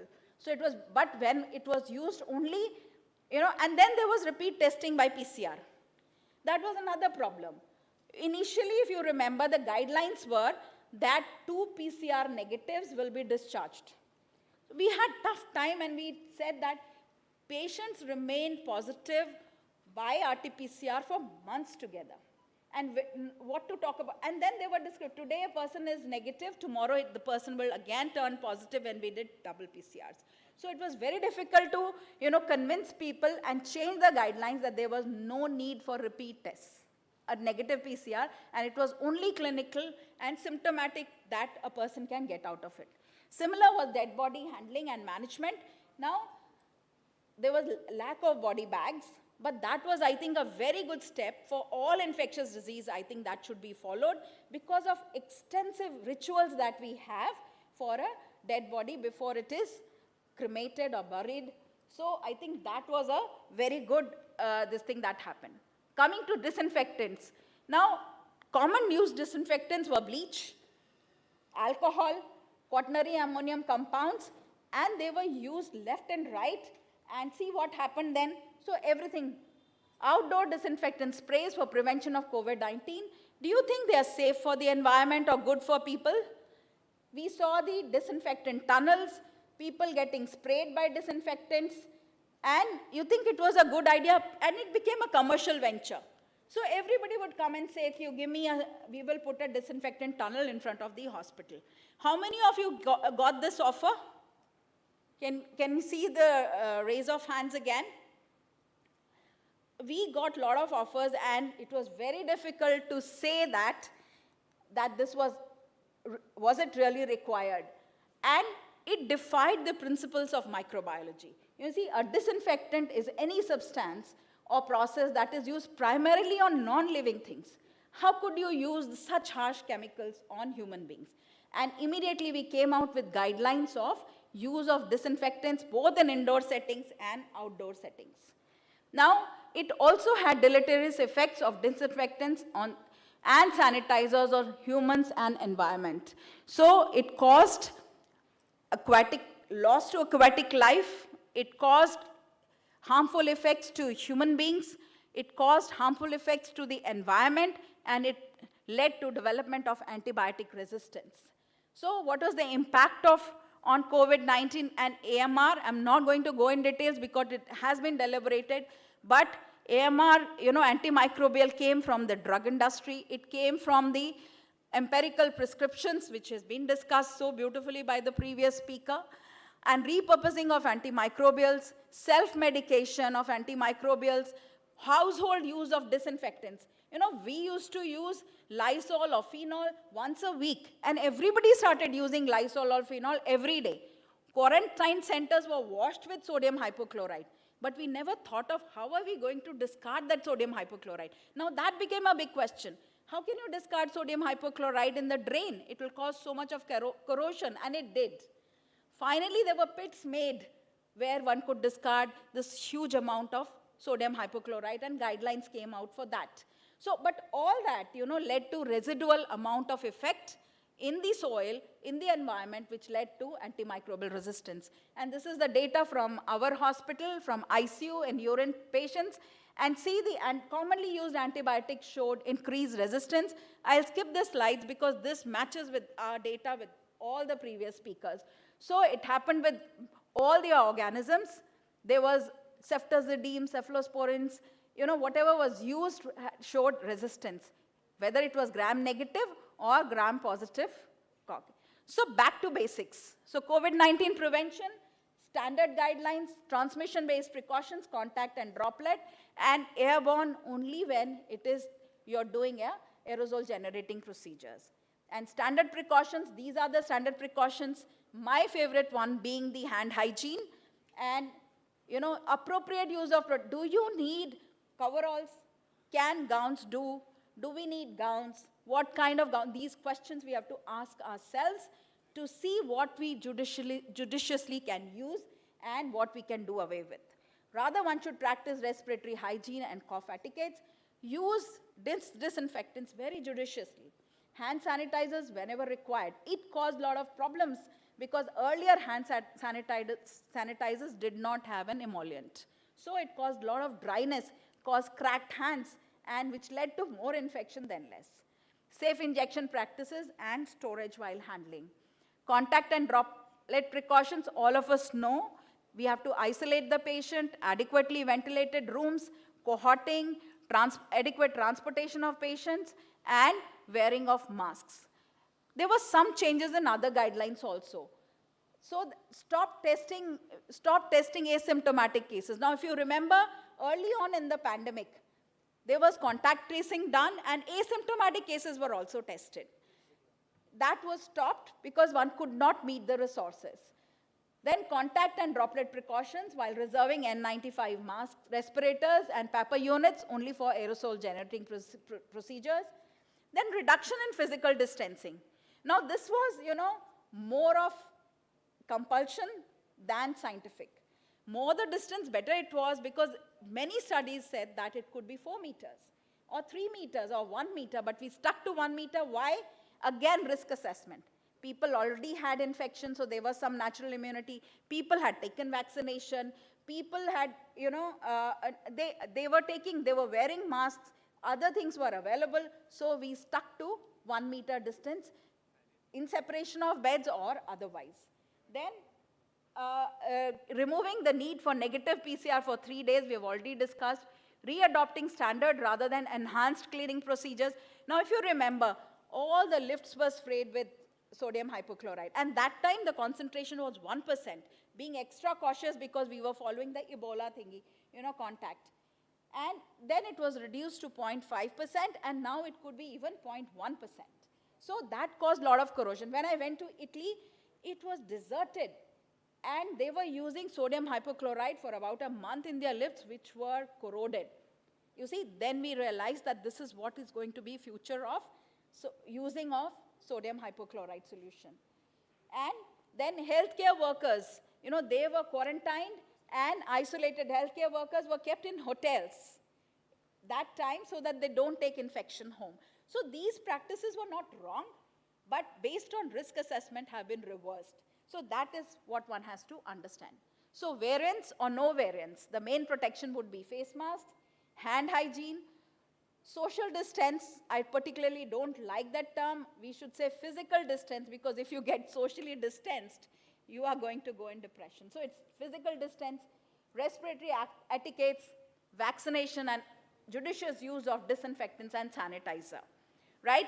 And hand hygiene, I think all of us have learned, but by habit, I cannot control myself saying that the steps of hand hygiene, that 20 seconds that you don't, devote to your hands, cleaning your hands, are the most crucial ones.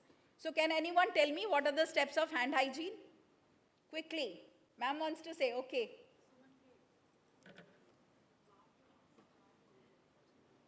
Come on, come ma'am, come here, I think. Quickly come here. So this we did throughout the country, and she will demonstrate, and I'll be very happy if she does it, because we gave a mnemonic for that. Who's saying Suman K?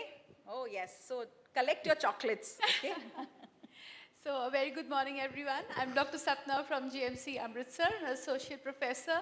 Ma'am, I take this opportunity to salute you. I was one of the attendees for the Ebola preparedness training given in 2019.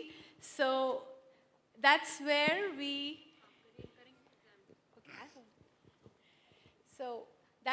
pick up all those wonderful things which Dr. Mara has been telling me right now. And the mnemonic Suman K, which we carried home and we disseminated to so many of the participants later. I heard it on Himachal Pradesh government ad for hand hygiene and IPC practices, and I thought that this has been taken by their program officers and conveyed to the entire Northwest, I suppose, on the radio jockey program. So the Suman K mnemonic is simply the 5 moments of hand hygiene. Seedha haath, ulta, you demonstrate, mutti, yeah. So we clean the hands. Suman K, sa, seedha, you, ulta, mutti, then angutha, then Nakhun, and Kalai. Thank you so much, ma'am. That's so encouraging. You know that when people remember what is very, very important. So I think all of us should inculcate this habit and continue to teach to our. So I think, so these are my references which made me do this. And last but not the least, this was an on front, at the back of the car today when I was coming. And it said, when I grow up, I want to be a Mercedes. So the learning continues, risk assessment continue to halt the current and prevent the future epidemic. Thank you so much. Thank you, ma'am, for such a nice, enlightening talk. There are many carry-home messages. And for any situation like that, COVID-19 or anything else, we should have the risk stratification. And we have to back to our basis, as ma'am said, simple things, simple hand hygiene to have the risk strategies and assessment. We can efficiently use our resources. Rational use of resources can be there. So I'm sure there will be many questions. So over to ma'am. Any question?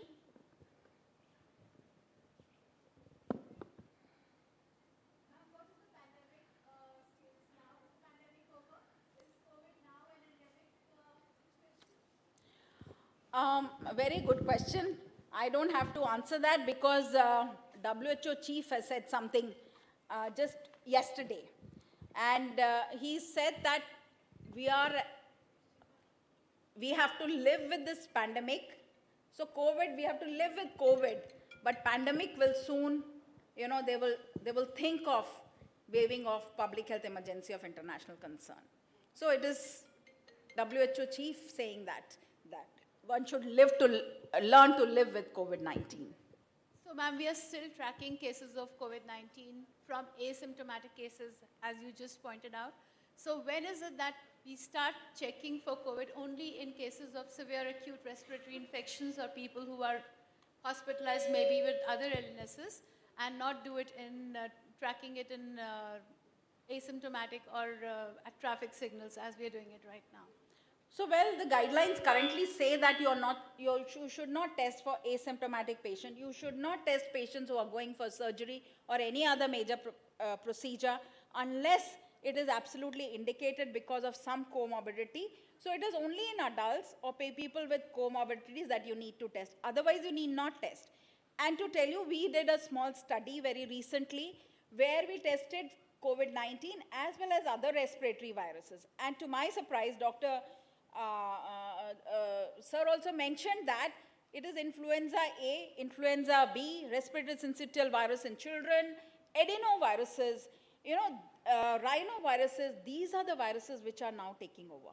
So one has to be, you know, looking at other viruses also in COVID-19 SARI cases. So I think soon we had a discussion at DGHS. So soon we'll have some guidelines on testing, some percentage of, you know, influenza guidelines which say that you should do surveillance round the year. So some percentage of samples to be tested for other respiratory viruses. So soon you'll hear about those guidelines also. Thank you, ma'am. Thank you for this very enlightening talk.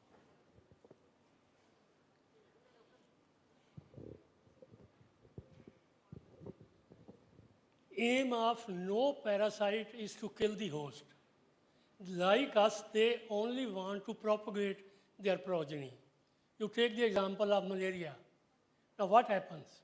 In malaria, there is an erythrocytic cycle. When a large number of erythrocytes are damaged, then the malaria parasite senses that if I continue this cycle, the host will die, along with I will die. So it stops erythrocytic schizogeny, goes into sexual forms. Sexual forms are taken up by the mosquito, a female Anopheles mosquito, and then it can infect more people. Like this, the malaria parasite goes on increasing its progeny. Now come to COVID. Now in case of COVID, it is also similar to that of malaria. Aim is never to kill the host. Now when the virus came first, it was highly virulent. it killed so many. Then it started undergoing mutations. Now it has mutated in such a way that it has become only a mild infection. And now it has joined a number of other respiratory viruses, like rhinoviruses itself are 100. So hundreds of viruses it has joined, and now this virus is a respiratory virus and will persist with us for time immemorial. Thank you. Any other comment or question? So since there are no comments or questions, so it's time to wind up the session. Thanks a lot, ma'am. Thank you.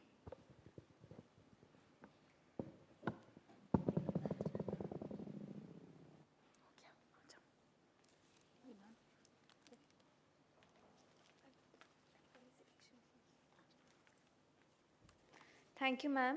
I now request the chairpersons to kindly felicitate Dr. Mala Chawla.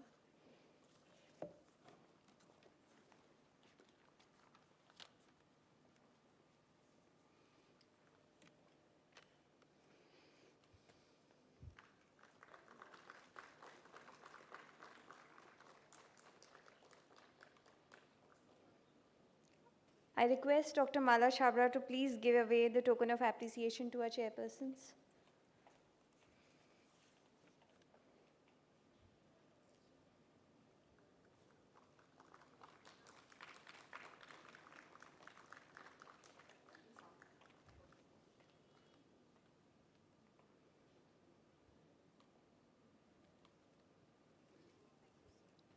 Thank you, ma'am. I would now request Dr. Veenu Gupta to please take over and conduct the quiz.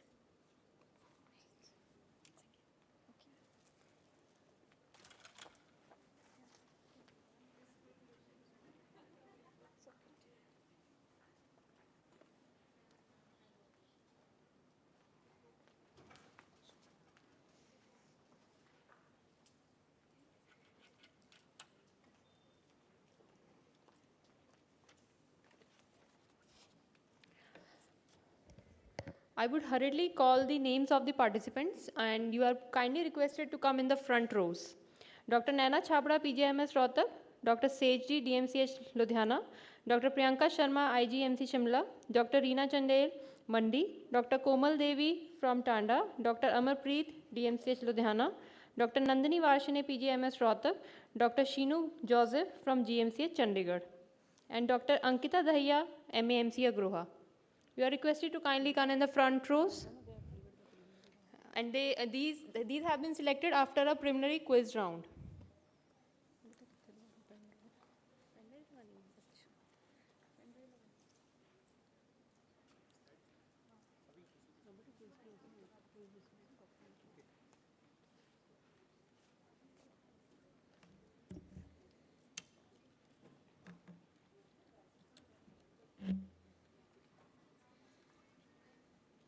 Just a second.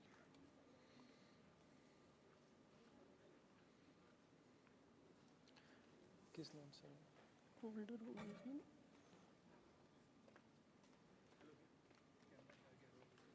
नहीं ये तो आपका मेरा बन रहा है.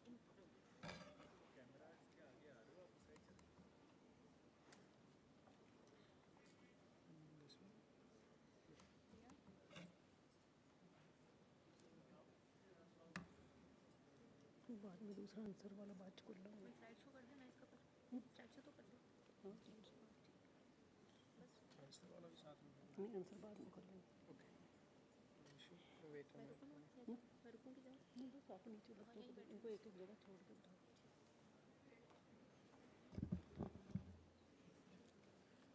मैं एक सेकंड में भी इसको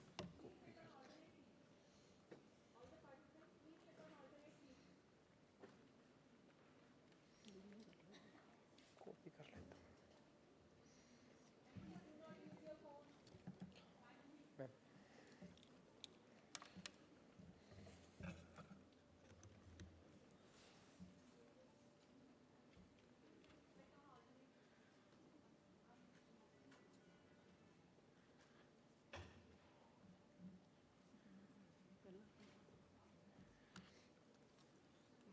ठीक है.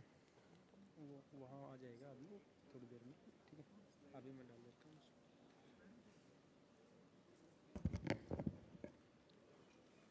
I think if the residents have attended all the lectures, so I think my 15-20 questions will be covered if they have thoughtfully listened to all these topics. So all the best to all the participants, and you have to just write a choice on your, you have been provided with the sheets. So after that, these will be analyzed and we will tell the final one. So question 1, what is the source of these following antibiotics? Bacteria, actinomyces, fungi, synthetic one. Lincosamide, chloramphenicol, carbapenem, macrolide, phosphomycin, aminoglycoside, glycopeptides, and tetracycline. So you have to choose the source of these antibiotics. So 30 seconds will be provided for each question. I have to cover all these in 15 minutes, so 30 seconds.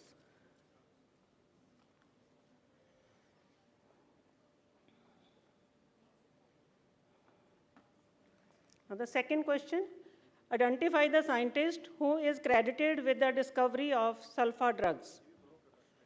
Identify this scientist who is discovered Alexander Fleming, Gerhard Domag, Salzmann B. Waxman, or Paul Ehrlich. Just write the choice A, B, C, D on your sheets.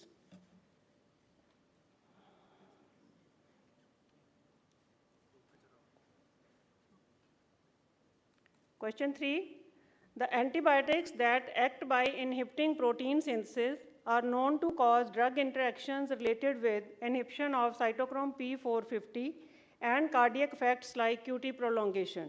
Which drug class is this? Aminoglycosides, fluoroquinolones, macrolides, or tetracyclines? There are two clues. One is protein synthesis inhibitor, and second, they act by cytochrome P450.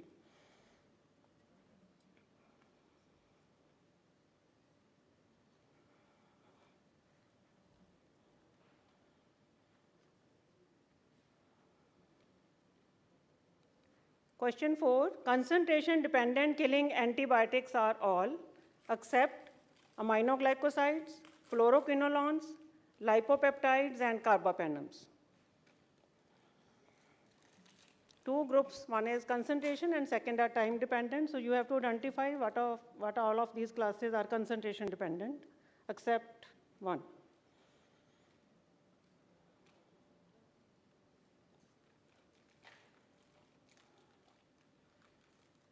This is the audience question. The audience will be given a sweet chocolates by Dr. Prerna.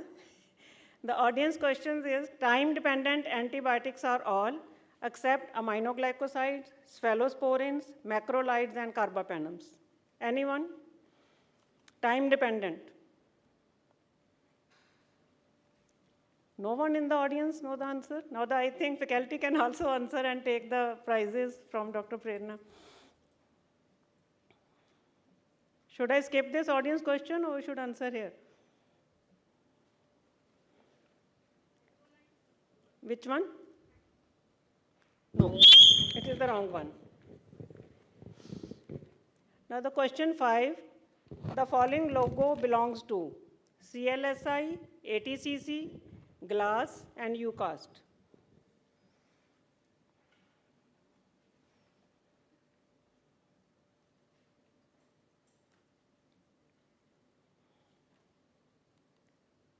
Question 6, which of the following organisms they are intrinsically resistant to polymyxin B? Morganella, Stenotrophomonas, nas, Burkholderia. Choice B, Proteus, Burkholderia, serratia. Choice C, Enterobacter, Hafnia, Burkholderia. Choice D, Klebsiella, Providentia, Burkholderia. Intrinsically resistant to polymyxin B.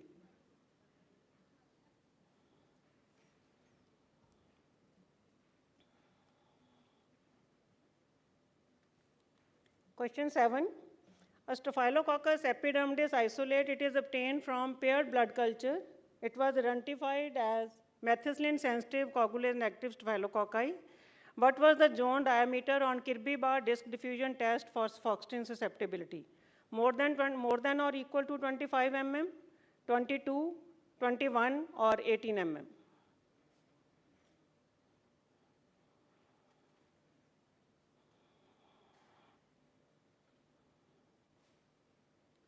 Question, this is the audience question. The ATCC center is located in Virginia, Philadelphia, Pennsylvania, or Washington? Which one? Virginia. Dr. Nidhi got Dr. Nidhi got the prize. Dr. Nidhi, chocolate. So it is in Virginia. Give one chocolate to Dr. Nidhi. The next question 8. The quality control strain of Klebsiella pneumoniae recommended by CLSI for ESBL testing. ATCC 700603, ATCC BAA 1706, BAA 2146, BAA 2814 for ESBL testing.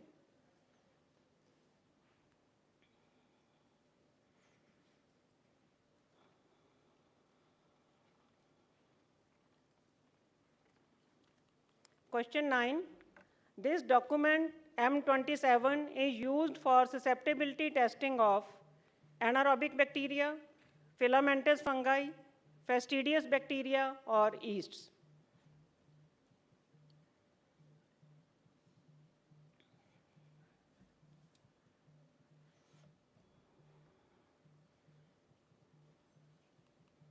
Question 10. Identify the test, and you have to interpret at the arrow site. First, you have to identify the test used for ESBL production, methicillin resistance, MC production, or carbapenemase production. Then, where the arrow line, you have to write what is its interpretation. 2 points in this question. Name of the test, and second is the interpretation at the arrow site.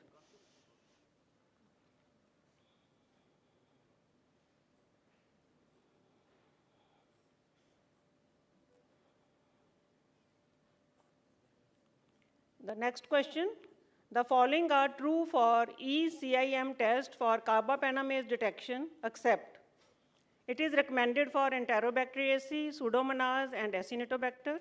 A positive test indicates MBL production. It is valid only if MCIM test is positive. False negative results may be seen when both serine carbapenemase and MBL are produced.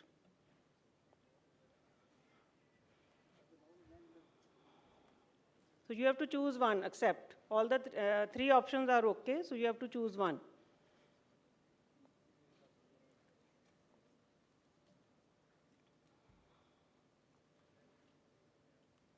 Now, this is audience question, very simple. Primary disk diffusion test is indicated for which of the following clinical sample? Sputum sample, stool, CSF, and throat swab. Very simple question in audience. Which one? Anyone can tell? Which one? Dr. Mala, okay. CSF sample is the right one, okay. Now question 12, you have to analyze and interpret the report according to the clinical data. You are having a CSF isolate obtained from a 63-year male, Escherichia coli, and this has been the report generated. And you have to guide the clinician on the basis of this clinical data. You just look for all the drugs and take into picture the clinical details like CSF isolates. Amikacin, gentamicin, cotrimoxazole, ciprofloxacin, ceftriaxone, amoxiclav, piperacillin tazobactam, imipenem, artapenem. So what in the interpretation or footnote to the clinician you will sound out of these drugs? You have to write the name of the drug, which are indicated or not indicated.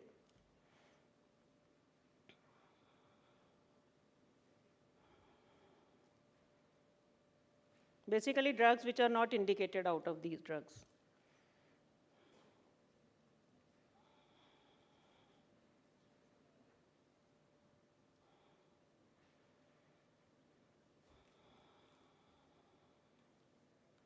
Now question, audience question. One of the most challenging infections to treat are those caused by ESBL producing gram-negative enteric bacteria. Which type of beta-lactam antibiotic will be effective in treating these infections? Carbapenem, extended spectrum penicillins, 4th generation cephalosporins, or monobactam? Carbapenem is the right one. You can give the choice. First. Now question number 13. Again, you have to analyze the report. It is a blood culture isolate Klebsiella pneumoniae. And the sensitivity profile is given for ampicillin, ceftriaxone, cefixime, amica, ciprofloxacin, amoxiclav, piperacillin, tazobactam, imipenem, and tigecycline. Again, you have to tell according to the isolate which drugs are not indicated.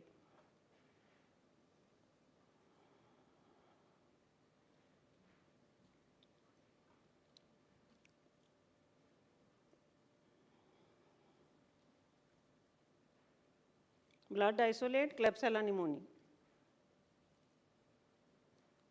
Question number 14. Again, it is a blood culture isolate of Stenotrophomonas nas maltophilia. Which antimicrobials out of these are recommended? Carbapenem, aminoglycosides, cotrimexazole, and amoxiclavulinate. Out of these 4 choices, you have to write one.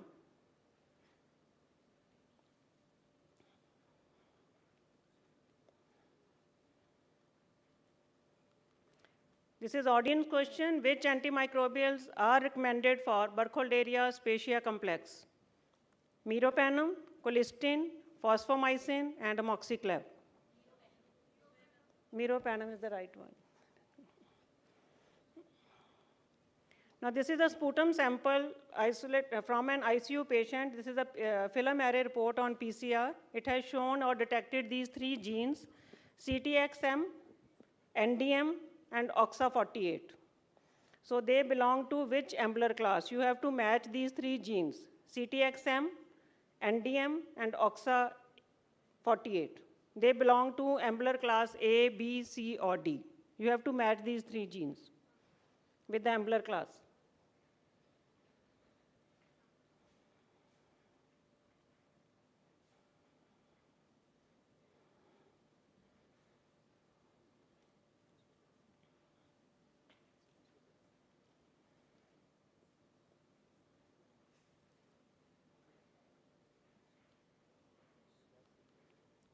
Now, which of the following bacteria fall under high priority in the WHO high priority pathogen list?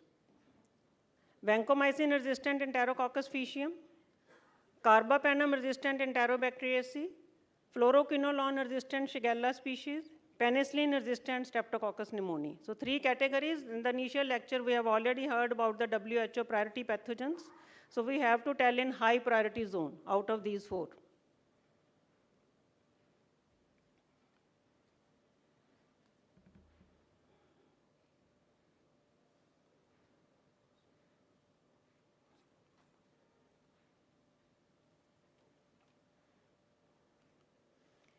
Now, like bacteria in the fungi are again, the recent guidelines in 21, the fungi are divided into 3 categories again, like critical, high, and medium priority based on their public health impact and on emerging antifungal resistance risk.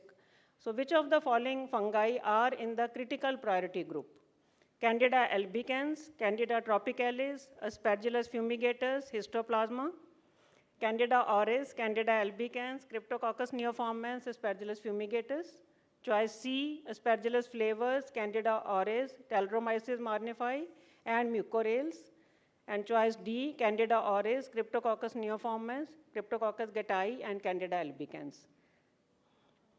Dr. Jagdish Chandra has already told me like this, which one is the choice?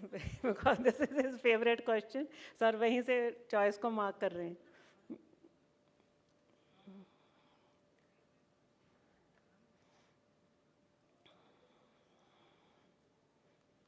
So this is the audience question. Again, I think sir will get the prize. WHO has identified the priority pathogens. So how many fungi are included in this list? 7, 12, 19, 23.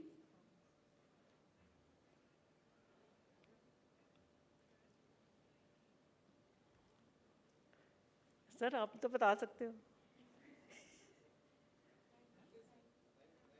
19 is the right one. Dr. Jagdish Chandra, sir. Now, question 18. A 20-year-old healthy pregnant female is scheduled for cesarean section. She is given a dose of cefazolin prophylaxis 4 hours before operation. After delivery, the doctor continued the antibiotic for 5 days, 1 gram 8 hourly. So what are the main concerns regarding antimicrobial stewardship in this case? So this is not a choice. You have to see the concern regarding antimicrobial stewardship in this case. 28-year-old healthy pregnant women and given cefazoline 4 hours before operation.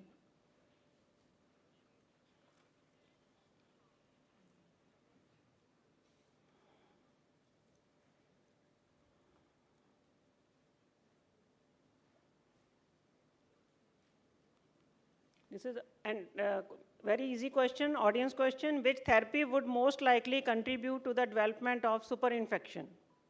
Long-term use of narrow-spectrum antimicrobial, long-term use of broad-spectrum antimicrobial, short-term use of narrow-spectrum antimicrobials, or short-term use of broad-spectrum antimicrobial. B is the right one. Dr. Mala is getting all the prizes. So long-term use of broad-spectrum antimicrobial is the right one. Question 19, de-escalation of antimicrobial therapy means changing prescription from narrow to broad spectrum, means therapy should be discontinued, ensures effective therapy but reduces harmful effects of broad spectrum antimicrobial. It is potentially harmful even if pathogen is sensitive to narrow spectrum.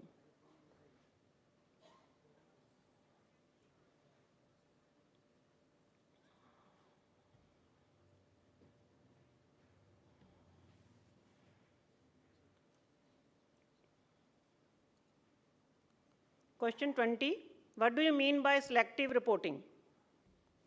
It involves microbiologists phoning clinicians to inform them of drug-resistant pathogens. It presents the clinician with all possible antimicrobial treatment options for confirmed pathogen. They discourages prescribers from using targeted antimicrobial therapy, or they presents clinician with only the most narrow-spectrum antimicrobials that the pathogen is sensitive to. So out of these 4 choices, what do you mean by selective reporting?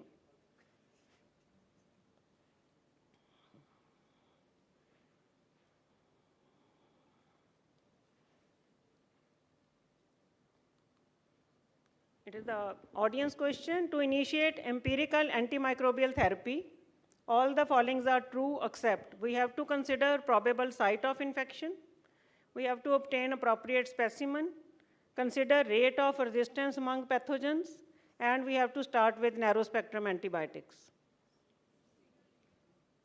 So anyone? Dr. Shubdeep, choice D, start with narrow spectrum antibiotics.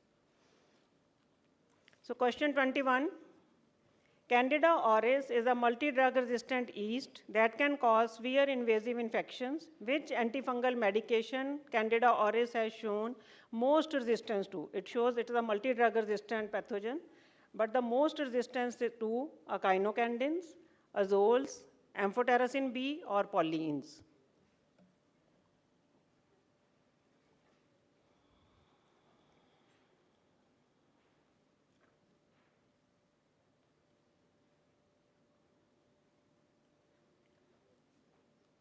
Question 22, beta-D-glucan, it is deficient in the cell wall of Cryptococcus, Mucorales, and Blastomyces. Which group of antifungal is not effective in these infections? Itraconazole, amphotericin B, anidulafungin, or voriconazole? We are doing this beta-D-glucan testing, so it is absent in the deficient in the cell wall of these fungi.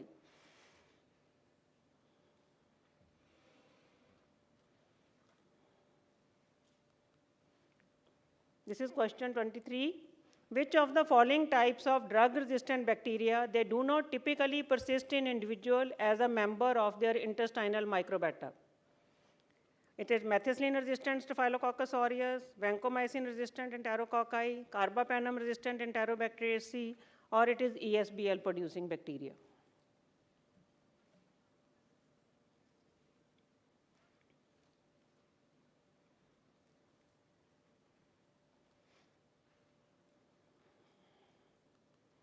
And the question 24, B-PAL, bedaquiline, pretumetinib, and linezolid therapy, it was initially approved to treat patients with extensively drug-resistant TB and non-responsive MDR TB by Government of India in which year? 2015, 16, 19, or 21? B-PAL regimen.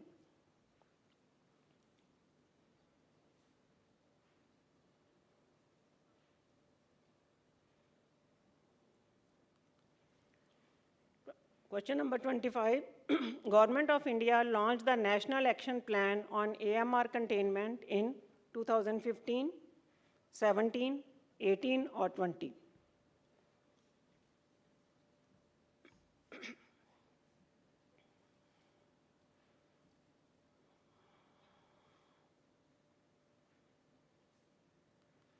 Question 26. This is shown in 3-4 slides already. As per WHO, aware classification of antibiotics for evaluation and monitoring of use, watch group include all except vancomycin, meropenem, linezolid, azithromycin. We are 3 group, assess, watch, and reserve. So watch group include all except.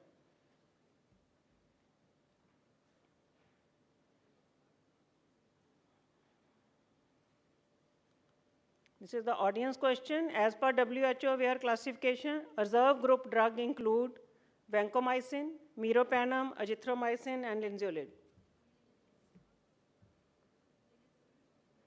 Linezolid, Dr. Meenal. Question 27. Which clinical situation would be appropriate for treatment with a narrow spectrum antimicrobial drug?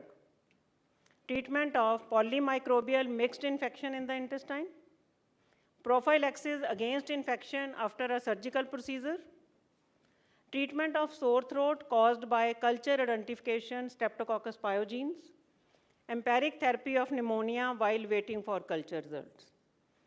So which clinical condition is appropriate to start with narrow spectrum antimicrobial drug?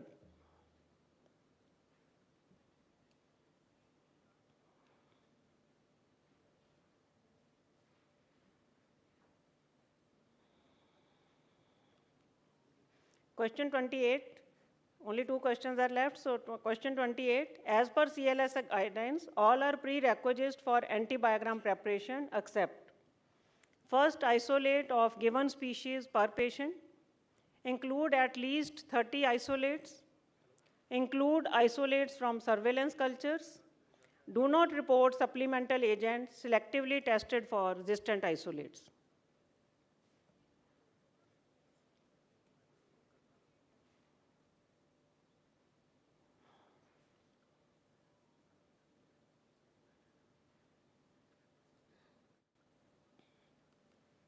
This is audience question. For antibiogram preparation, they are useful to guide empiric therapy at institutional level. They are helpful to identify incidence of MDR organism. Cumulative hospital-wide data may mask resistance trends for a particular ward. They help in formulary decision making.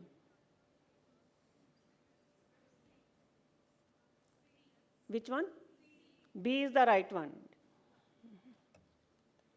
Question number 29. For monitoring of antimicrobial stewardship, this has been shown in first lecture in the morning. For monitoring of antimicrobial stewardship program, all are outcome indicators. Process indicator, outcome indicators. So it is all are outcome indicators except morbidity and mortality, prescription compliance, defined daily doses, and days of therapy.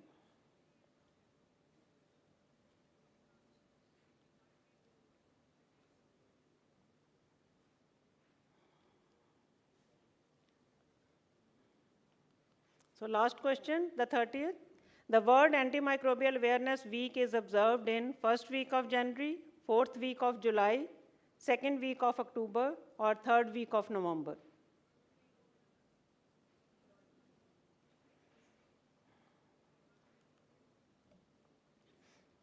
Dr. Ashma, you can take the paper, and I think hurriedly you can hand over to all the faculty members sitting in the first row. I will hurriedly show the key and they will mark these 9 papers within 2 minutes. You can give the papers to all the consultants sitting in the For marking, you can give to them.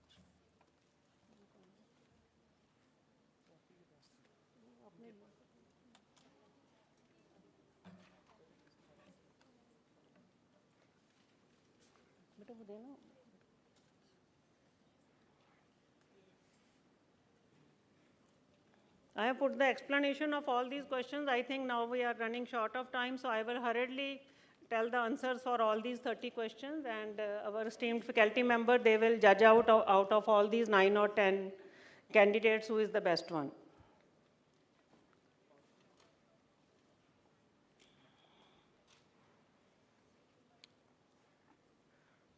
So the question 1, what is the source of falling antibiotics? It is actinomycetes.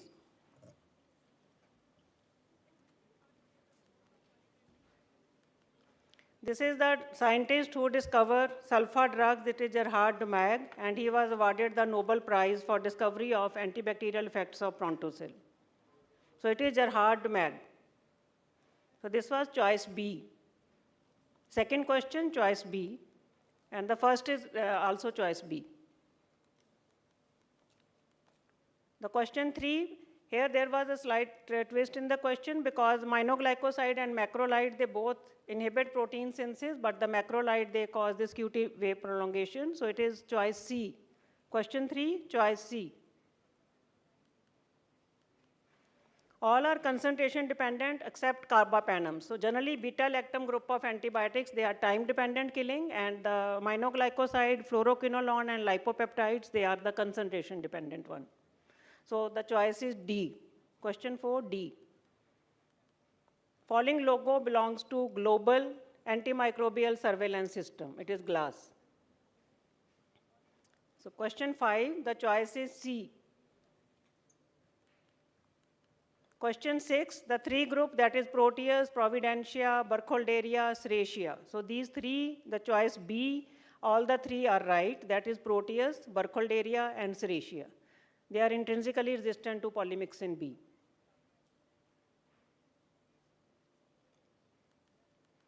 Question 7, so it is more than or equal to 25 mm.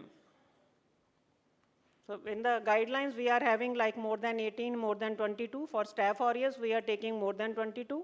For Staph epidermidis, we are taking more than 25. So it is choice A for question number 7. For Klebsiella pneumoniae, the other 3 strains, they are used for carbapenemase production, but this ATCC 700603 is used for ESBL production. So question 8, choice A.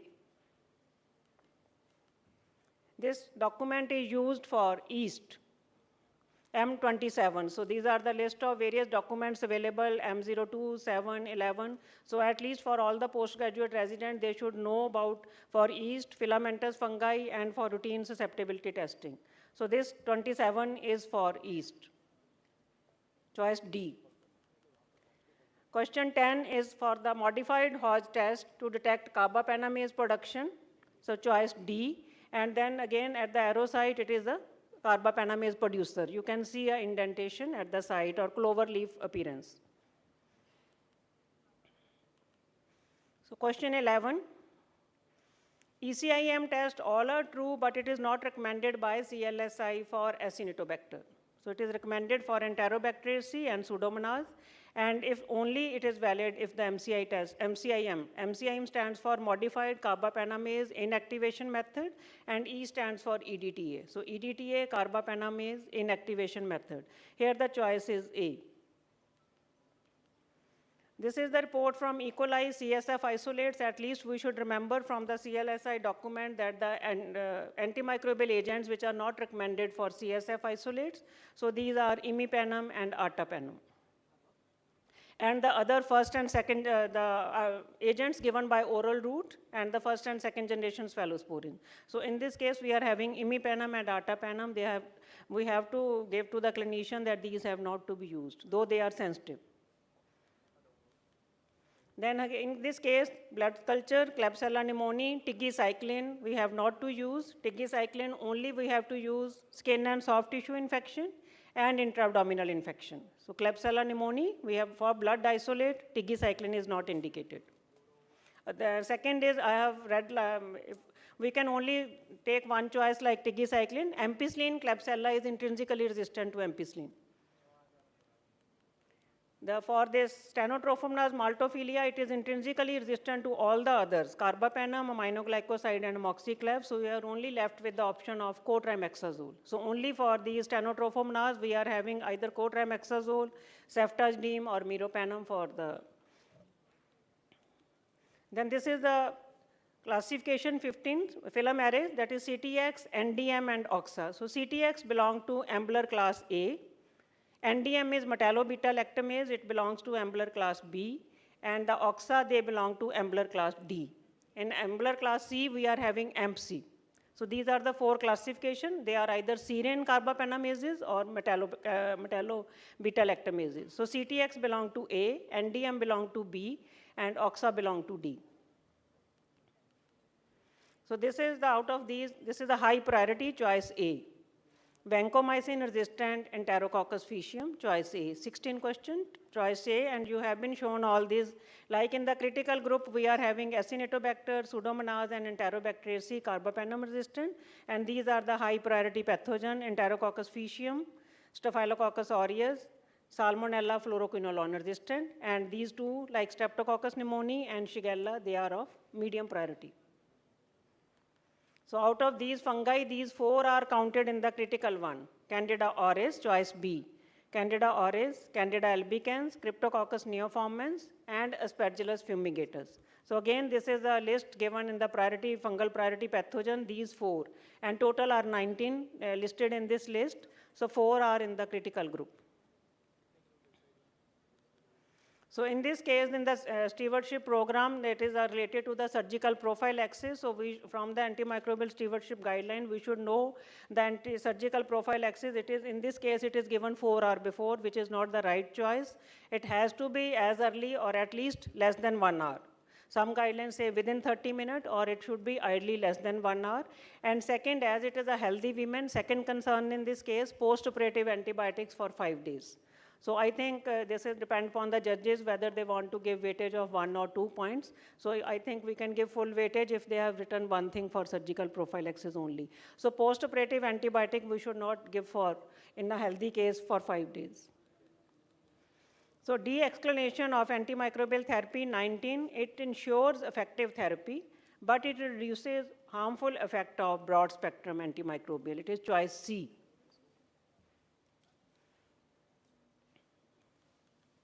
For question number 20, the choice is D.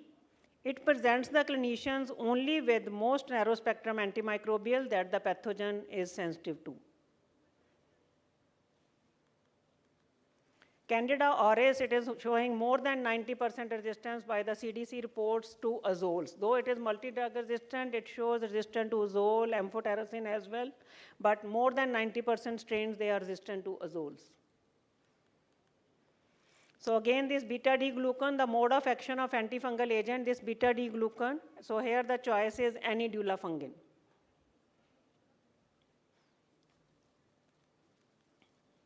Out of these, all are part of intestinal microbiota except AMR A. So mainly all the 3 we are getting from the stool sample. The BPL regimen by the Government of India started in 2021. Choice D.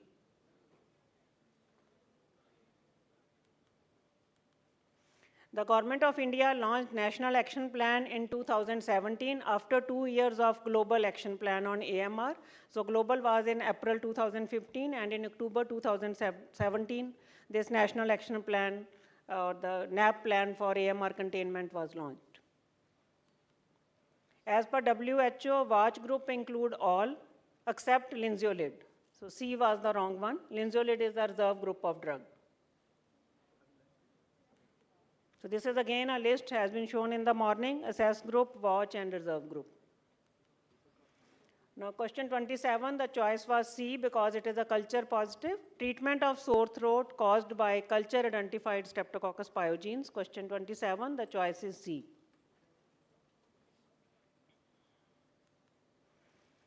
For CLSA guidelines for antibiogram, we have not to include surveillance cultures. So it is include isolates from surveillance culture, it is the wrong one. For monitoring of antimicrobial stewardship program, all are outcome indicator except prescription compliance. So because we are having the process indicators and we are having outcome indicator. So prescription compliance comes under process indicator. Word antimicrobial, majority of the knows that it is in the 3rd week of November from 18 to 24. So this is all about your quiz, and I think now the judges must have compiled the result and they will take out the best one. All 30 questions, 1 mark, and out of the 2 options, this is up to you for 2 questions, clinical question, how you want to give the marks to these 2 questions.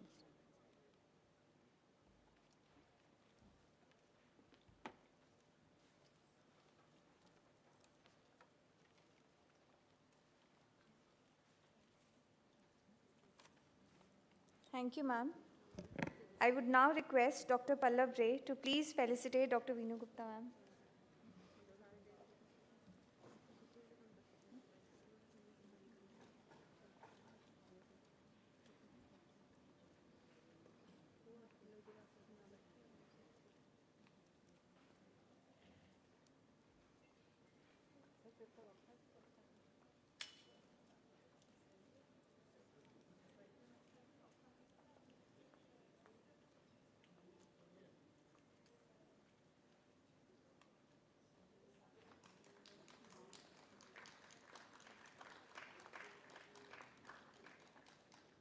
Thank you, sir. Thank you, ma'am.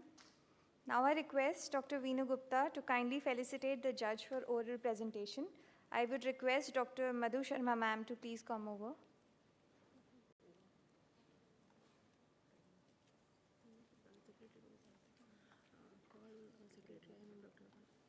I request Dr. Panna, Secretary IAMM Northwest Chapter, to kindly come over stage. I request Dr. Prerna Agarwal, Organizing Secretary Northwest Chapter of MICROCON, to please come over the stage.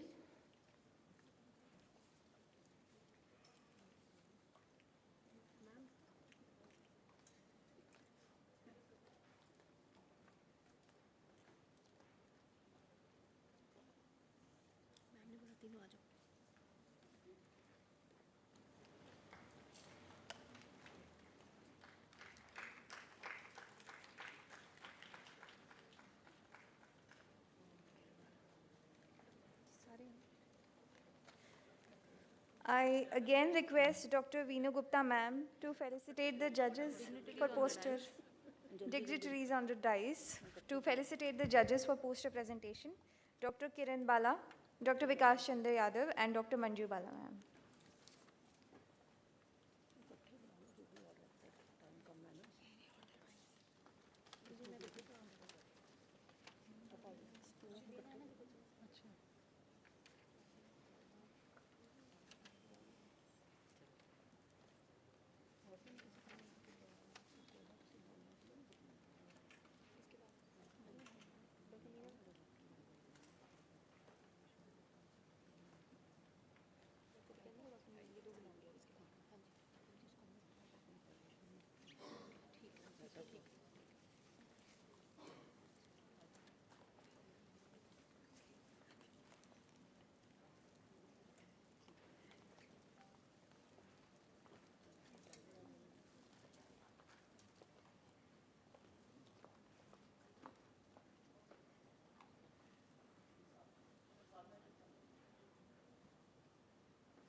Now I request dignitaries on the dais to kindly felicitate Dr. Dipender Singh, co-organizing secretary of today's event, for his unmatched efforts for making this event a reality.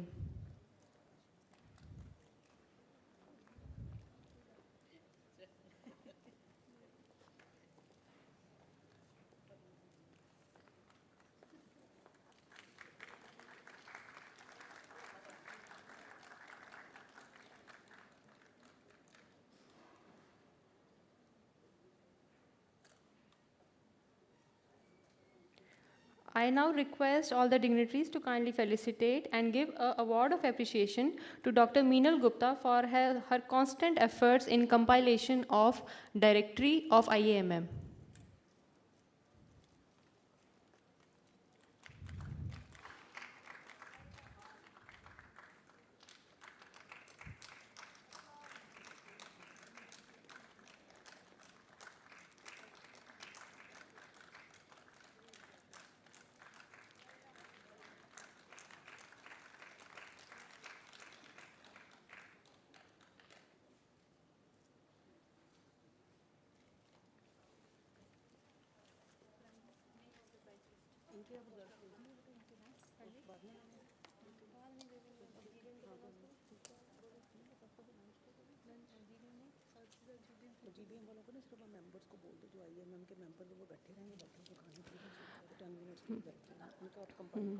Now I request all the delegates to kindly proceed for the lunch upstairs, and I request all the executive members of IAMM Northwest chapter to kindly stay back for GBM.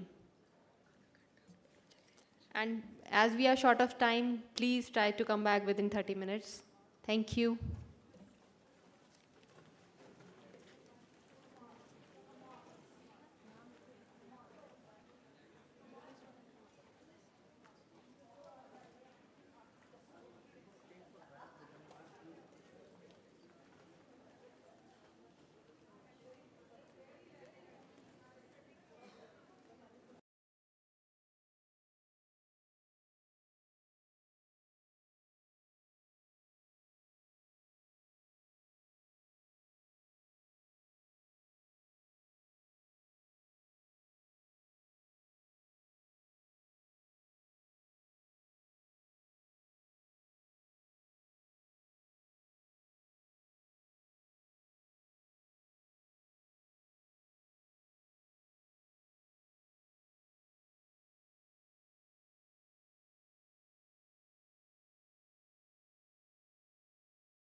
Hello, hello.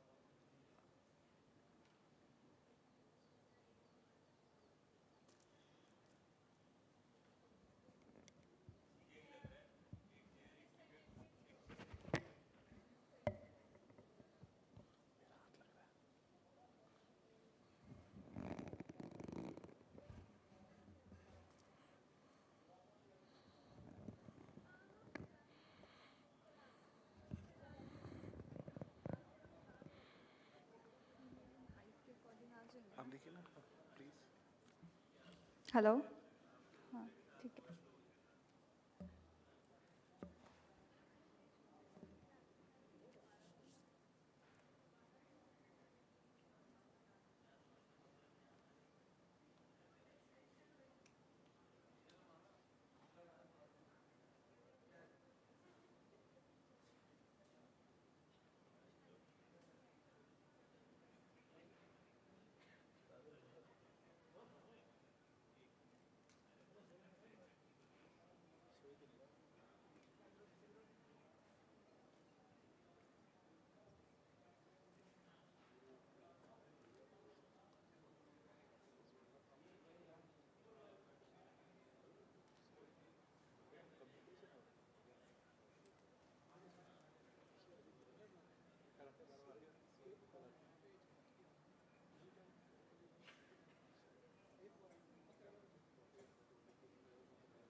Welcome back and a very good afternoon, everyone.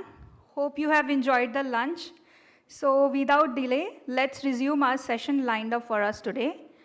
I'm delighted to invite the prestigious personalities as chairpersons on stage, Dr. Paramjeet Singh Gill, Professor, Department of Microbiology from PGIMS Rohtak, and Dr. Narendra Kaur, Professor and Head, Department of Microbiology from MMU Molana, to please come over and cheer the session. I request our chairpersons to kindly introduce the speaker, please.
Hello. Yeah. May I welcome Dr.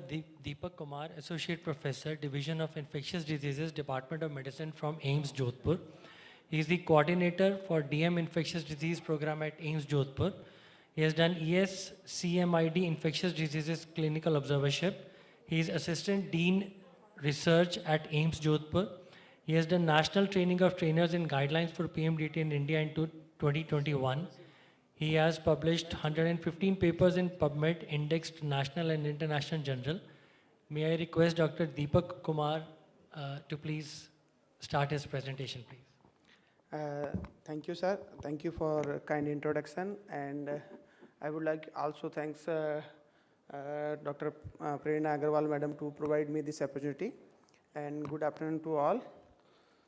The kinetics and dynamics of lunch may have sedative effects, and I will try to overcome this.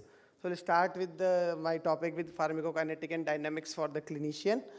So all we are discussing from 2 days, this AMR going to be the topmost cause of the death by 2050 in the survey. And the cause of antibiotic failure and MDROs, what do you think? Only the wrong use of antibiotic? No, it is not only the wrong use of antibiotic. Even with the correct use of antibiotic, the wrong route, use of similar dosing in all patients, not considering many of the patient's factor and incurrent frequencies can lead to the failure of the antibiotic and multi-drug resistance organism. So Maxwell, Finland is a great infectious disease specialist, and he was against this fixed dosing of the antibiotic, and he said that we know everything about antibiotic except how much to give. So pharmacodynamic and kinetics, I think everyone know kinetics means what does the body to, what drug does to the body means absorption, distribution, metabolism, and excretion, and dynamics in what drugs do to the organism as well as the adverse effect of the drug, and we require a balance to get a good concentration of drug to make a good effect. So from morning we have also seen this graph. This is the basic graph of pharmacokinetic and dynamic, and some antibiotic are act through this Cmax, some act with the time dependent, and some have the mixed effect. And regarding the example, the Cmax, the most important antibiotic is aminoglycosides. For the time dependent cleaning, all the beta-lactam and carbapenemase, and for the both, the vancomycin is the best example. So we'll try to understand all these things with the case. Then 28-year-old female presented with the history of fever, flank pain, and dysuria.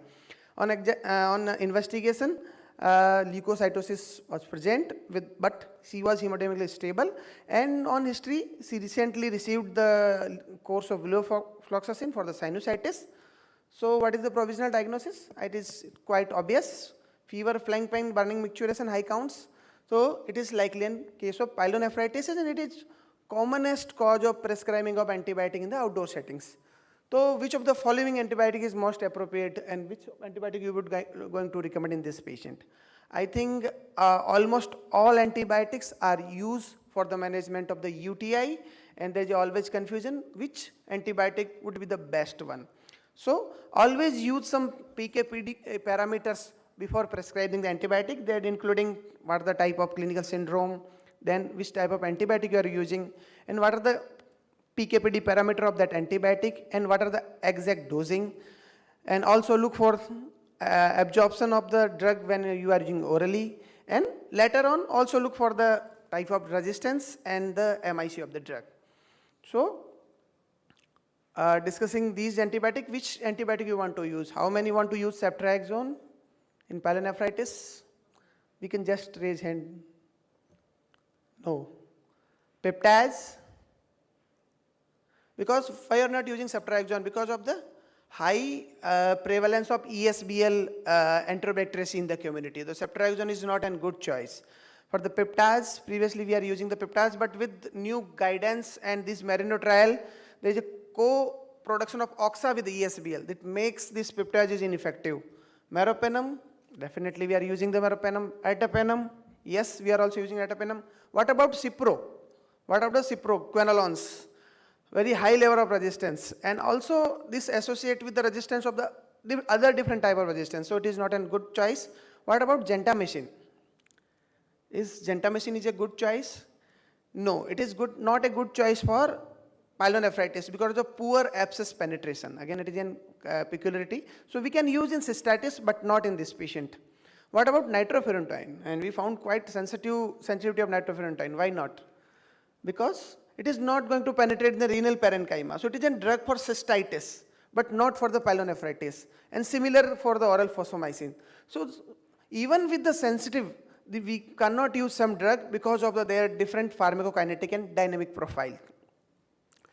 So if any patient with blood infection, or it means septicemia, that septicemia is associated with peripheral vasodilation, that lead to the expansion of the volume of distribution and increase renal clearance, that ultimately lead to the lower concentration of the drug in the blood. So always use the loading dose.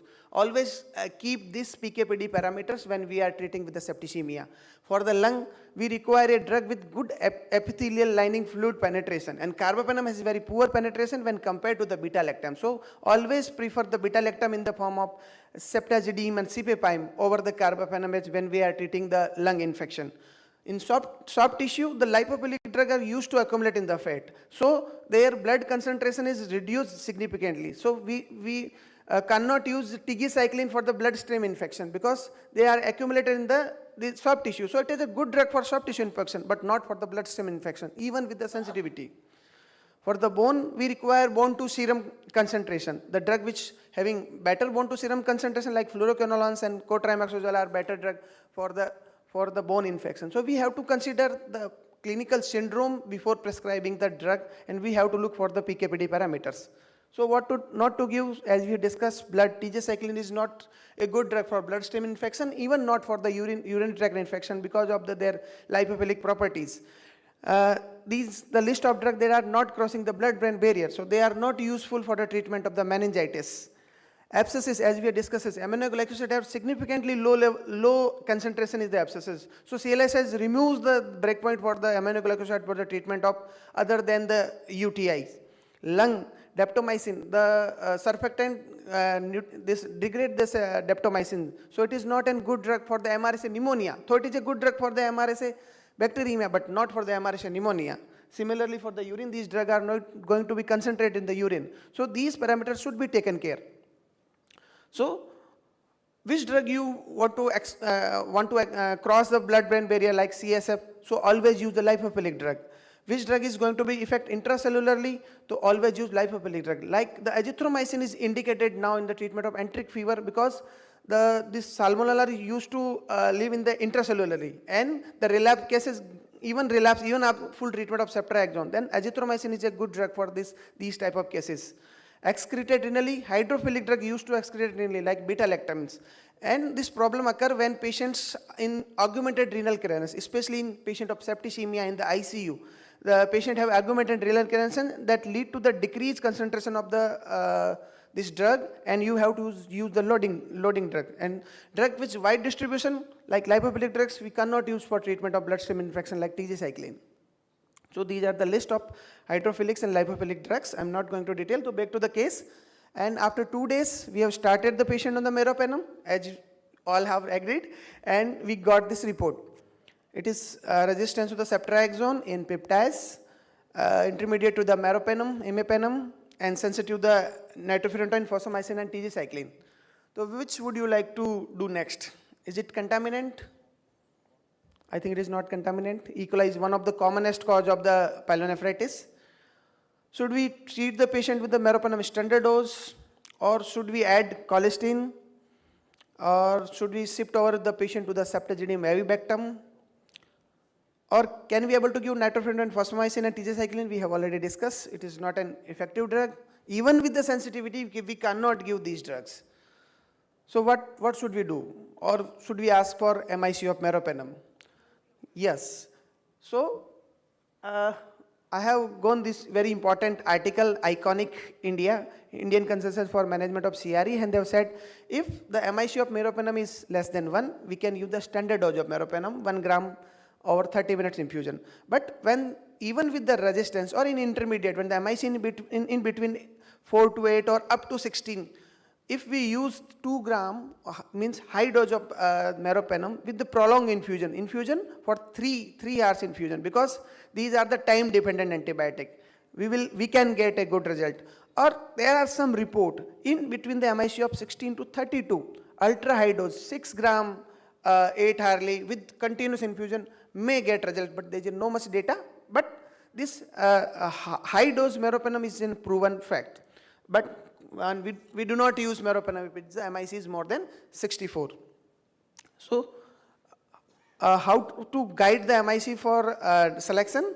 Sensitive, always use the regular dose, and when there is intermediate, we can use a higher dose or maximum dose with prolonged infusion. In diagram, we can see the 3-hour infusion of the meropenem lead to a higher time over the MIC as compared to the 30-minute infusion with the similar dosing. Means we have to consider the PK/PD parameters of the drugs. And CLSA is also given some susceptible to dose dependent for some drug like peptizo and cefepime. So we can use the higher doses with the prolonged infusion for the better effect. For the beta-lactams, if we are using intermittent dosing, the time over the MIC is very less. If we use the extended infusion like 3 hours, it will further increase, and if you require a higher time over the MIC, we can use the continuous infusion of the meropenem for the better effect, especially if patient is in critical setting. Similarly with the colistin, not only the reduced renal clearance, the augmented renal clearances also have detrimental effect, and this augmented renal clearance lead to the excretion of the high amount of the colistin in the urine, and even with the best dosing, we may not able to achieve the serum steady state concentration. And we should take care of this augmented renal clearances, especially when we are treating in patient of ICU. So in first case and second case, one case is diagnosed 65-year-old with intravenous drug user, multiple positive culture suggestive of Pseudomonas, weight is 70 kg, creatinine clearance is 90, And we want consider as the case of infective endocarditis, echo is still pending. And the team is want to treat on beta-lactams and aminoglycosides. So I think beta-lactams, we are almost clear. We always use beta-lactams with sensitivity with the lower spectrum. Then ceftazidime and cipepime are the choice.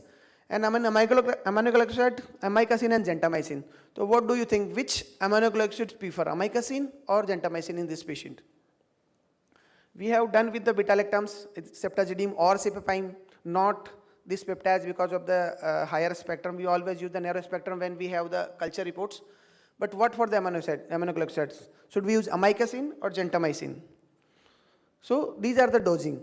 The conventional dosing is gentamicin is 8 hourly, while the amikacin is 12 hourly, and extended interval dosing means for the Cmax, we have to use higher dose with this within 24 hours. So these are the dosing. So we'll try to understand this thing.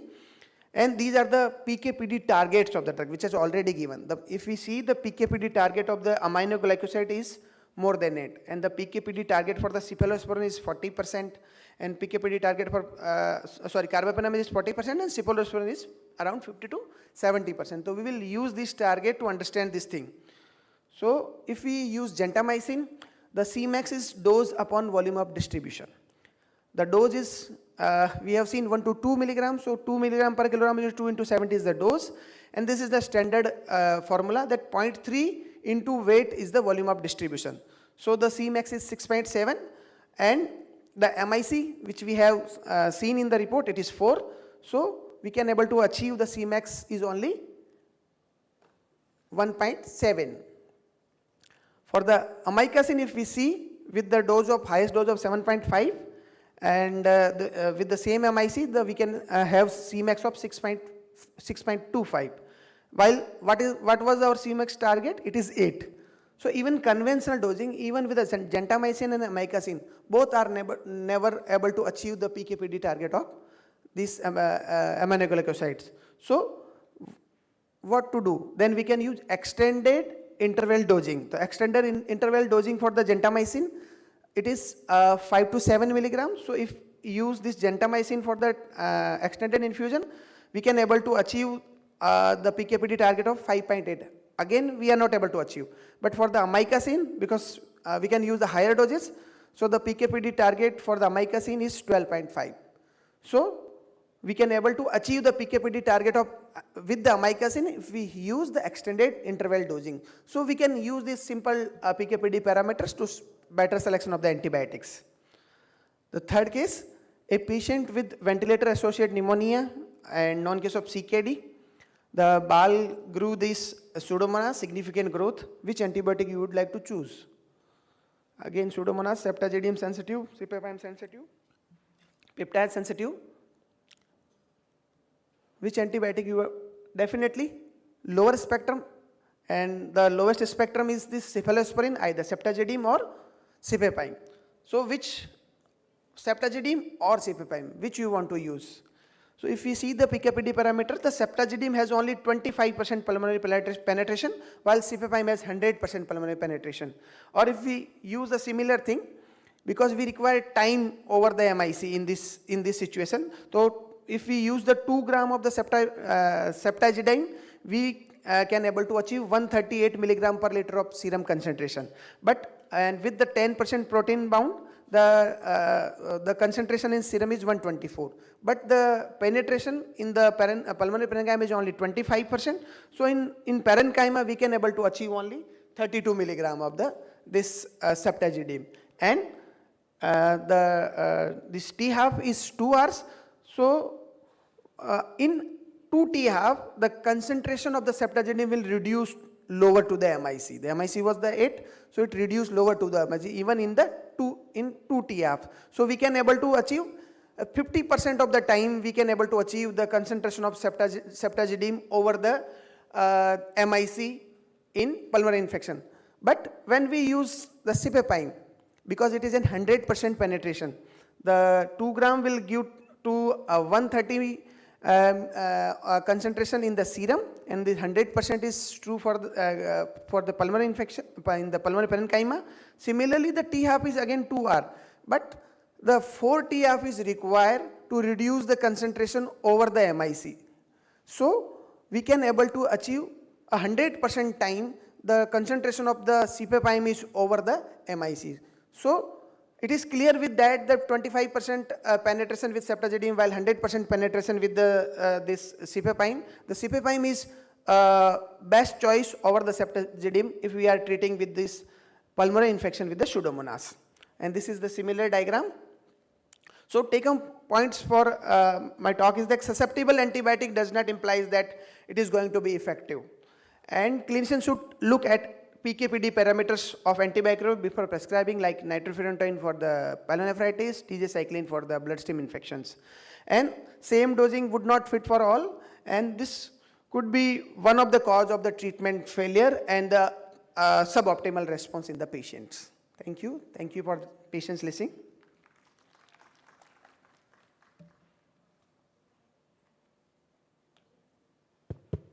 Thanks, Dr. Deepak, for a nice talk.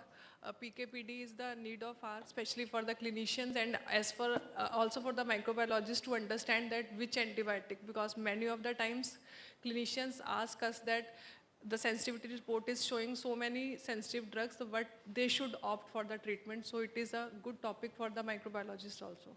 Thanks for a nice talk. Any questions from the house?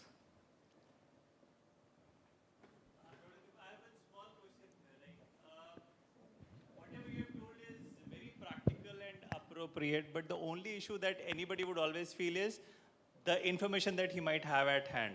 Do we have any ready resources which one can easily refer to and reach out to these basic concepts around which you can build on? No, sir. We have gathered from different. Okay. And I am also thinking with the like you, sir. I think that we should have one at least some booklet. Yeah. So they have some all the PKPD parameters for the common parameters at least, which are used especially in outpatient setting or some for especially when using in the ICU settings. Yeah, any kind of compilation will come in really handy if at all it's there and it can be useful. I'll try. One of my DM fellow is doing work on the PKPD parameters. I'll try to do this. Thank you, sir. Really Thank you for nice. suggestion. Thank you.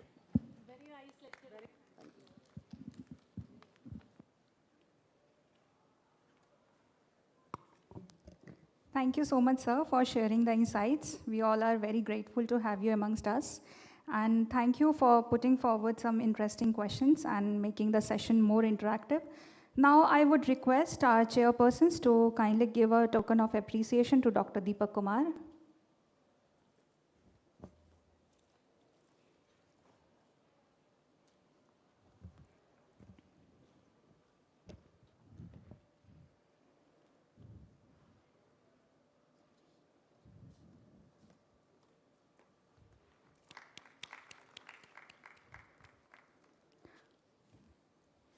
Now I request Dr. Deepak Kumar to kindly felicitate the chairpersons.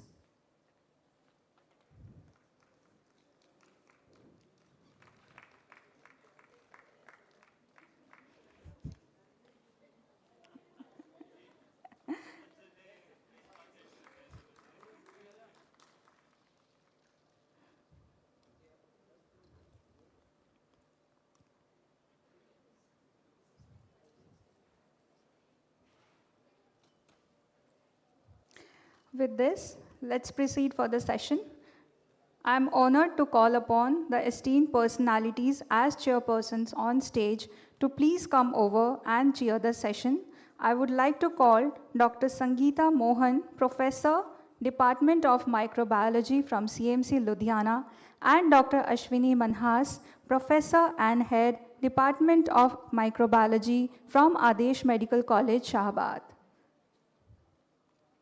I request our chairpersons to kindly introduce the speaker, please.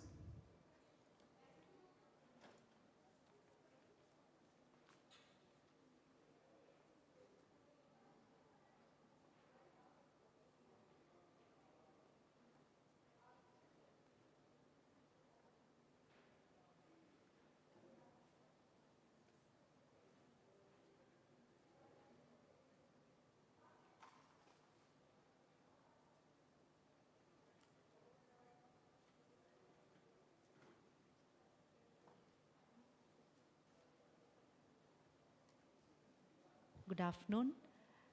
I'll be introducing Dr. Nidhi Singla, Professor, Department of Microbiology, Government Medical College Hospital, Chandigarh. She's a member, National Academy of Medical Sciences, and so many things are projected, and she's an expert and having more than 85 publications and have guided a lot of postgraduate students. And her special interests are mycology, that is where we keep meeting, and tropical infections and many other subjects she's interested in. She's also the member of the expert group to revise and update guidelines for competency-based postgraduate training program for MD microbiology. Over to Dr. Nidhi. Thank you. At the outset, I'd like to thank the organizers, especially Dr. Prerna, for giving me this opportunity. I will be taking the topic artificial intelligence in microbiology, hoax or reality. Artificial intelligence has become a part of our daily lives. Whether it is Alexa or it is a face recognition systems we face every day, smart watches, our cars are assembled by the robots, our foods are being picked up by the robots, we have self-help apps, or it's a high-end robotic surgeries. All they use artificial intelligence in one or the other form. What is this artificial intelligence? The theory and development of a computer system which can perform tasks that normally require human intelligence is artificial intelligence. It has two deep subsets. One is machine learning and second is deep learning. Machine learning actually is an innovative step of AI, which is not a rule-based system. In it, the data improvises on itself and learns from its own. Just for a rough example, if we say that 2 plus 2 is 4 and we feed it into a system, then it will be artificial intelligence. But if the machine learns on its own that 1 plus 3 is also 4 and 3 plus 1 is also 4, then it becomes machine learning. Then in machine learning comes other specialized areas like supervised learning, unsupervised learning, or whether it's a reinforced learning. In supervised learning, what happens is there is a supervisor who can continuously validate the various steps of algorithms which are formed for learning process. In unsupervised learning, you just let the machine let loose, that it can learn, it can form algorithms, it can change its database, whatever it can form, and in the end only that it is being validated. Then comes reinforced learning, which is slightly a step higher than this supervised or unsupervised. What happens in reinforcement is the data or the algorithm which has been made by machine, they are being applied on a system practically, and then what is the feedback from that system is again fed into the system to learn more. That is reinforcement learning. Then comes the deep learning, which is the core of artificial intelligence, and here the algorithms are just like what is there in brain, and it's a logical structure, and various systems like artificial neural networks or convolutional networks are being exploited. And as a rough example, say the robots, they work on the principles of deep learning. Let's have a brief look at a history of artificial intelligence. I think it was started with the first half of the 20th century when there was a science fiction who gave the concept of artificially intelligent robots.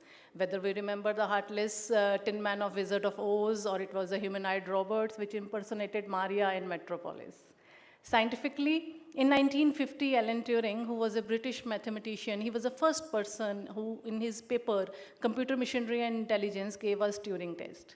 Later on, John McCarthy, he coined the term artificial intelligence, and in 1956, 4 American researchers, they came together to give us a project, a summer project on artificial intelligence. So the work on artificial intelligence started, and it has grown up over the years. There have been few winter areas in AI development because of logistics, because of funding or so, but over the years there has been chatbot Eliza, there have been mobile robots, there has been supercomputer Watson, there has been Deep Blue, who defeated Garry Kasparov. I think we all remember that in chess competition.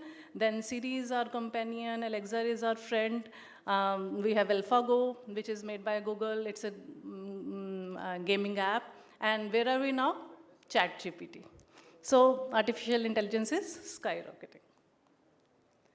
In healthcare, the utility of AI has been exploited in very areas, whether it is diagnosis of the diseases, discovery of the medicines, personalized medicine, electronic health records, clinical trials, or even outbreak predictions.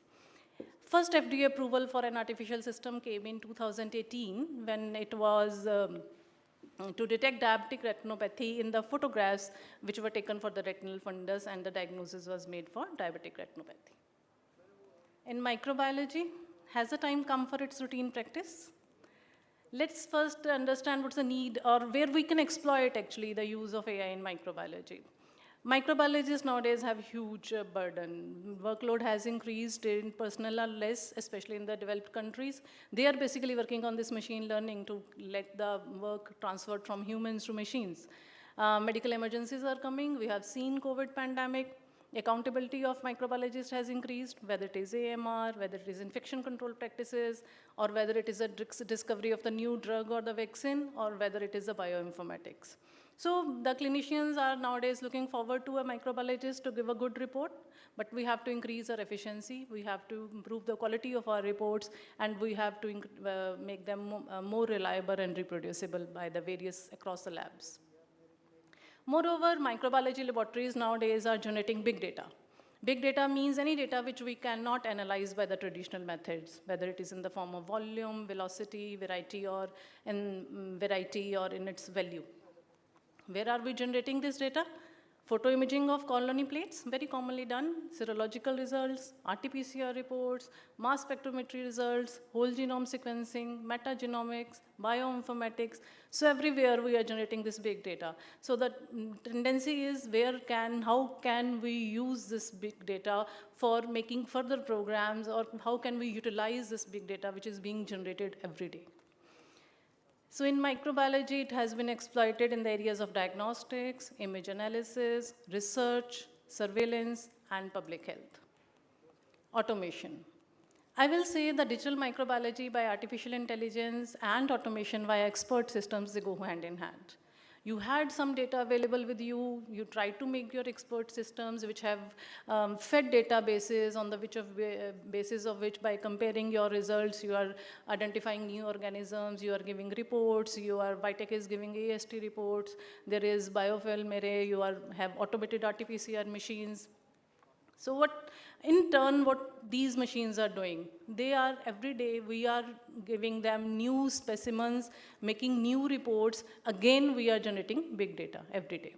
So this large data, if we apply artificial intelligence, can lead to development of new diagnostic and prognostic models, can help in changing patient care practices, improved patient outcomes, and can ultimately help us in achieving a dream of personalized medicine.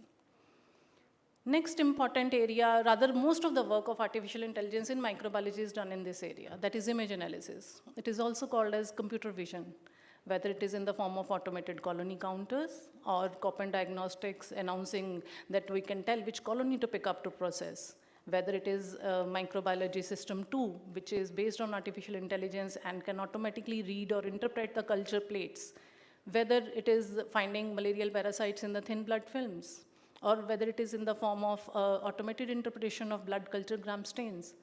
It could be applied for antimicrobial susceptibility, for developing antimicrobial susceptibility testing platforms. So when you apply these ML or pattern recognition on AI principles on your day-to-day activity, then you can combine the multiple information and come up with the new data to help the patient.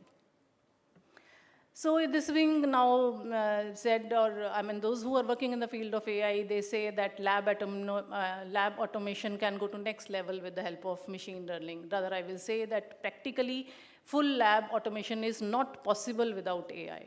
We have to take the help of AI to make our labs automated, and it can help in all the areas of whether it is pre-analytics, analytics, or post-analytics.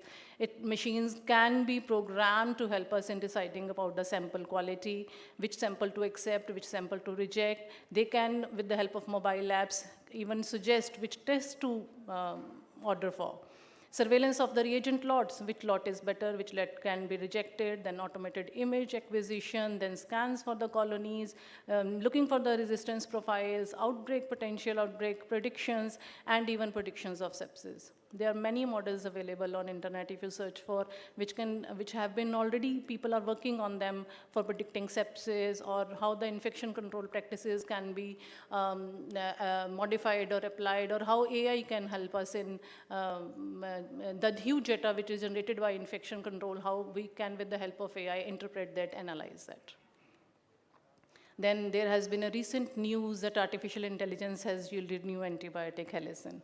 So research, one very key area in research, AI is being applied, whether it is discovery of new pathogens, new drugs, new vaccines. Rather, in Pfizer, it made huge profit with the help of artificial intelligence only when they developed their vaccine for COVID. Pfizer effectively used not only for vaccine trials, but also to clean up their data and also to streamline the vaccine distribution. We all have seen during COVID pandemic the use of AI, not only in the diagnosis, but for language processing, for surveillance, for vaccine designing, for drug discovery. In all the areas, it has played its role. Then public health is another, microbiologist and public health, they go, infectious diseases and public health, they go together hand in hand.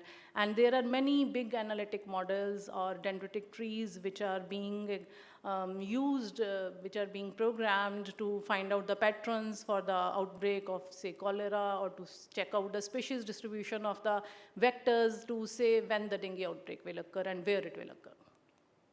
So what AI can offer? AI can help us in automating our workflow. If the workflow is automated, it will be better time management. Machines can be available 24/7, which is practically not possible for humans to be available every time.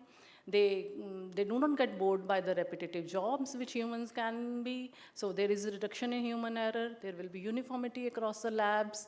Another important area where there are practically, they have already been put into use is triage and prioritize the samples. Just for example, if we take the urine sample, which is often considered a high load in any laboratory, you receive the samples, you put them on the plates. Now next day what happens? Your programmed system will segregate all the plates which are sterile. Now you have few plates which have growth on it. Next step will be that, that it will segregate all the plates which have mixed flora.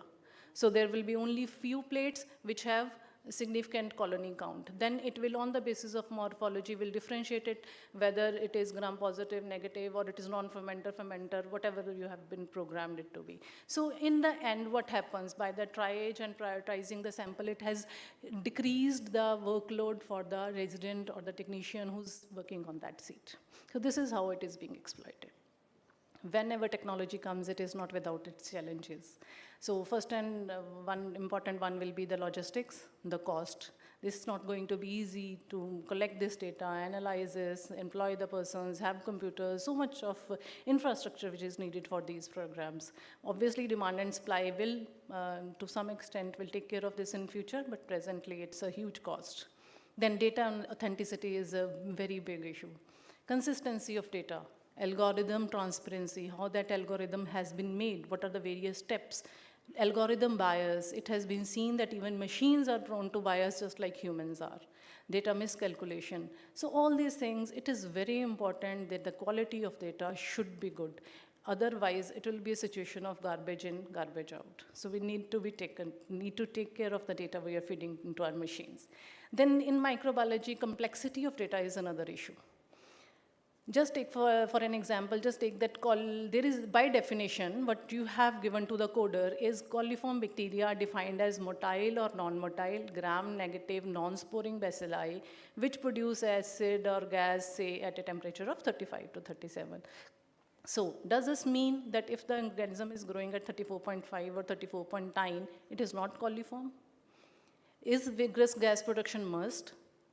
What about data on motility and time? How will you manage it? So just trying to image and define the morphology of a coliform. So there are many things which are, so in microbiology it's going to be very complex. Then it's not only a single bacteria, then all bacteria are different, then there are viruses, and there are parasites. Then it's not only the data which is that this is this organism, you also have to feed the data on artifacts. So this is going to be a huge task in microbiology. So then next is validating data. Who will validate? Whether it will be the bioinformatics person who is feeding the data into it, or it will be a microbiologist. So you have to make a team. We do not have many, our microbiologists are not trained in bioinformatics, and we cannot let the whole work done by bioinformatic person. So you have to make the, train the people and make the teams for this. Another issue in microbiology is that there are newer guidelines, newer techniques, interpretive criteria, they keep on changing. So every time we have to track and validate and update our systems. So whenever this task has to be done, it is again going to be another huge workload. When generally artificial intelligence is being talked about, it is that people have concern whether there will be de-skilling of human being, whether they will lose their jobs. I think for microbiologists, we do not have to worry about it because they have to keep microbiologists or the humans in the loop because of the multiple options, pathogens, or the huge variations we have with our pathogens or the organisms involved. Other issues which are always there with the computer science, the same apply here also, whether it is data protection in the form of data security, liable to cyber crimes or hacking, whether it is public acceptance, patient data privacy, regulatory compliance, intellectual property rights, legal issues or ethical issues. When I was making this slide, it came up something called as robot rights. So we have to be ethically strong for this. So I will say that AI is an emerging tool. It is here to stay. I think no longer it's a question of whether it's a hoax or a reality. It is a reality. It's a part of daily life. Now the thing is how we will take up this reality. If we say that in 2020 AI is synonym to PCR in 2000, it is almost true. ICMR has released the guidelines for ethical compliance in biomedical research and healthcare on the application of AI. So this is, I will anyway just sum up with saying that when the atom bomb was discovered, there was concerns whether it will destroy the humanity or whether it will support the humanity. So we have ChatGPT with us. It writes essays for us, it writes poems for us, but it can also challenge us. It can also reject our inappropriate commands. So what does this mean? I will say that Stephen Hawking very rightly said that computers, they overtake humans with AI within the next 100 years. But when that happens, we need to make sure that computers have goals which are aligned to us. Thank you. Maybe the time has come for microbiologists to microbiologists. Thank you, Dr. Nidhi. Thank you, Dr. Nidhi. Thank you very much. Thank you. Okay. It was once again a very nice presentation, but yes, entire human race has always been technology driven. We keep having debates over things, Yes. but eventually technological advancement will continue. We will not stop anywhere. Yes. And the only point is when and how. Probably not in our era, in the lifetime, and few decades to go, things will not change so far, except for maybe data integrations and AI emerging from there. We then have to completely look forward to the replacing us. bright future, I think. Yeah, but yes, the younger generation will really vouch for it. The less they have to move, the more they can move with fingers, they'll be happy about it. Any comments from you, ma'am, before we go to, okay, anything from the audience, please? Any comments or anything that you would like to share?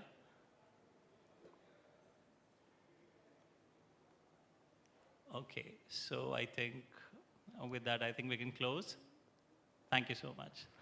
Thank you, Dr. Nidhi. Thank you all.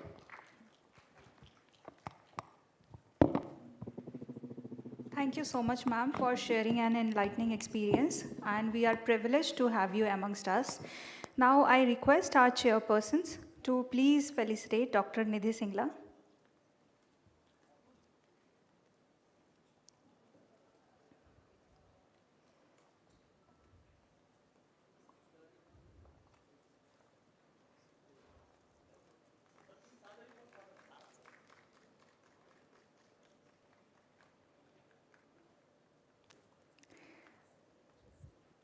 I request Dr. Nidhi Singla to kindly give a token of appreciation to our chairpersons.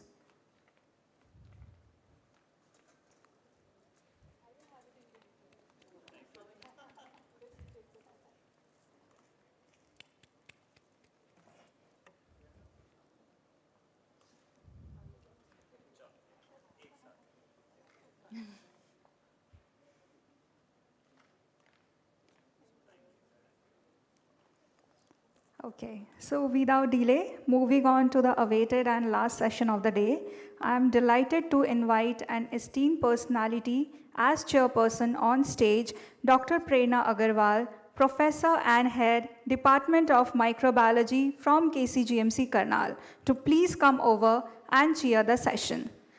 I request Dr. Prerna Agarwal to kindly introduce the speaker of the session.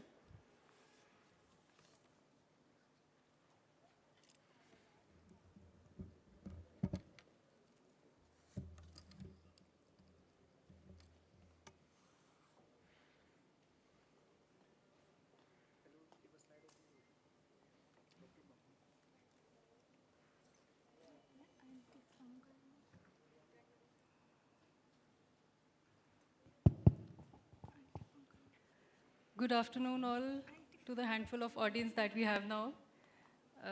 Dr. Malini, again, I think needs no introduction as such as regards to her personality. Still, just going through, she has more than 100 publications. She has been in charge of so many things I can see internationally, microbiology, mycology, BMW. She's a member of CPCB, Ministry of EF and CC, Ministry of Health and Family Welfare Expert Committees, then Joint Secretary of Indian Association of Medical Mycologists. She's the organizing secretary. She's been organizing secretary of 2 workshops on fungal infections. Then chairperson DST, chairperson DBT, expert group member of WHO document, global analysis of healthcare waste in context of COVID-19. 2022, expert committee of CPCB on draft of training modules. Then she's been invited for multiple trainings during COVID-19 by Ministry of Health and Family Welfare, DPCC, MPCB, Delhi government. Then WHO CEO Fellowship on Healthcare Waste Management 2016. She's guided and co-guided theses related to mycology and microbiology, and so on and on. Please, Dr. Malini, now I think you should continue. Thank you, Dr. Prerna Agarwal, for a gracious introduction. And this is the last lecture. So, I think most of the speakers have already clarified on that. I think there is some mismatch issue with the PPT. Yeah. Yeah. So, at the outset, I would also like to thank for giving me such an interesting and a vast topic which has no end. And COVID was a big eye-opener that if you don't manage the fungal infections or the risk factors or the underlying disease, what havoc or what tsunami can be created. And we are all aware that the deaths due to fungal infections, tuberculosis, and malaria are comparable, but still no focus, no agency is able to, you apply for projects, no clinical research. The focus is never on fungi, but COVID was a big eye-opener and highlighted the role of fungi. And if you look at the various fungal infections, the antifungal resistance is also there, whether it is candidemia, invasive aspergillosis, cryptococcosis, especially C. guttae, fusariosis, scedosporosis, they all have high mortality also. And with the introduction of WHO fungal priority pathogen list, if you see the first 4 pathogen, the critical priority group, Candida auris is an alert pathogen, Cryptococcus neoformans, then Vargatae is again a resistant pathogen, Aspergillus fumigatus, again a resistant pathogen, and as you scroll the list, there are other also resistant pathogen named in the high priority one also, like Candida glabrata or Fusarium, or you have in the medium priority also, you have the Scedosporium or the Lamentospora prolificans.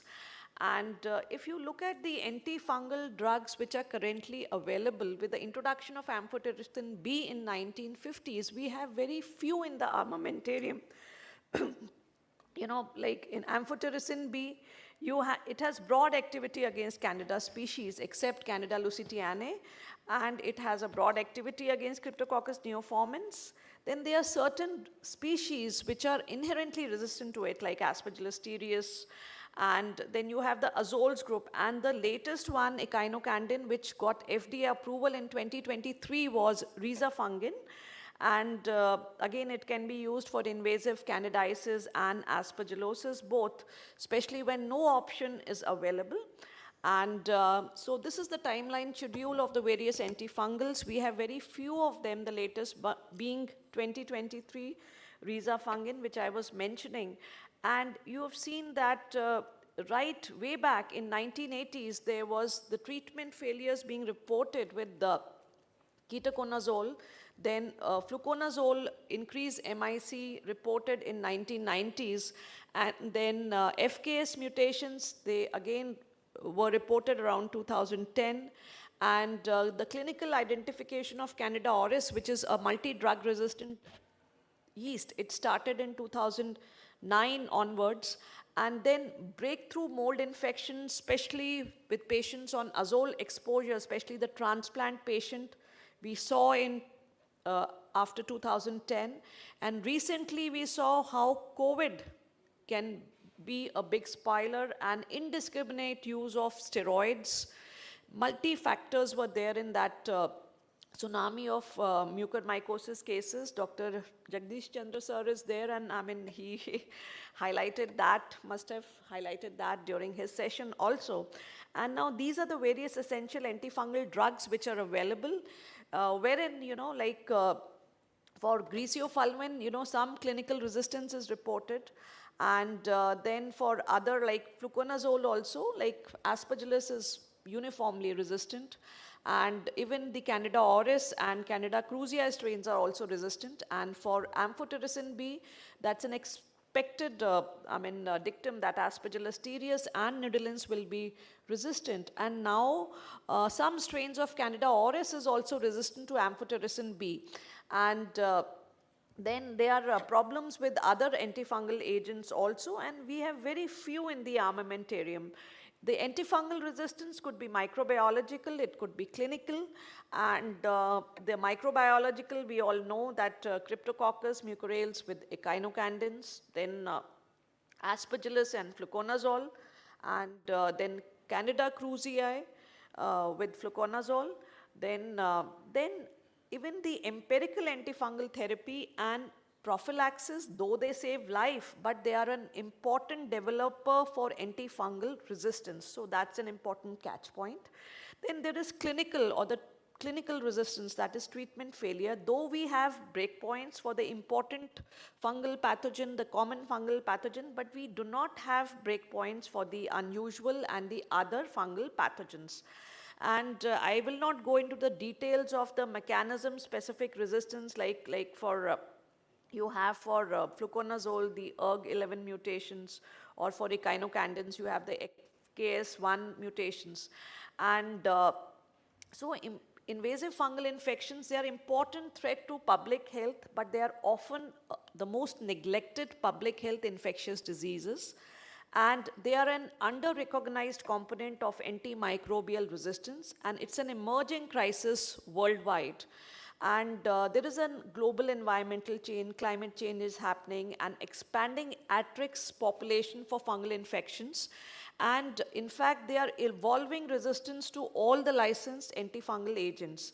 So therefore, research and innovation is required to risk the reduction strategies, and they should be more focused on environment, One Health, surveillance, diagnostics, routes of transmission of various fungal infections, and global efforts are required to steward the existing antifungal armamentarium.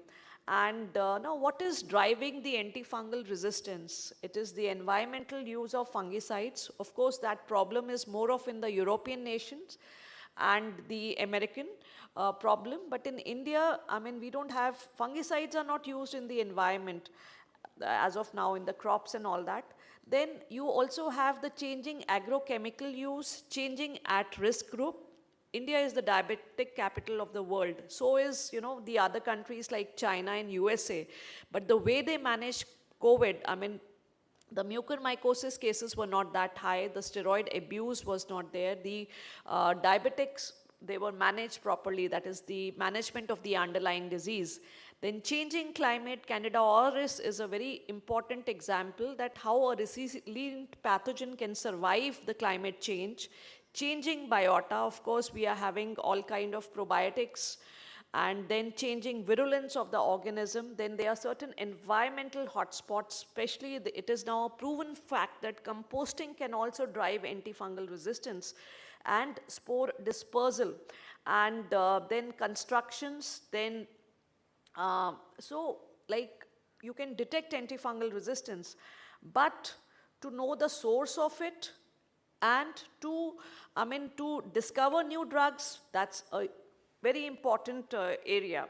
And if you look at what are the priorities for optimizing the antifungal surveillance, resistance surveillance, you already have the antifungal surveillance, whether it is the fungal arm of AMR. I would suggest that instead of having the fungal arm of the antimicrobial resistant program, you need to have the fungal program as such. It should not be clubbed with the antimicrobial resistance program. And then WHO has GLASS. Again, there is a fungal arm to it, that is Candida species. So I feel that there should not be any specific fungal arm. It should be the program in itself for antifungals. And if you look at like the environmental cause of resistance, wherein you see Aspergillus fumigatus, Candida auris, then Fusarium species are there, then Sporotrix species, the newer Sporotrix species is there. And if you look at the, the nosocomial transmission related to nosocomial antifungal resistance, you can have Candida species in that. And but what are the interventions we are doing? Like are we doing enough of environmental antifungal stewardship? No. Are we doing integrated disease management in agriculture, including the one hand principle? No. And leave alone the Indian scenario, even the West is also not doing enough as far as the environmental antifungal stewardship is concerned.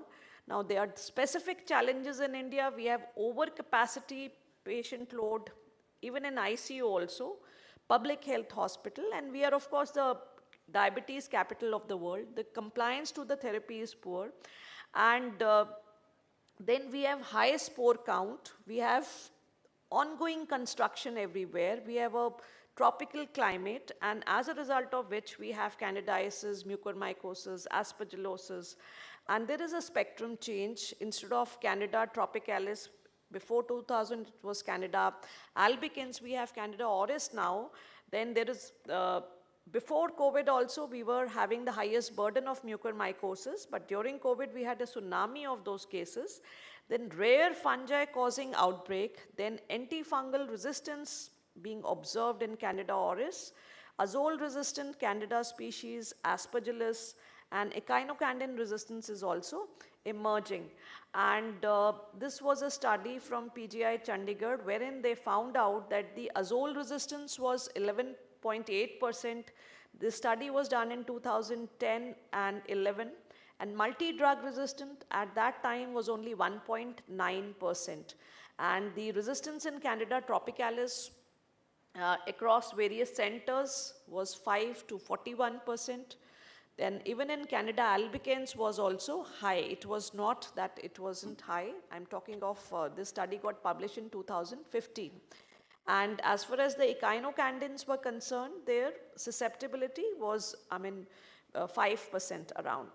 And and during that particular study, it was observed that Candida auris was close to 5%. But what about the recent studies which are coming up from the large hospitals, especially Gangaram? They are saying Candida auris being 40%.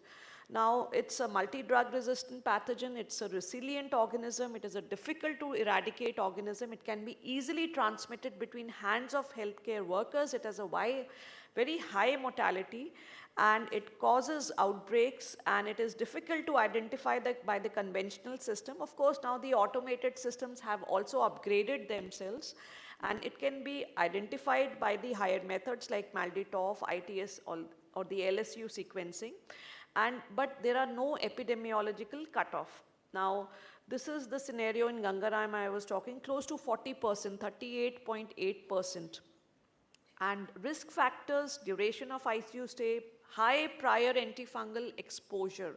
So misuse of antifungals, and then presence of a CV lines, sepsis, interventions, exposure to antifungals all drive Candida auris. First report came in 2009, and now we have Candida auris everywhere. And Indian strains had more pollen resistance besides azole. Now this is worrisome, and it cannot be identified by phenotypic methods. It shows persistent colonization and high carriage by the healthcare workers, and so we don't know the source of it. That's a problem. So it's better to screen the patient on admission. CDC recommends single use, but is it possible in India? So we cohort the patients with dedicated nurses, contact precautions, hand hygiene is most important, skin decontamination, oral gargles with chlorhexidine, environmental cleaning, chlorine and hydrogen peroxide products in patient care environment, surveillance for new cases, and transfer of cases. Whenever you're doing transfer of cases from one ICU to the other or from one hospital to the other, the inter-facility, especially communication about Candida auris, is very, very important. Now, these documents are available on the CDC website, how to identify, but the labs which just have phenotypic testing, if your strain is showing antifungal resistance and it is non-sporulating on corn meal agar, it is thermal tolerant organism, it grows at 42 degree centigrade, it grows in high salt, please suspect Candida auris. You can submit the strain later to the reference centers, put up its susceptibility. And now if you look at, this is the global trend wherein Candida albicans is more common in the Nordic countries and in the countries where infection control practices are good, excellent. Whereas Candida tropicalis is common in this part of the country, Southeast Asia. And now this is the drug-resistant menace in Asian countries where the infection control practices are poor. So infection control practices are also a big driver for antifungal resistance. Then you have other unique species like Candida himalayi, again a resistant species, and Candida vishnanathi, which was again, showing high MIC for azoles. And this was a PGI study, Candida rugosa. So you need to identify your yeast also properly, put up the AFST. If you cannot put up the broth microdilution, you can at least have the E-strip MICs. And because the drug of choice would be different, especially in cases of Candida rugosa, it is voriconazole. So resistance in Candida species, we are all aware of the pathways. The FKS mutations, that is echinocandin mutation, that is the last classes of drugs in the armamentarium. Most of the species are now showing these mutations for echinocandins. And then you have the non-Candida, non-Cryptococcus yeast, like trichosporon. You need to identify, there are certain identification, points related to that. Now, all of these are drug resistance, barring codemia and Saccharomyces. And earlier in the Sheham Candidemia network, the incidence was less than 5%. Now they are also increasing. So the whole catch lies in their identification. All except codemia and Saccharomyces, they are intrinsically resistant to echinocandins. I will be covering them, how you identify and put up the AFST. AMR A is a susceptible strain. This is trichosporon species. Again, if it is a dry colony, you have artoconidias, you need to identify that. And it is resistant to amphotericin B and azoles, especially the lower ones, fluconazole. Echinocandin also shows high MICs. So these are the other rare yeast. They give important clue on their identification. Not always the molecular methods are required. And Rhodotorula is again an azole-resistant species, easy to identify. And Saccharomyces, luckily it's a susceptible species. But with increased use of probiotics, it is a major driver for outbreaks, like 7 cases of Saccharomyces fungemia related to use of probiotics was seen. And then we have, after the yeast come the invasive mold infections. We have Aspergillus, where again the resistance is seen.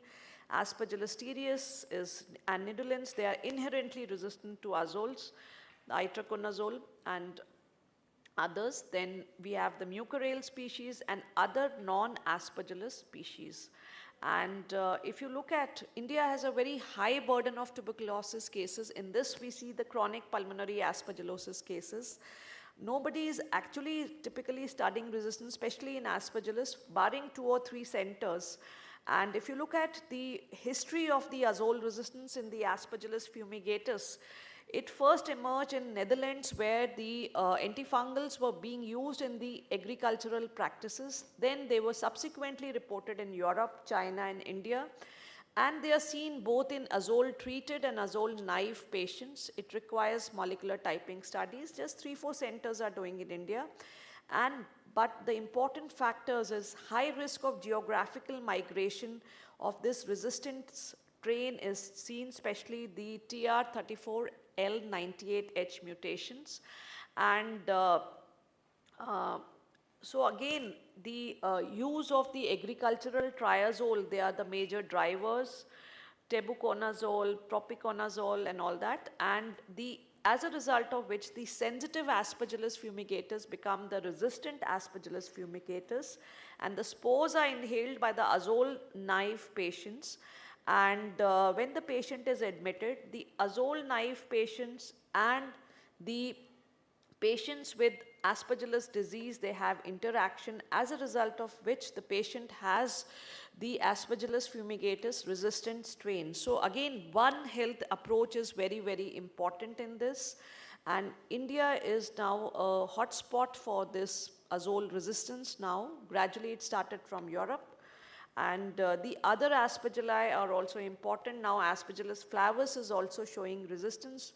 And in India, amongst the Aspergillus species, Aspergillus flavus is most common. And then there are non-Aspergillus mold also. Therefore, identification is also very, very important to give the correct antifungal therapy. These are the global guidelines for diagnosis and management of rare mold infection, wherein you have the emerging Hylohyphomycetes scedosporium, which is again resistant to amphotericin B. So identification is a big driver. Like if you have fusariosis, the first line would be voriconazole. Go through these guidelines. Identification is important, and the correct treatment is also very important. It started as an agronomic pathogen, fusarium. Now it's very important. It has an expansive range of superficial and deep fungal infection. It's very easy to identify and take help of these guidelines. Pacillomyces, again in the hematology malignancy, patients can cause fungemia, endocarditis. You need to give. The drug of choice would be again amphotericin B. Scedosporium, please don't give amphotericin B if scedosporium or lomentospora are suspected. And it is resistant to amphotericin B. Drug of choice is voriconazole. It can be an important cause of IFI in hematology malignancy patients.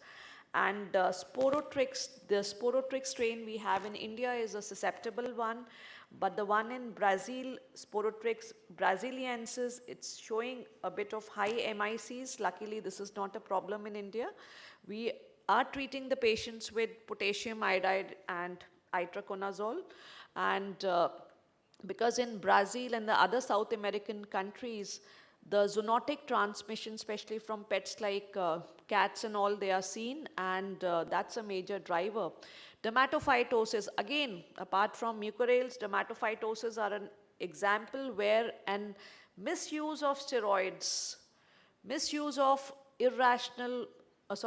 use of irrational fixed drug combinations can lead to a havoc which is still going on.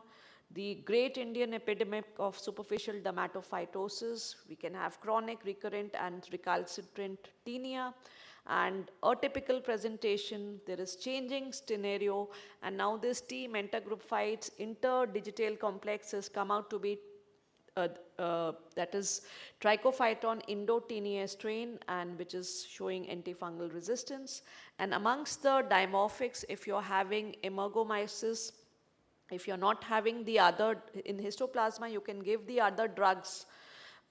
In blastomyces, and emergomyces, fluconazole needn't be given in the maintenance therapy. So that's why the identification of the endemic pathogen is also very important. Mucormycosis, everybody knows what was the havoc and how the cases were diagnosed. We were getting luxuriant cases on culture. But if it is Cunningmela species, it is likely to be a resistant pathogen. And we had so many cases. Then amongst the global burden of India is again a hot spot for cryptococcosis. But if you have Cryptococcus gattai, you suspect the high MIC, and the maintenance therapy with fluconazole will be longer. So that's why the identification is also an important driver for antifungal resistance. And then, of course, we have the neglected tropical diseases, mycetoma, chromoblastomycosis. Identification is important. So for the AFR containment, improved diagnostics is a great time changer. Then you have the biomarkers, you have the PCR, you have the MALDI-TOF, PCR sequencing. But how many centers have all these tests? So have a robust identification system by conventional and automated system, and have a robust system of anti-fungal resistance. I mean, day-to-day checking you can do with the E-strips. Broth microdilution, of course, you put up once in a week, but daily you can report with the E-strips. Then you have the PCR assays, the MALDI-TOF, specifically for detecting the fluconazole resistance in Candida tropicalis. Then you have the NGS also, and for epigenetic analysis also. And as far as the molds are concerned, you have specific PCR assay for azole resistance, especially in Aspergillus species. Then you have whole genome sequencing and NGS also to see the mutations in Aspergillus. So these tests are available, but I would still suggest, at least for the yeast, put up the AFST. You can have the E-strips and broth microdilution once in a week. And you have for the azole resistance, screen agar for Aspergillus species also. And of course, there are clinical guidelines, whether you have the IDSA, candidiasis, or the ECMM guidelines are there. But the big question is how the fungi they are identified and how these guidelines are appropriately adapted in India, because during the mucormycosis tsunami in COVID, we were having shortages of amphotericin B. So we have limited patient care resources because of a huge population burden, though we have the best of the centers. Then we have limitations on the diagnostics, TDMs, drugs availability, and poor quality control also. This is all because of the overburdened healthcare and antifungal stewardship. So you need to have the process right for the antifungal stewardship, the structure right, and the outcome right.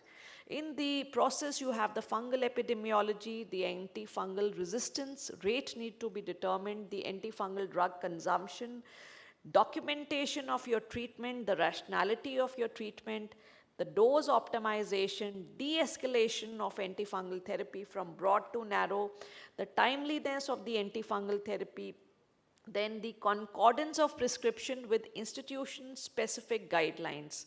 And as far as the structure is concerned, the local antifungal policy. But my question is, we are still, antimicrobial stewardship is still being programmed, but what about the antifungal stewardship? We just have for Candida, and that too none, I mean, I wouldn't say that major centers are doing that.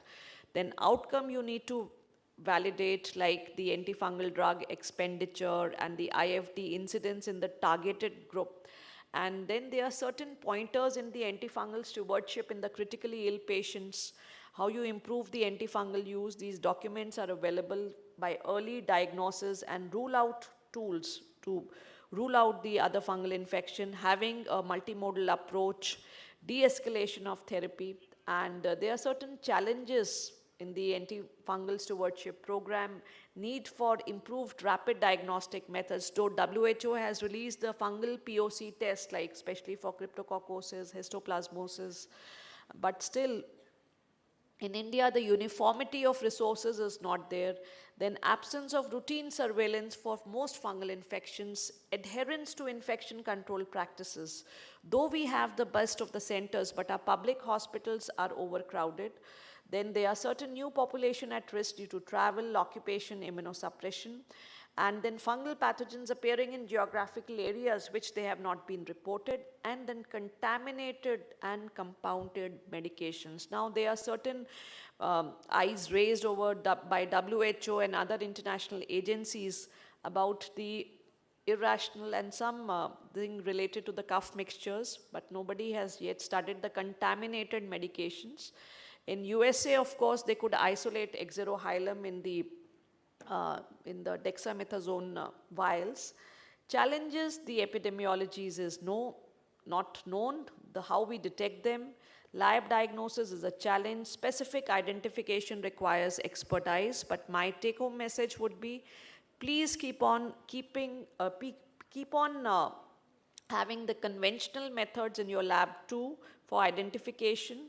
Then in prevalence, as far as the India is concerned, is very high. The local epidemiology, hospital and state and at the national level, participate in those programs.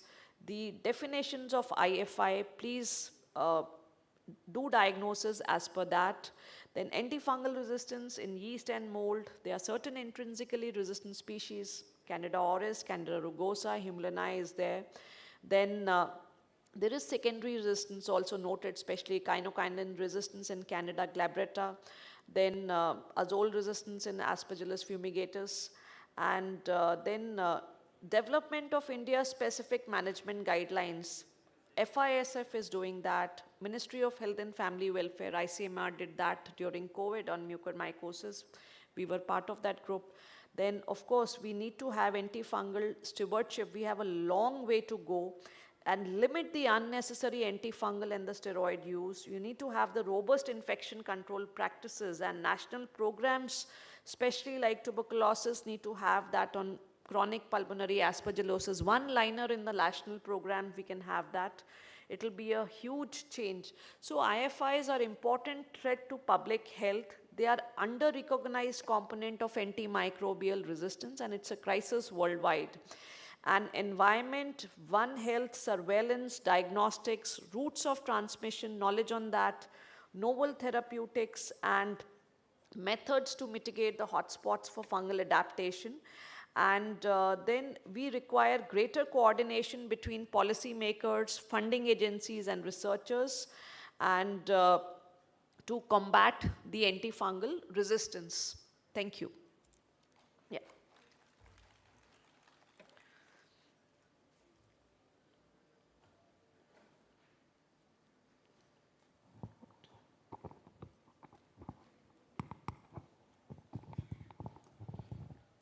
Thank you, Dr. Malini, for this elaborate talk. And I think the term silent pandemic, as we talk about antimicrobials, is more true for this antifungal resistance, as we can see in whatever you presented here. It is more scary, because when we talk about antimicrobial, bacteria are still topmost in our minds. So we forget about the fungi. Hidden epidemic is still going on, and it always starts with India, like whether it was the great Indian epidemic of dermatophytosis, it is still continuing, whether it was mucormycosis, then Candida auris, again we have the highest numbers in India. Very true. But the focus of neither the national bodies nor funding agencies that is never there. This is more like a silent pandemic which is going on, and we'll realize it, I think, later on when it just bursts. Like, still we don't think about it. We had a very bad, like during COVID time, the mucormycosis, I'm sure your and that was a big surprise. Nobody was thinking about it also, and suddenly it erupted. Yeah. So it's open for discussion. Anybody?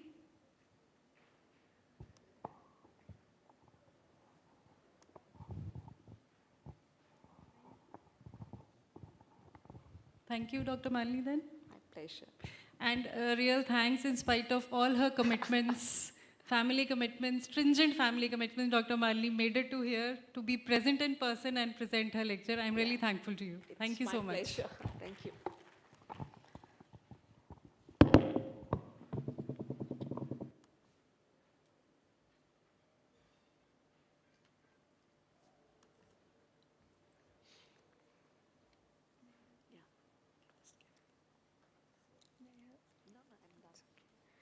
Thank you so much, ma'am, for sharing an important perspective. We are overwhelmed to have you amongst us.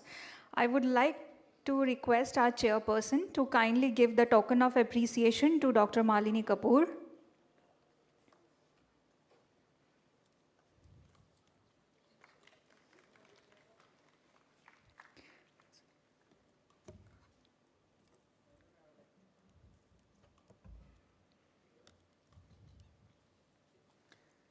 Now I request Dr. Malini Kapoor to kindly felicitate our chairperson.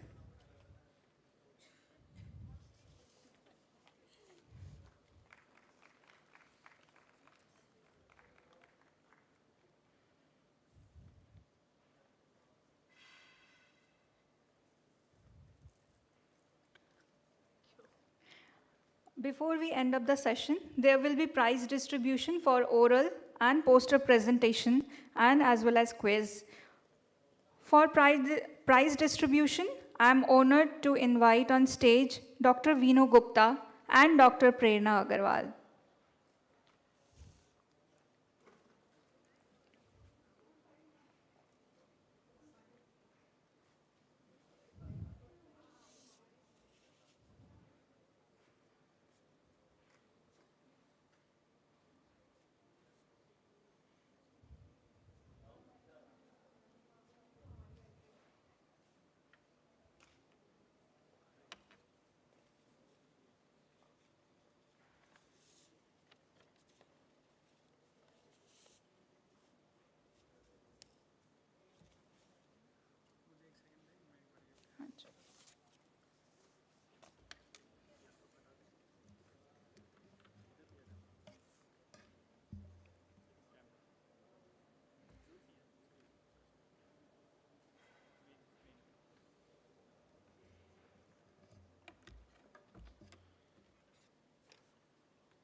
So I'm calling upon the names for oral presentation.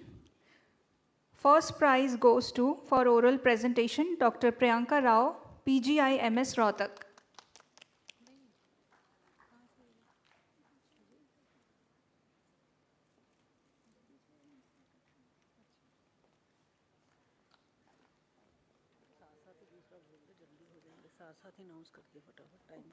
Okay.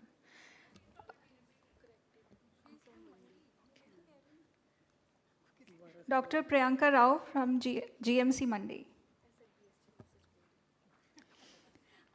Second prize goes to Dr. Sonam from KCGMC.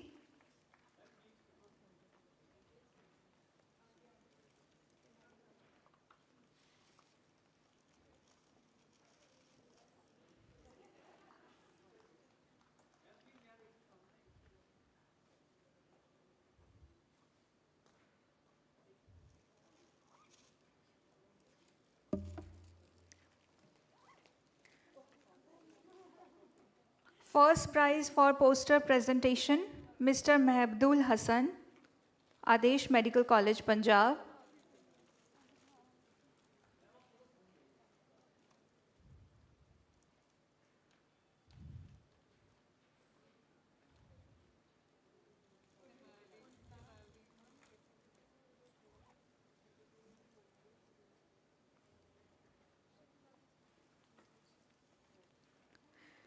Second prize for poster presentation goes to Dr. Jogender Tanwar, Civil Surgeon Office, Rewari.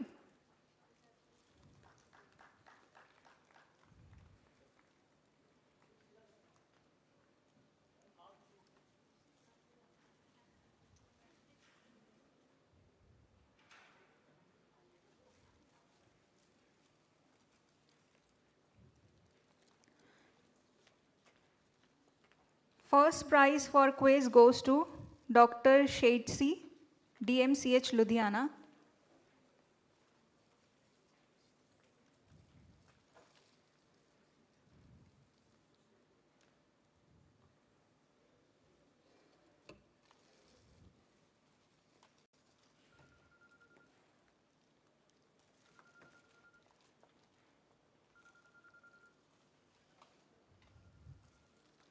Second prize for quiz goes to Dr. Reena Chandel, SLBS GMCH Mandi.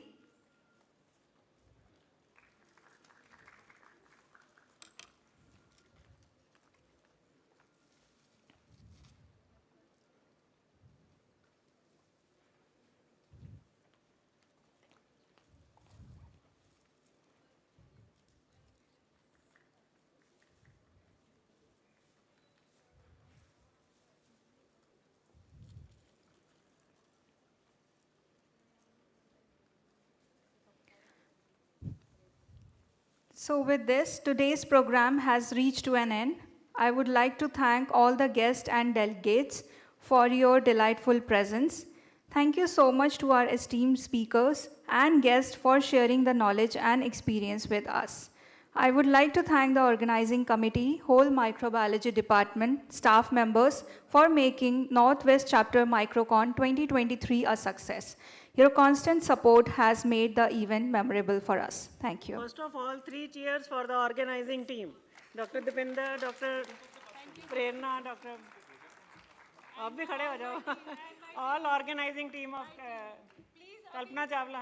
Please, all organizing team members should assemble and have fun. I request everybody to please come on the stage for a pic. Everybody, all those who are present in the hall. For a group photograph. आओ बेटा अब भी आओ अब तो पीछे खड़े रह गए सारे आ जाओ भैया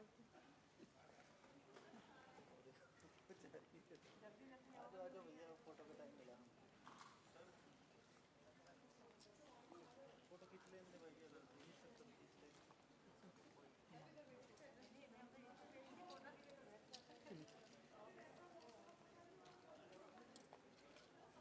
छोटू प्लाज्मा साइड कर बेटा फटाफट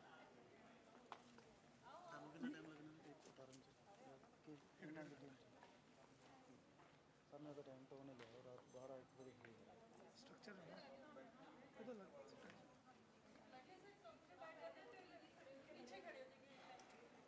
ठीक है मैम सिर्फ 2 मिनट दीजिए तो फिर फिर 1 मिनट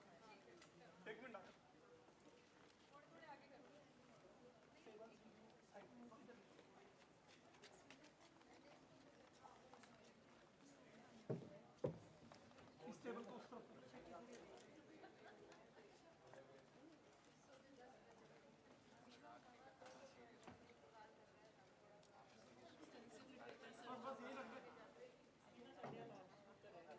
सोफे आगे करवा दो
डार्क वाला डालते कुछ भी, आप लोग 4% दूर चले जाइए, इधर जाना है, उधर 4 पीपल उधर चले, तो आप ये दे दीजिए।